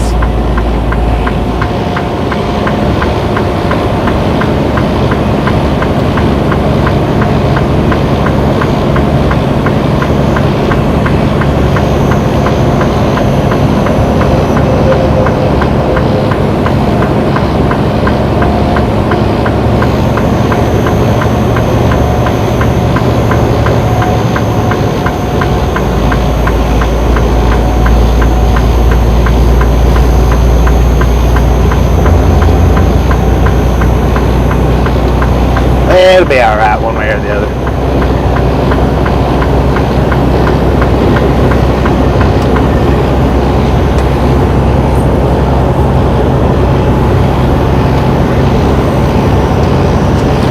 But now, with us going to Flagstaff, with us delivering to Phoenix, chances are 9 times out of 10, well, 8 times out of 10 maybe, we will deliver in Phoenix, and then we'll drive down to Nogales and pick up a load out of Nogales, Arizona. Maybe. That's the way it's always been in the past. I don't mean that's the way it'll be today or this go around, but most of the time when we deliver to Phoenix, we end up going down to Nogales and picking up a load out of Nogales and going out.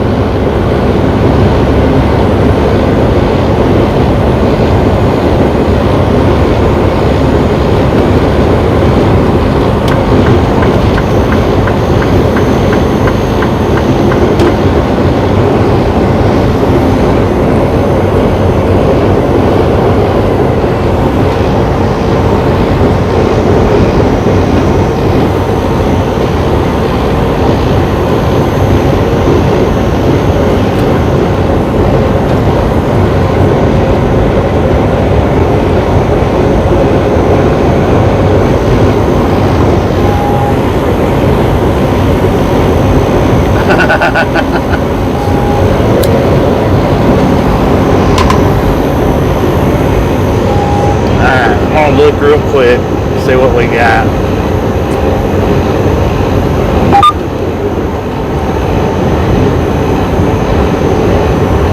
Alright, it picks up in Lakeville, Minnesota.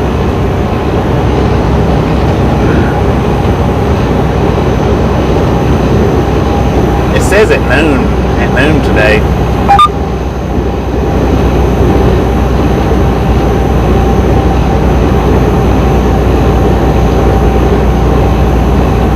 Delivers on the 8th. 4 days to run 1,600 miles ish. So we might have time to do some sightseeing.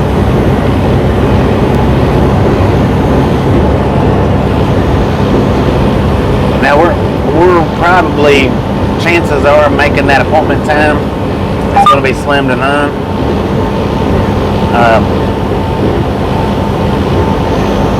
Because I just don't think they'll have us unloaded by noon to make it over to the pickup. They might.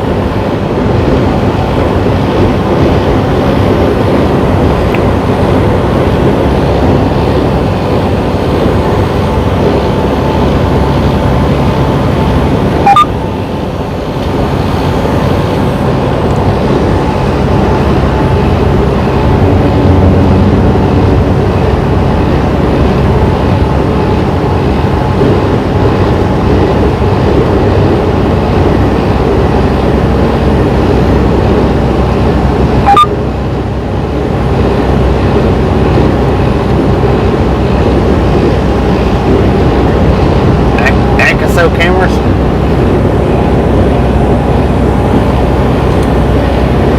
I've got a GoPro that I use for all of our POV videos.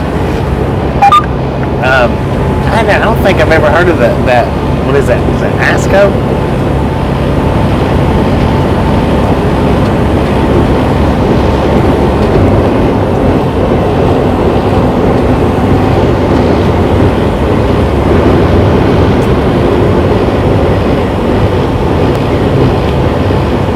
What kind of drones do you use?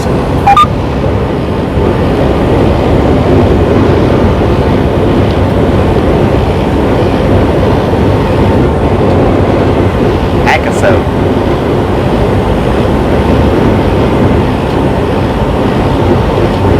Yeah, that's messed up. A noon delivery with a noon pickup. That they would do that.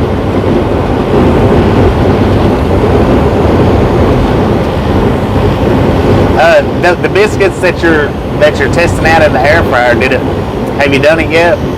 And are you using canned biscuits or homemade biscuits? I missed it if you answered it earlier.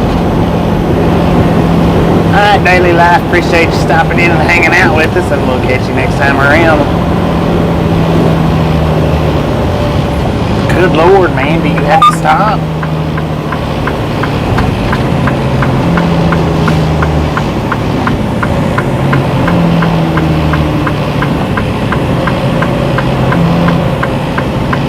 Them cheap drones, now they are the cheaper drones. You gotta watch. I've had a couple of them. They will fly off crazy. His brakes are smoking.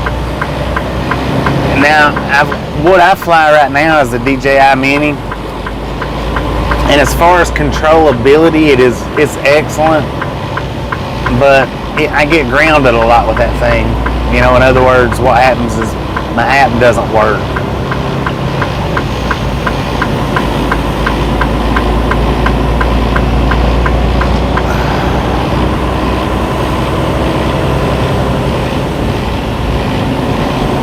Cheaper to buy 10 for.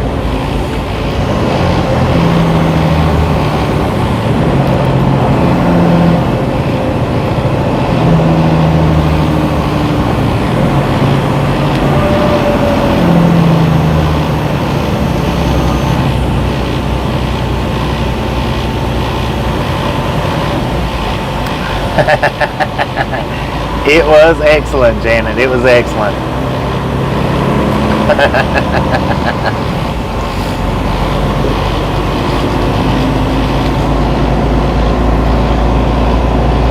Just a friendly reminder for anybody that's just stepped in or new or just maybe forgot to do it.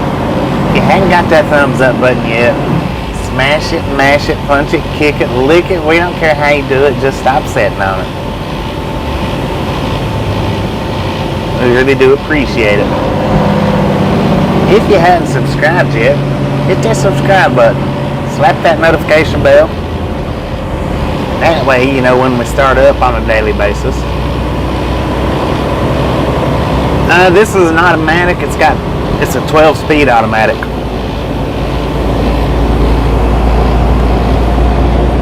Our company runs 100% automatics, except for 2 trucks that I know. Well, yeah, I think it's 2 trucks that I know of, and that's the 2 owners. That's the dad and the son. They have 2 long nose speeds that are 18 speeds, I believe.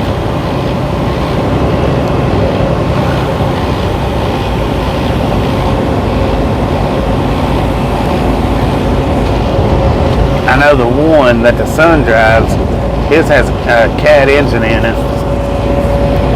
Man, you're talking about sounding good. That thing sounds freaking nice. The Jake brakes on it, the engine and everything sounds, I mean, it's superb. I wished we had a whole fleet of them, but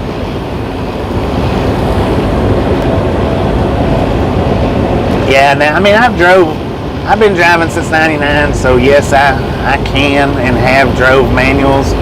Drove manuals all the way up till about 4 years ago, and then I switched over into the last company I was at, started buying autos, and I switched over to the auto then. And I hadn't been back in a manual since then.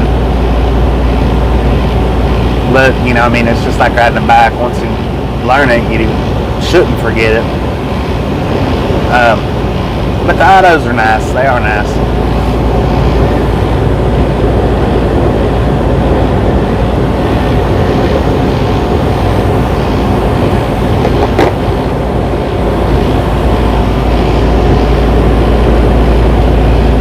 So you can change these gears manually if you want to. You can put it in manual mode, change gears manually if you want to. I don't know why you would want to, other than going up and down hills.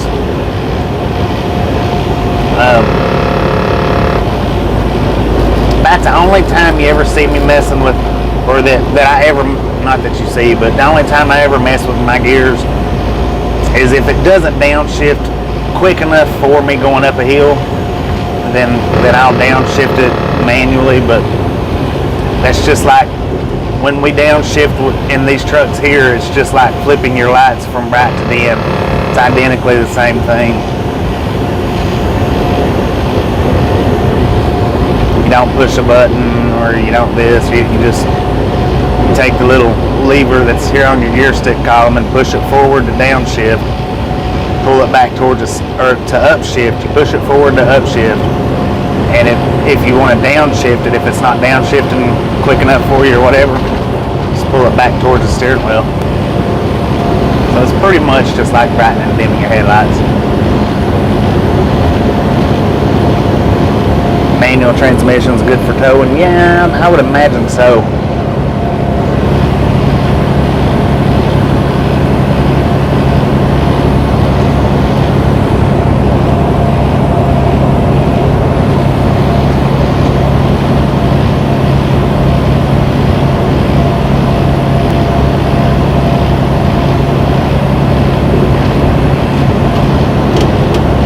Minneapolis at 49 miles.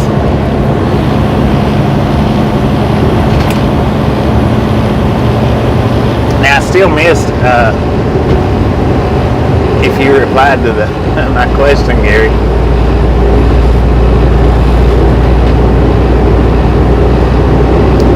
I sent it. Okay, sent it to you frozen. 10-4, 10-4. I got you.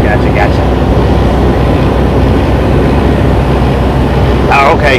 I got you. Let me see. Wait a minute. There you go. Good.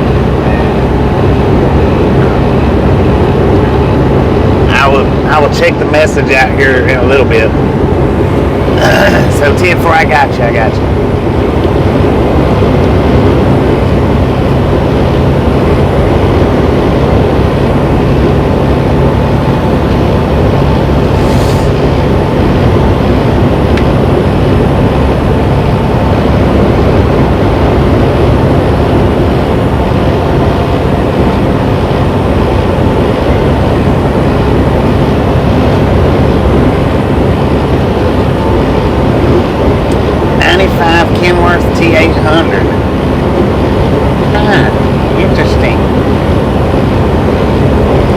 had the Kenworth T2000s. I've drove one of them.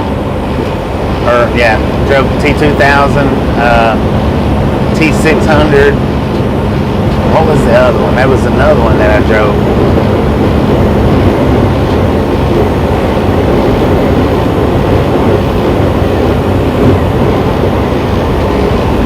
For them, man.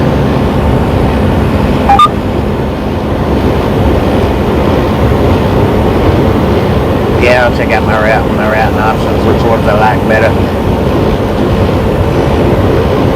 I'll take the one that I prefer. Come on, car. Good Lord.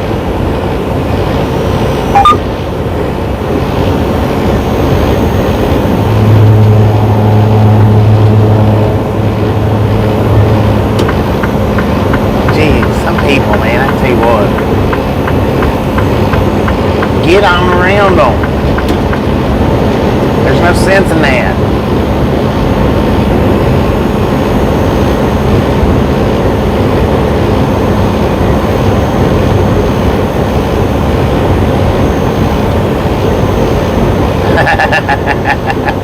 Yes, indeed. Yes, indeed.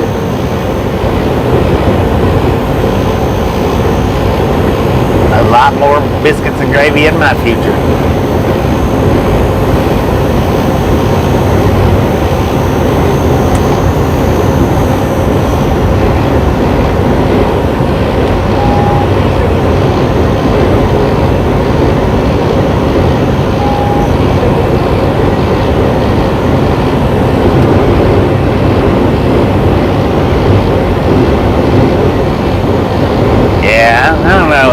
People that gets right beside the rear end of trucks and just wants to hover around out there. I mean, I guess they don't know no better, but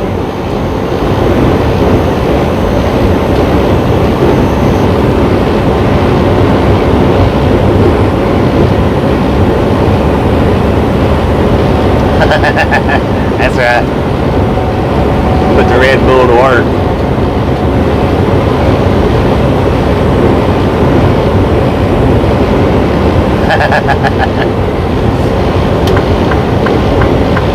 That's another thing that I don't like about going to California. You can't find biscuit and gravy out there anywhere, or nowhere that I've ever been to. Got your full attention, right? No doubt about it.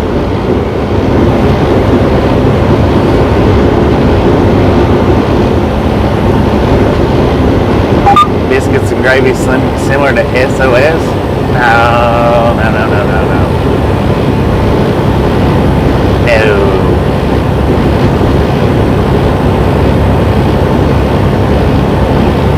Okay, wait a minute. Where are you from, Janet?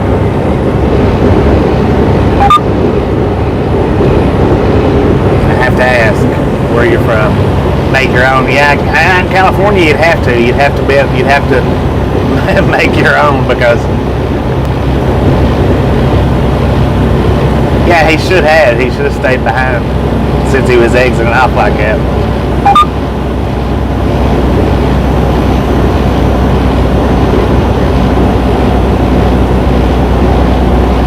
Potato and slop. How you doing, Kathy?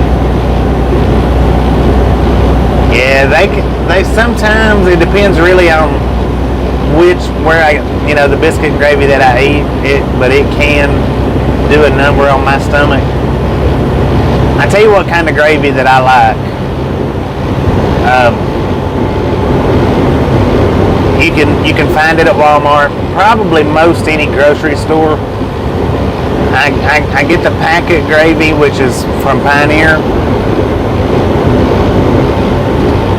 They've got, that's some of the best gravy that I've eaten that's not homemade.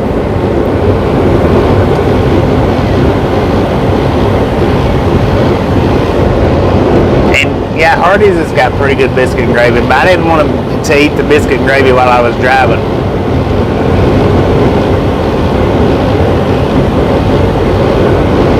10 for on that fish, 10 for on that.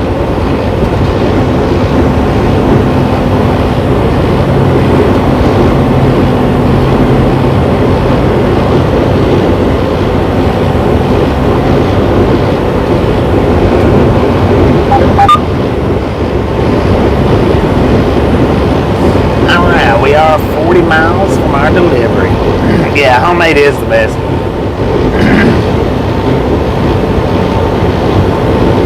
I miss my grandmother's biscuits and gravy. She fixed the best biscuit and gravy anybody in the world that I've ever eaten.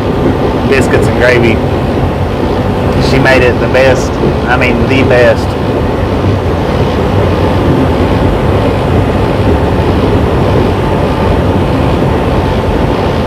Diner in Chicago called Sparky's.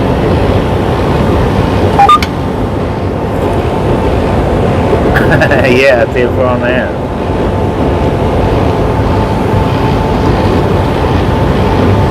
Alright, now our next pickup is just, according to my load info, is just about 29 miles away, so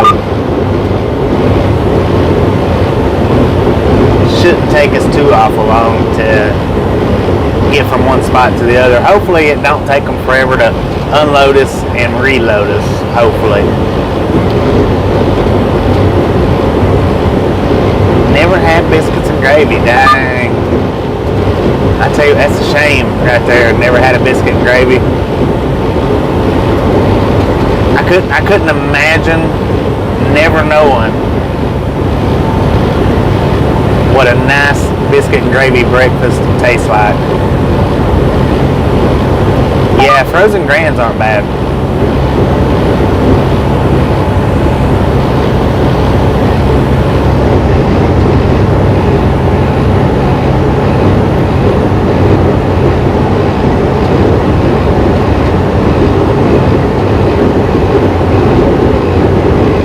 Yeah, where'd you say you was from, Janet?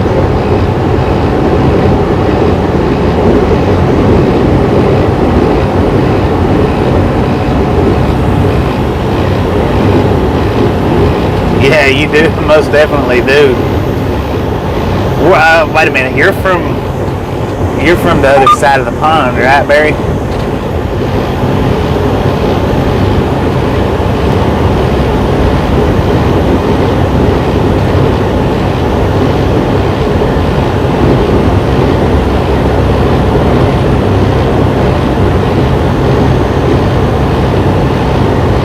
Niles, Michigan.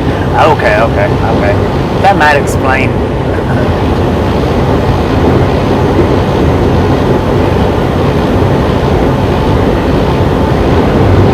Yeah, Pioneer. It's Pioneer brand. Don't get the sausage gravy, because if you get them the packed gravy or the packaged gravy, the sausage gravy is nasty. It's got a nasty taste to it. I don't know what it is, but anytime you get that little packaged gravy to make, always get the peppered or plain. Avoid that sausage gravy, even if you like sausage. I mean, I love sausage crumbled up in my gravy, but that stuff is nasty. Yeah, it's Pioneer though.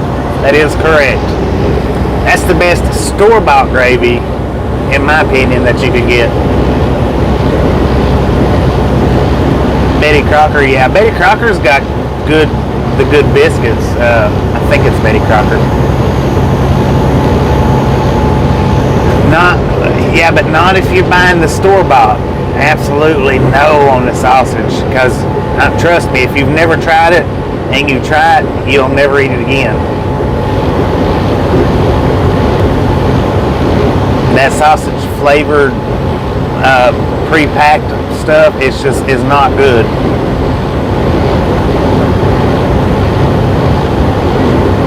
Yeah, if you make it yourself, indeed it is. If you make it yourself, it is. I'm just referring to the packaged gravy.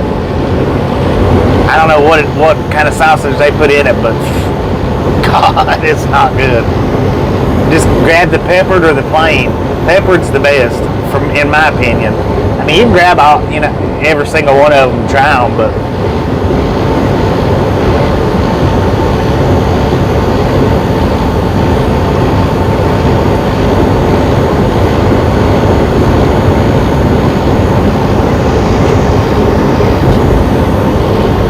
Pioneer. And now that is something Meals. There's another one that's pretty good. It's not as good as the Pioneer, but it's pretty good. It's like, I don't know, it's something Mills.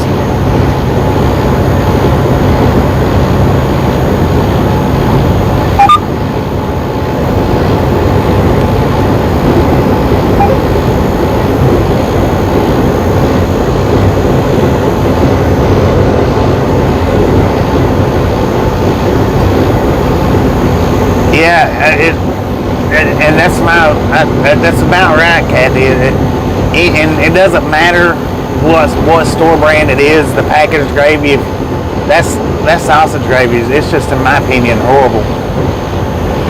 I mean, by all means, get your own sausage and crumble it up in the gravy after you make it. Just don't get that stuff, because if you do, I mean, I guess some people would like it, but.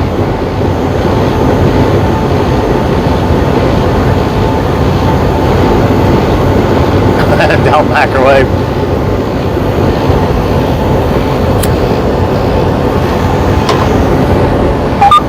Southern, yeah, that's right, Southern Mills. That one's a pretty good packaged gravy. If I can't get Pioneer, then Southern Mills is what I look for next. I prefer the Pioneer over the Southern Mills.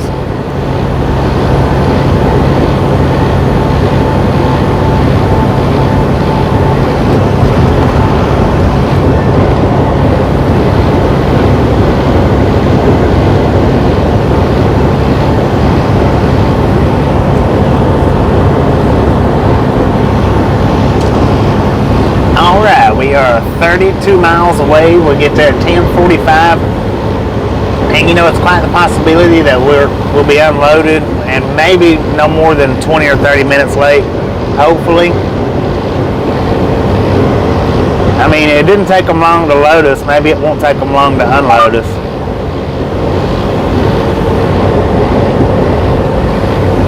Your gravy is different in the UK.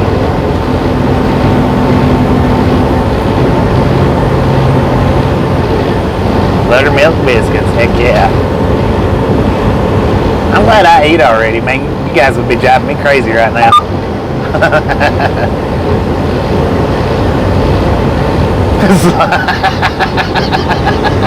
That's just exactly what I was thinking, Janet. Had I not just eaten, oh man, my gut would probably be eating my backbone right now.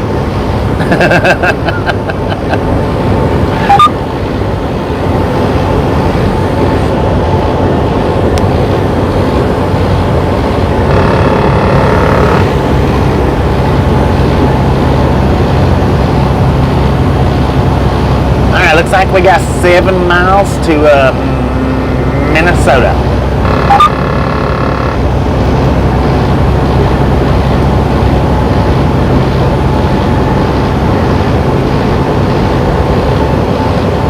$10 for on that, Scooby-Doo. $10 for on that.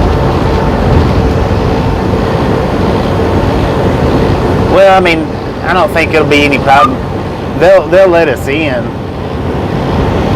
but if they wait till noontime to unload us,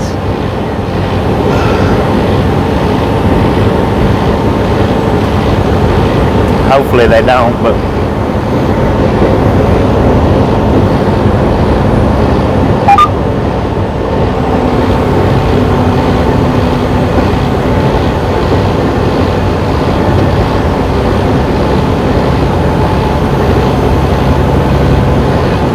and we've got that kind of gravy too, but that's not breakfast gravy. There's a difference between breakfast gravy and like meat gravy or potato gravy.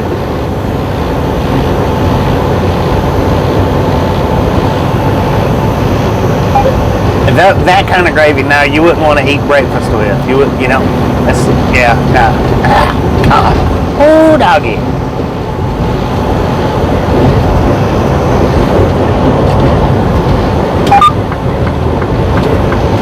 Yeah, it has cooled down here. According to the truck, we got, oh wow, it dropped down to 43 degrees, y'all. Last time I looked, it was 68. When I got out of the truck back there, though, Love's, it was pretty dang cold.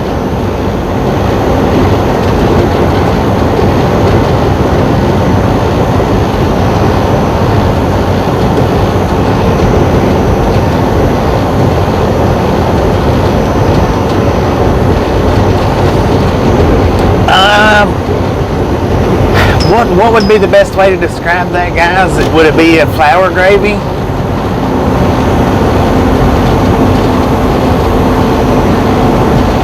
Yeah, meat gravy is more liquidy. It's more, and breakfast gravy is thicker. It's a thicker gravy. White gravy made with flour and water, yeah. Yeah, biscuits would be like the same as dumplings. Because, well, that's what, if we're here, here, if you're gonna make like chicken and dumplings, that's what it is biscuits.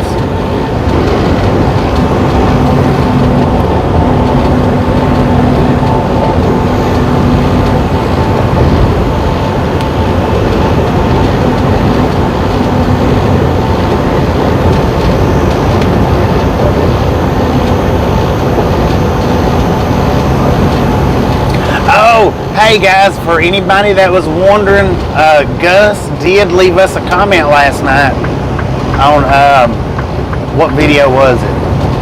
Oh, it wasn't a video, it was the post.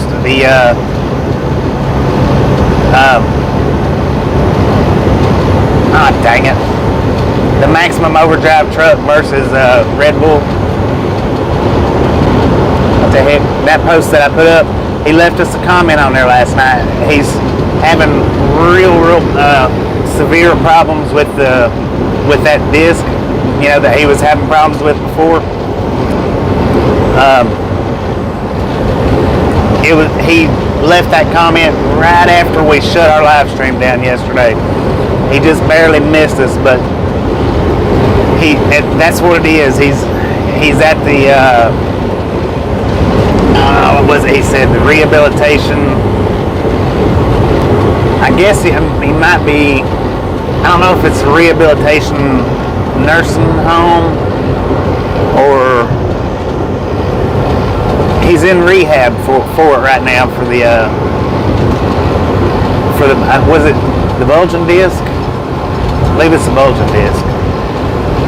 But he did leave us a message. He's okay other than, he's, doing, extreme pain and whatnot.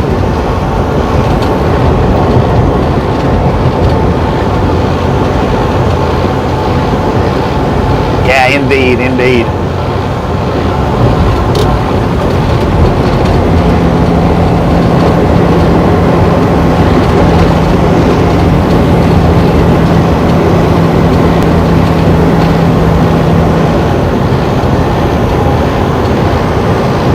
Alright, 1 mile, crossing over St. Croix River. I think that's what that is.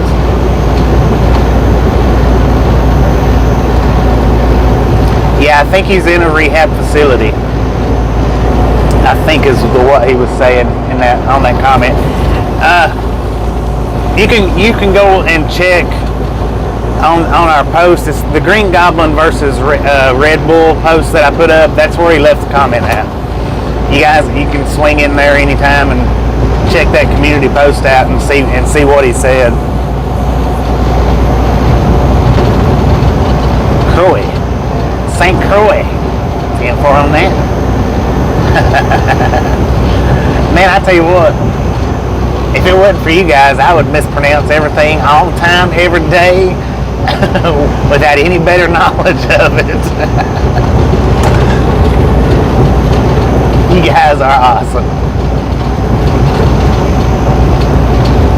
Yeah, we are in Minnesota now. Welcome to Minnesota. Way station is closed. They do got the barrels up. But yeah, by all means, if you want to check out the comment, that way, because I'm sure I didn't explain it completely right, but it's on the Green Goblin versus Red Bull post where he left a comment last night.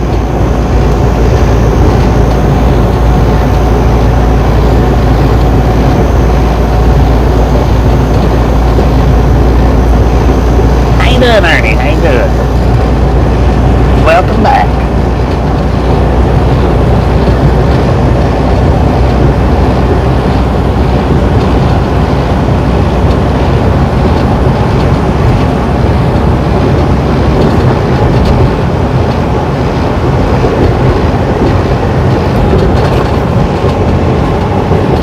Hannah, go to our community post where I posted the Green Goblin versus Red Bull post. I think it was the last post I put up. He went in and commented on it last night, so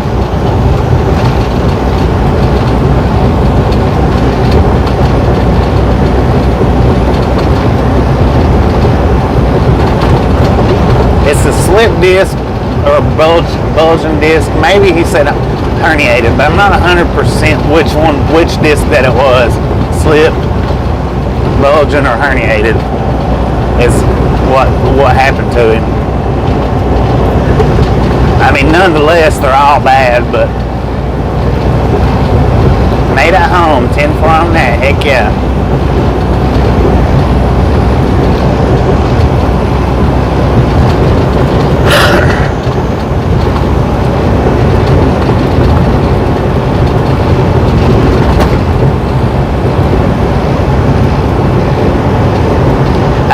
I'm not sure if bulging and herniated. I don't think it's the same thing. I'm not sure. I mean, don't quote me on it. I'm not 100% on that.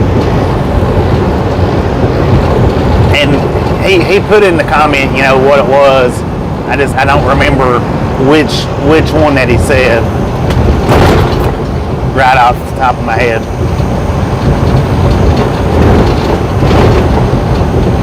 Welcome to the rodeo roads of Minnesota.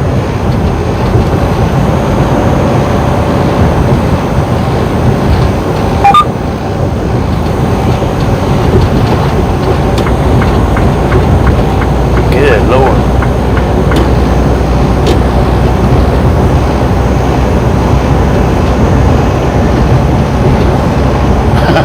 Ten-4 on that.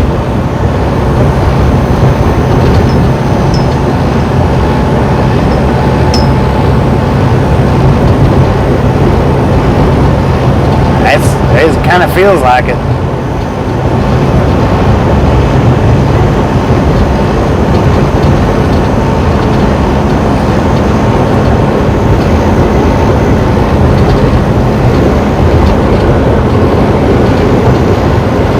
Yeah, like I said, I don't want to say I don't want to say what, you know, being wrong. Just check the community post out. See, he says in the community post, or in that, on the comments there.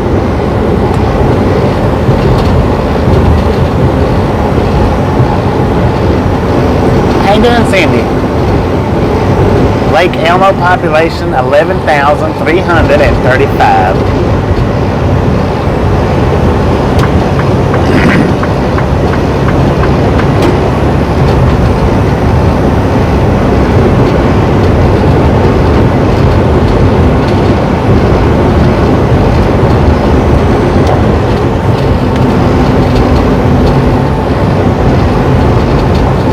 I'd hate to drive a rusty old car down through here.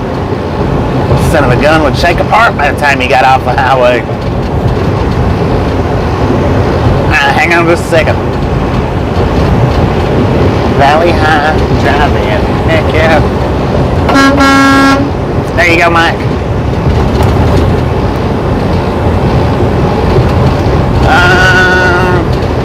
I think it's, I don't know.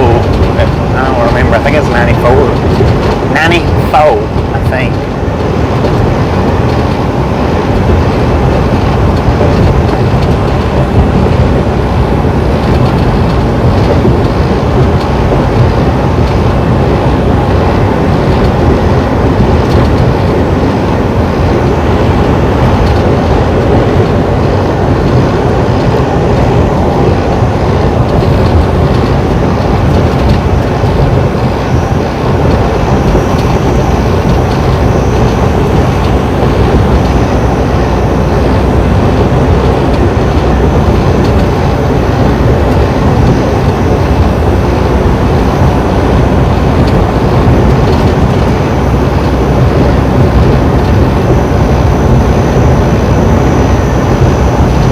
Good morning, Aaron. How you doing?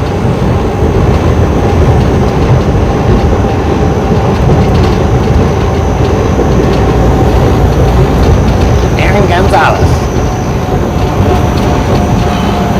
Come on, people. Put your foot on the throttle. Let's go.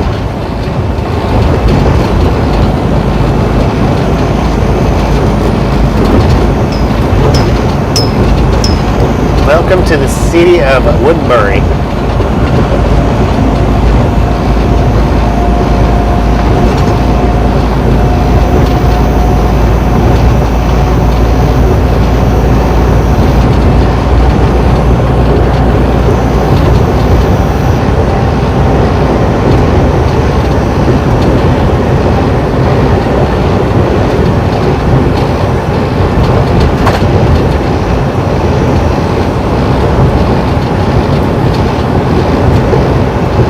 Feels like a freaking roller coaster track.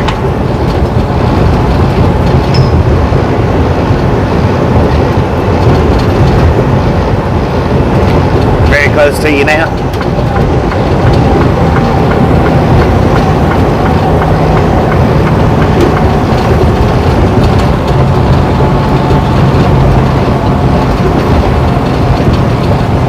God bless. This is horrible. Oakdale population 28,303.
Did this GPS just get me to pull off here for no freaking reason?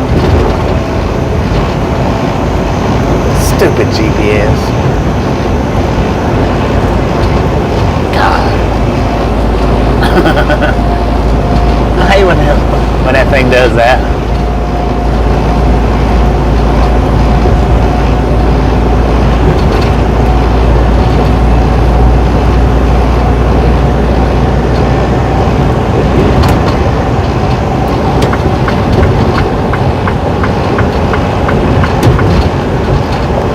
We are 14 miles from the delivery.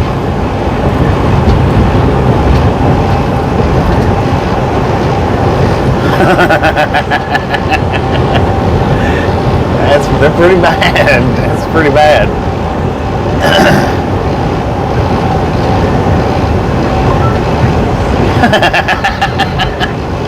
There you go. There you go. NASCAR pit stop. I like that.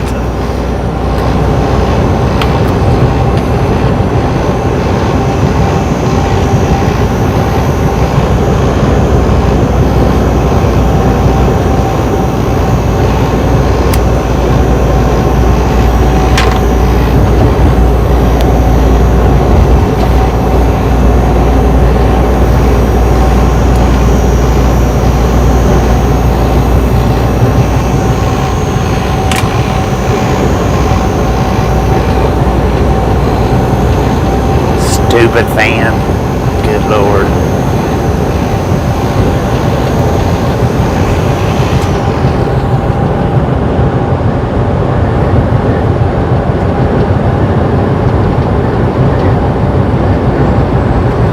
Go park soon. We're going to park pretty soon here, about 13 miles. Go park soon. I never heard it put that way. I like that.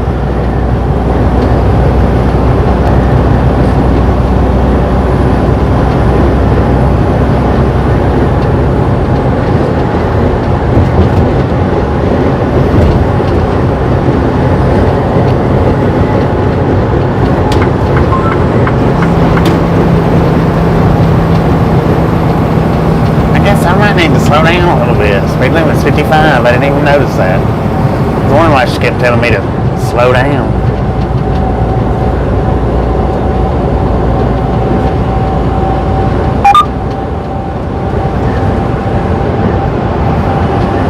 Alright, welcome to St. Paul.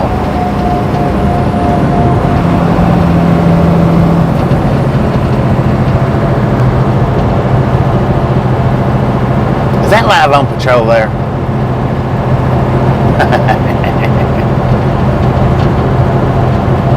Sir, you looked goofy in that outfit. I'm sorry, but they got funny looking troopers up here.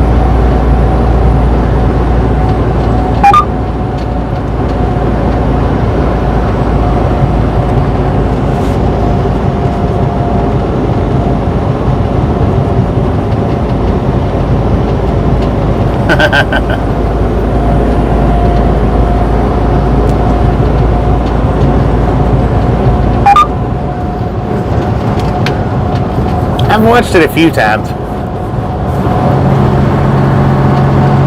Not a lot, but I have watched it a few times.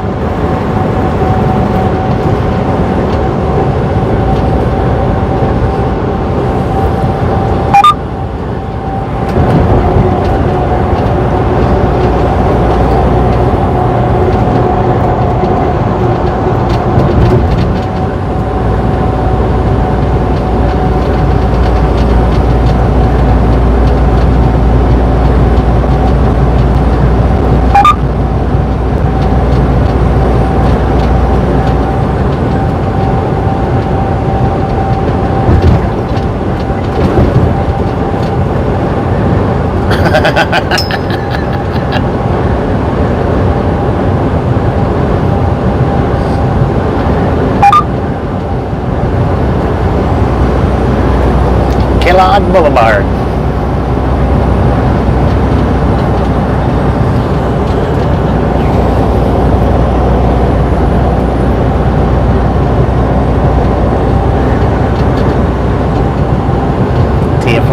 Hopefully that wasn't his brother that I was talking about back there. If it was, I do apologize.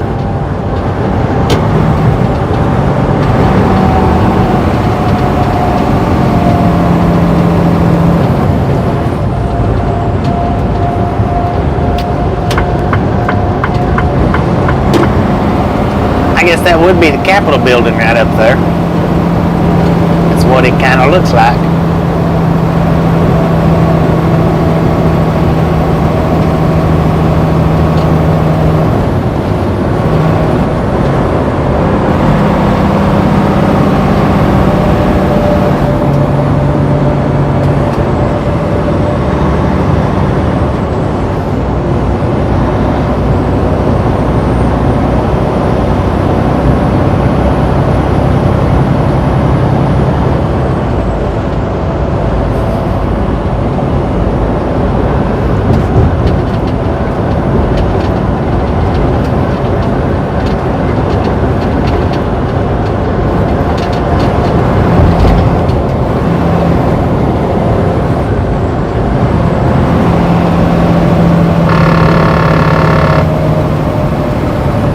Put your foot on it.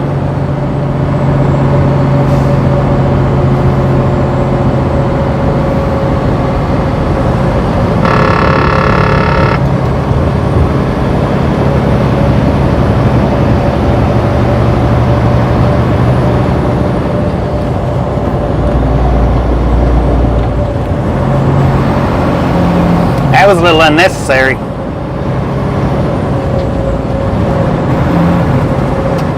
Well, maybe it was necessary. I don't know. Yeah, it is annoying when people don't know how to merge. Especially when you're already going as slow as, this slow anyway. I mean, I'm well under the speed limit. Speed limit's 55. I'm just running 45. They get beside you and just want to sit there and then get mad and honk their horn and flippy birds whenever you don't scoot over to let them out.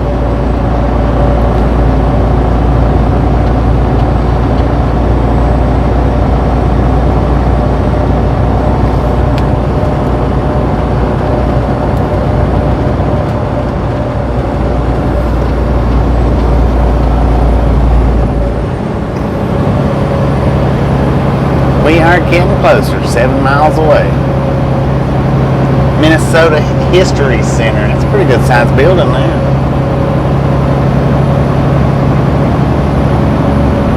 Man, I don't know what that is, but that is nice looking. I don't know if that's a big church. That's what it kind of looks like. It's a big old huge church. It's nice. I mean, it's nice looking on the outside. I'm sure it's nice on the inside too.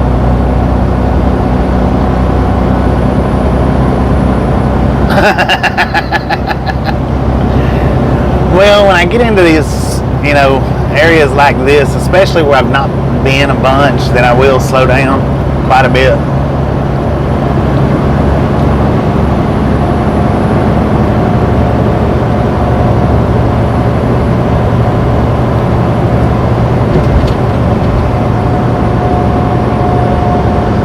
That's what I was just talking about, that cathedral looking building. That's what I was just mentioning. I don't know what kind of building that was, if it was a church building or what, but man, it looked nice from once we got up on it.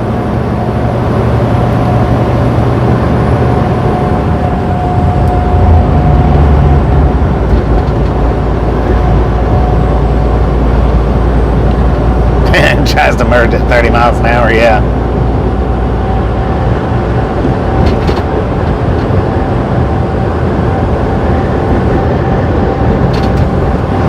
I don't know about that.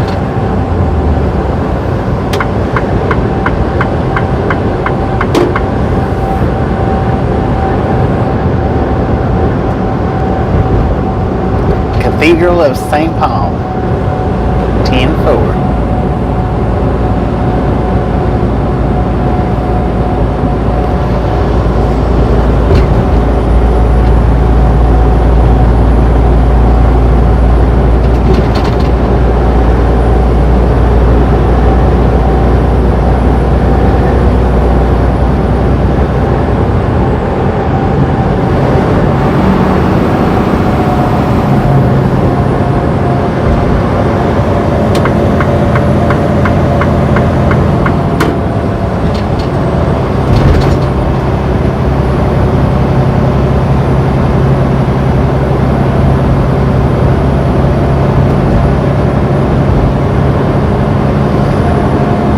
Well, I'm going to see what I can do about working on that, Anna.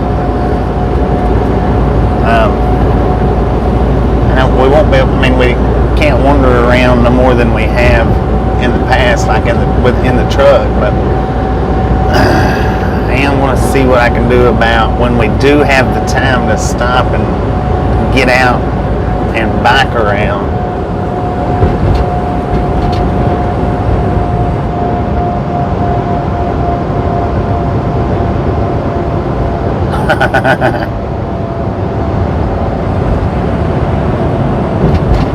Odd, Virginia?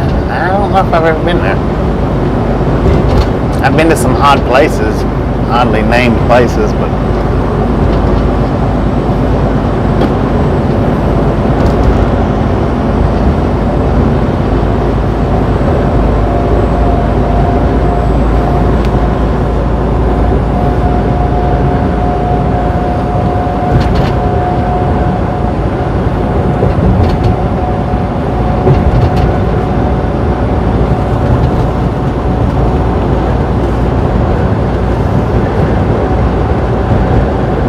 yeah, that was pretty good there. I enjoyed doing that one.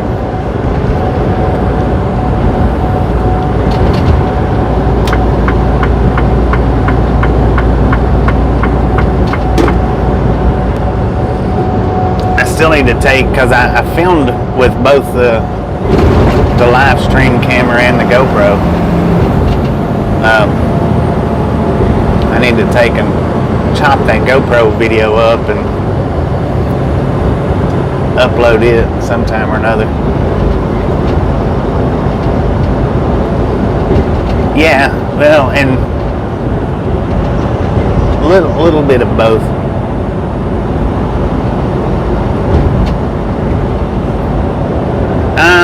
No, I haven't.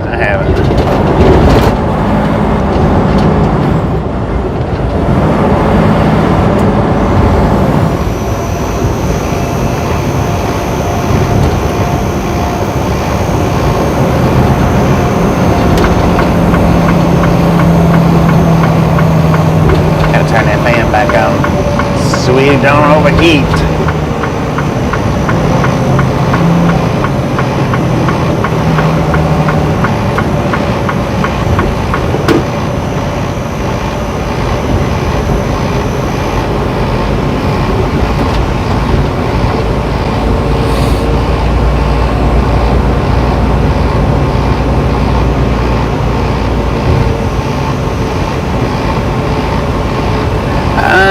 I don't know. I mean, I'm sure they'll get one, but whether I get a red one or a gray one or a blue one, I don't know yet.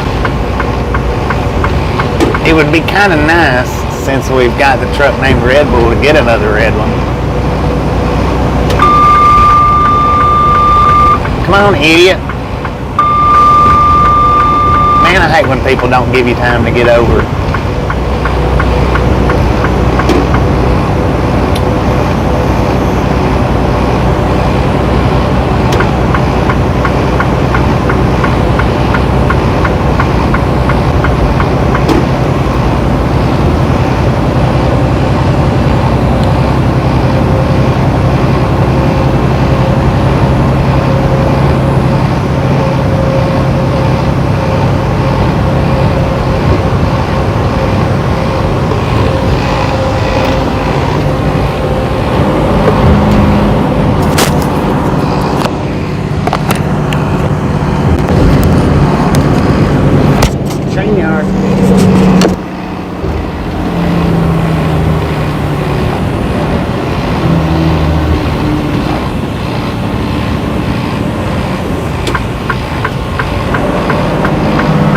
We are 1.3 miles away.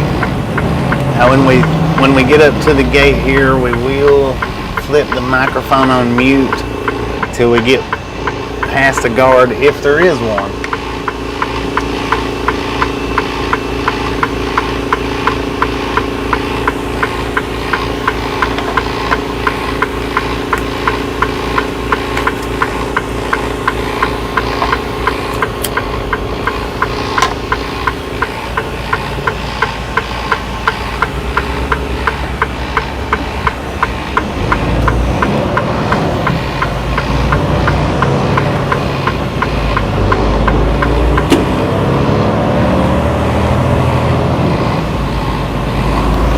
Tell them we want it red.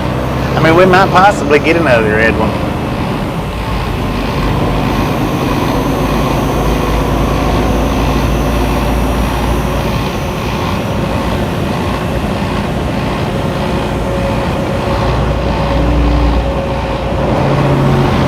No train horns.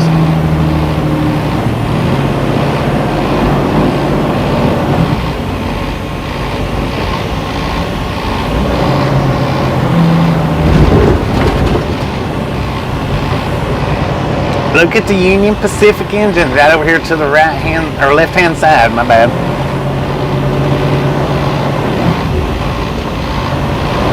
They are unloading the trains or loading them. Not sure which one they're doing. 1, 2, 3, engine Alaskan.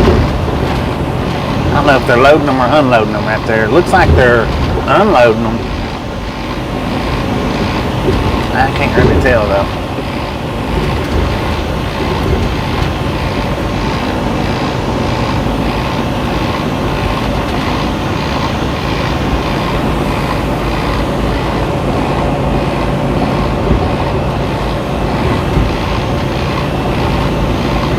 Kitty.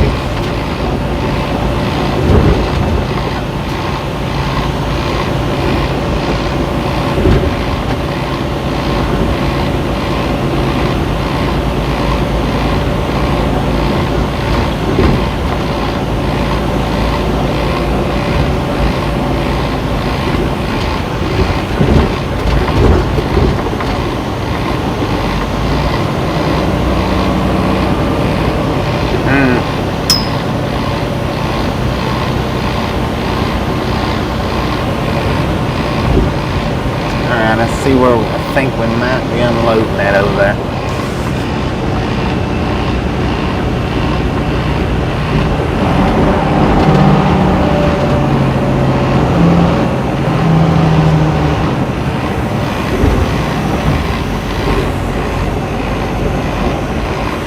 Almost.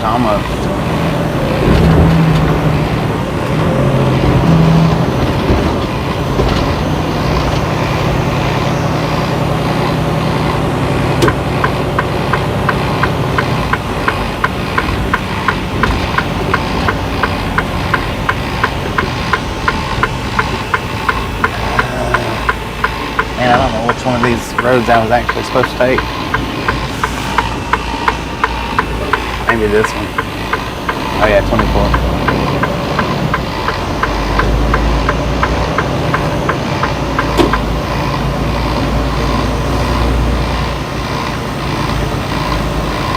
The Jake brake.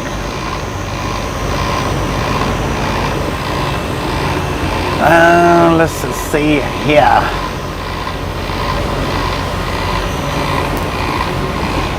Dang it.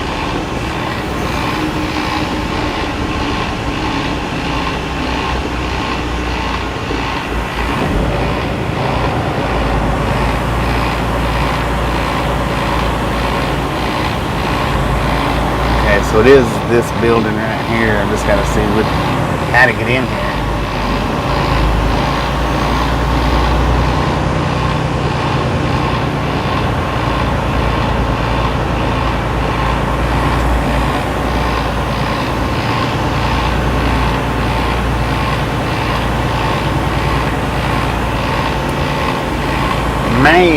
Maybe check-in doors 12. Okay, so we'll go down here to this entrance and swing in. I don't see a guard, so we don't look like we have to go on mute. Now we loaded up right in the middle of a train yard. It looks like we're going to be unloading right here at the foot of the train yard. Door 12. Where's door 12 at?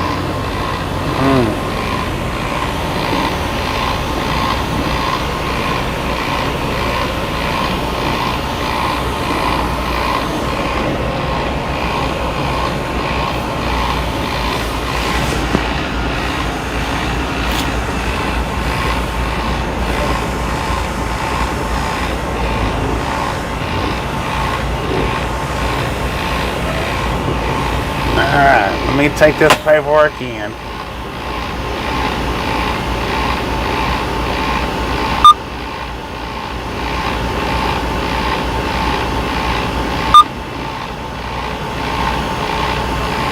And I'll be right back.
Alright, so what we got here is a failure to communicate. No, I'm kidding. We're going to pull back out on the street. We've already got a door assigned to us, but we have to wait till 11:30 to go back to the door.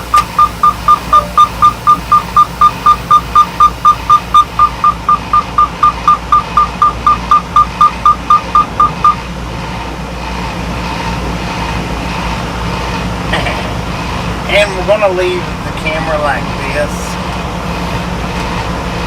for now, I think,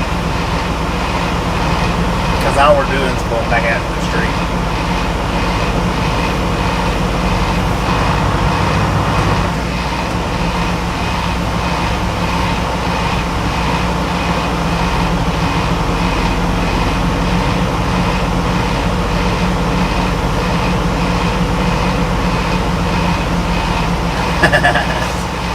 Well, and it was being quiet. I don't know what happened. It stopped being quiet though.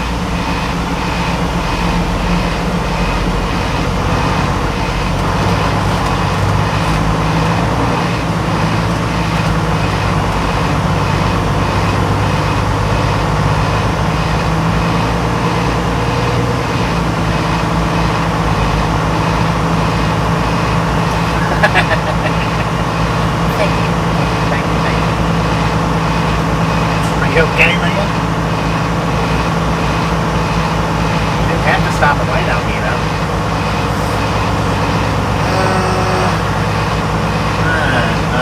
I guess it is.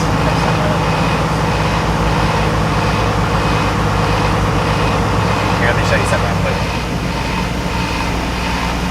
Sign says no park. We're gonna do it anyway.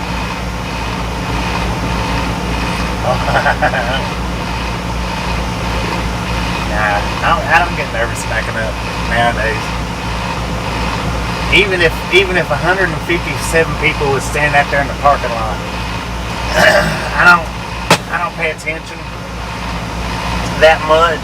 I'm not saying I don't. I'm just saying I don't pay attention that much to people watching me. Just because I've backed up in front of so many people before, it don't make me too nervous. Sometimes it does. Sometimes it does. I'm not saying that it never does, but most of the time it's not too bad. Usually. But yeah, it says, well, and I'm pretty well between them now. Anyway, we have to wait here till 11:30, which is just 30 minutes. Hang on a second.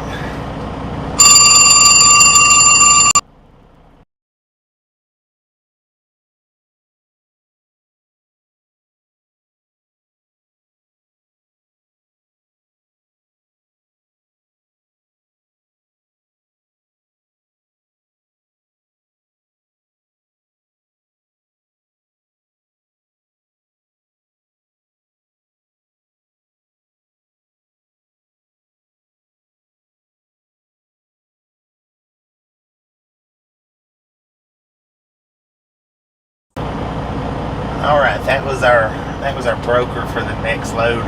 Is it Avon calling? No, that was our broker for the next load. He was asking what the ETA to the pickup was going to be. I said, well, it should be around 12. I said it should be around 12. I said it might be a few minutes after. He's like, oh, a few minutes. He said, a few minutes, that's okay. Which, it might be 30 minutes, but hopefully not much more than that. It kind of seems like, I'm not going to say that it will be a fast unload, but it kind of seems like that it may be a pretty decent unload, maybe. Let's see, I need to...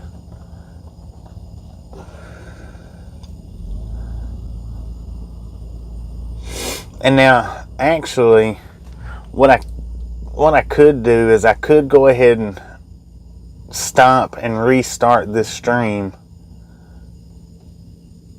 No, we'll wait. Because he already signed my paperwork for me. I can go ahead and take a picture of it and send it in. Then we can go ahead and start the other stream back up while we're waiting.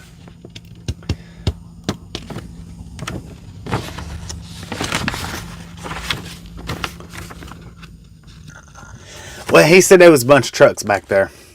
I mean, so I don't know that it's actually available yet or not. Just the door that they want me to go to. He did already assign the door, but he said that there was a bunch of trucks back there to wait till 11:30, which I'm guessing that if there's a truck on there, it should be done by 11:30 is what I'm thinking. But I don't know how long that truck's been back there. You know, if maybe that's the truck that was in front of us. I'm not, 100% certain on it. Pedro from Brazil, how you doing? Welcome to the Ride Along Gang. Thank you for stopping in. Thank you for giving us a view, an opportunity to show you what we do out here. I do appreciate each and every one of you guys coming in and hanging out with me on a daily basis, or weekly basis, or an hourly basis, or however much you hang out with us. I do appreciate it a whole lot, each and every single one of y'all, guys and gals. Y'all make my day go by a lot better.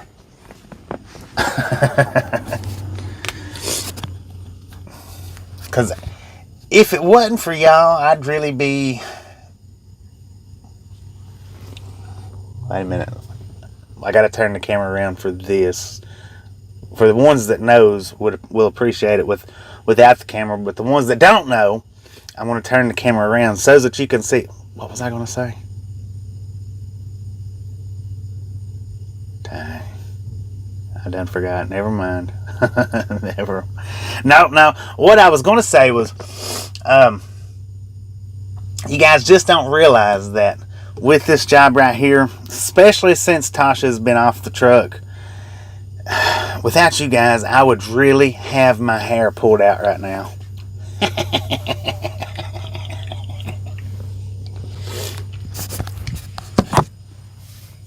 Yep, nice clean shave, freshly shaved, taken care of. I would have my hair pulled out right now.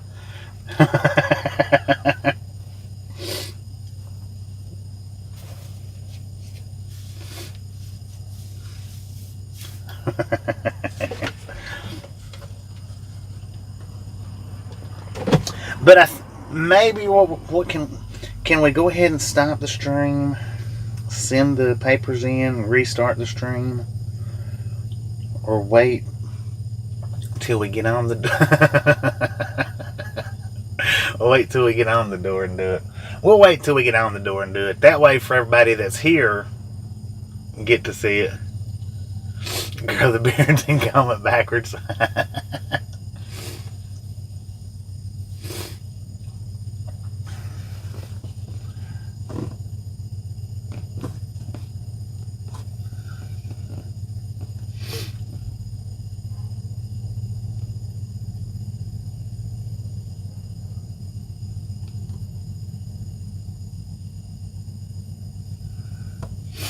And for everybody that hadn't checked out our short shelf here lately, we do put up short videos pretty much on a daily basis.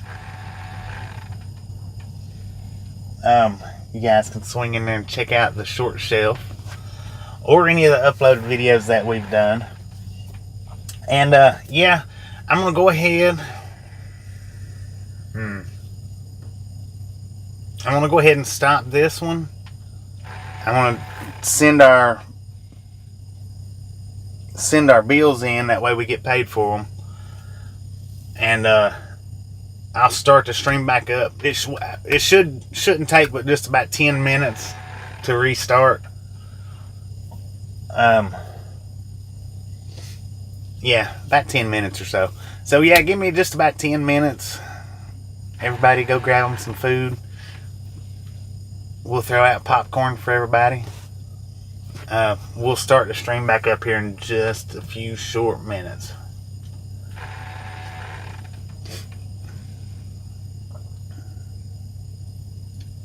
How's that sound?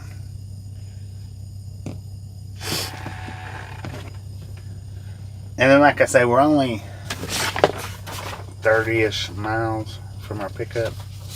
And we'll be headed to Phoenix, Arizona from here. Well, not from here, but from our next pickup. Got to send in my paperwork. Got to get paid. Alright, we'll be back in just a bit.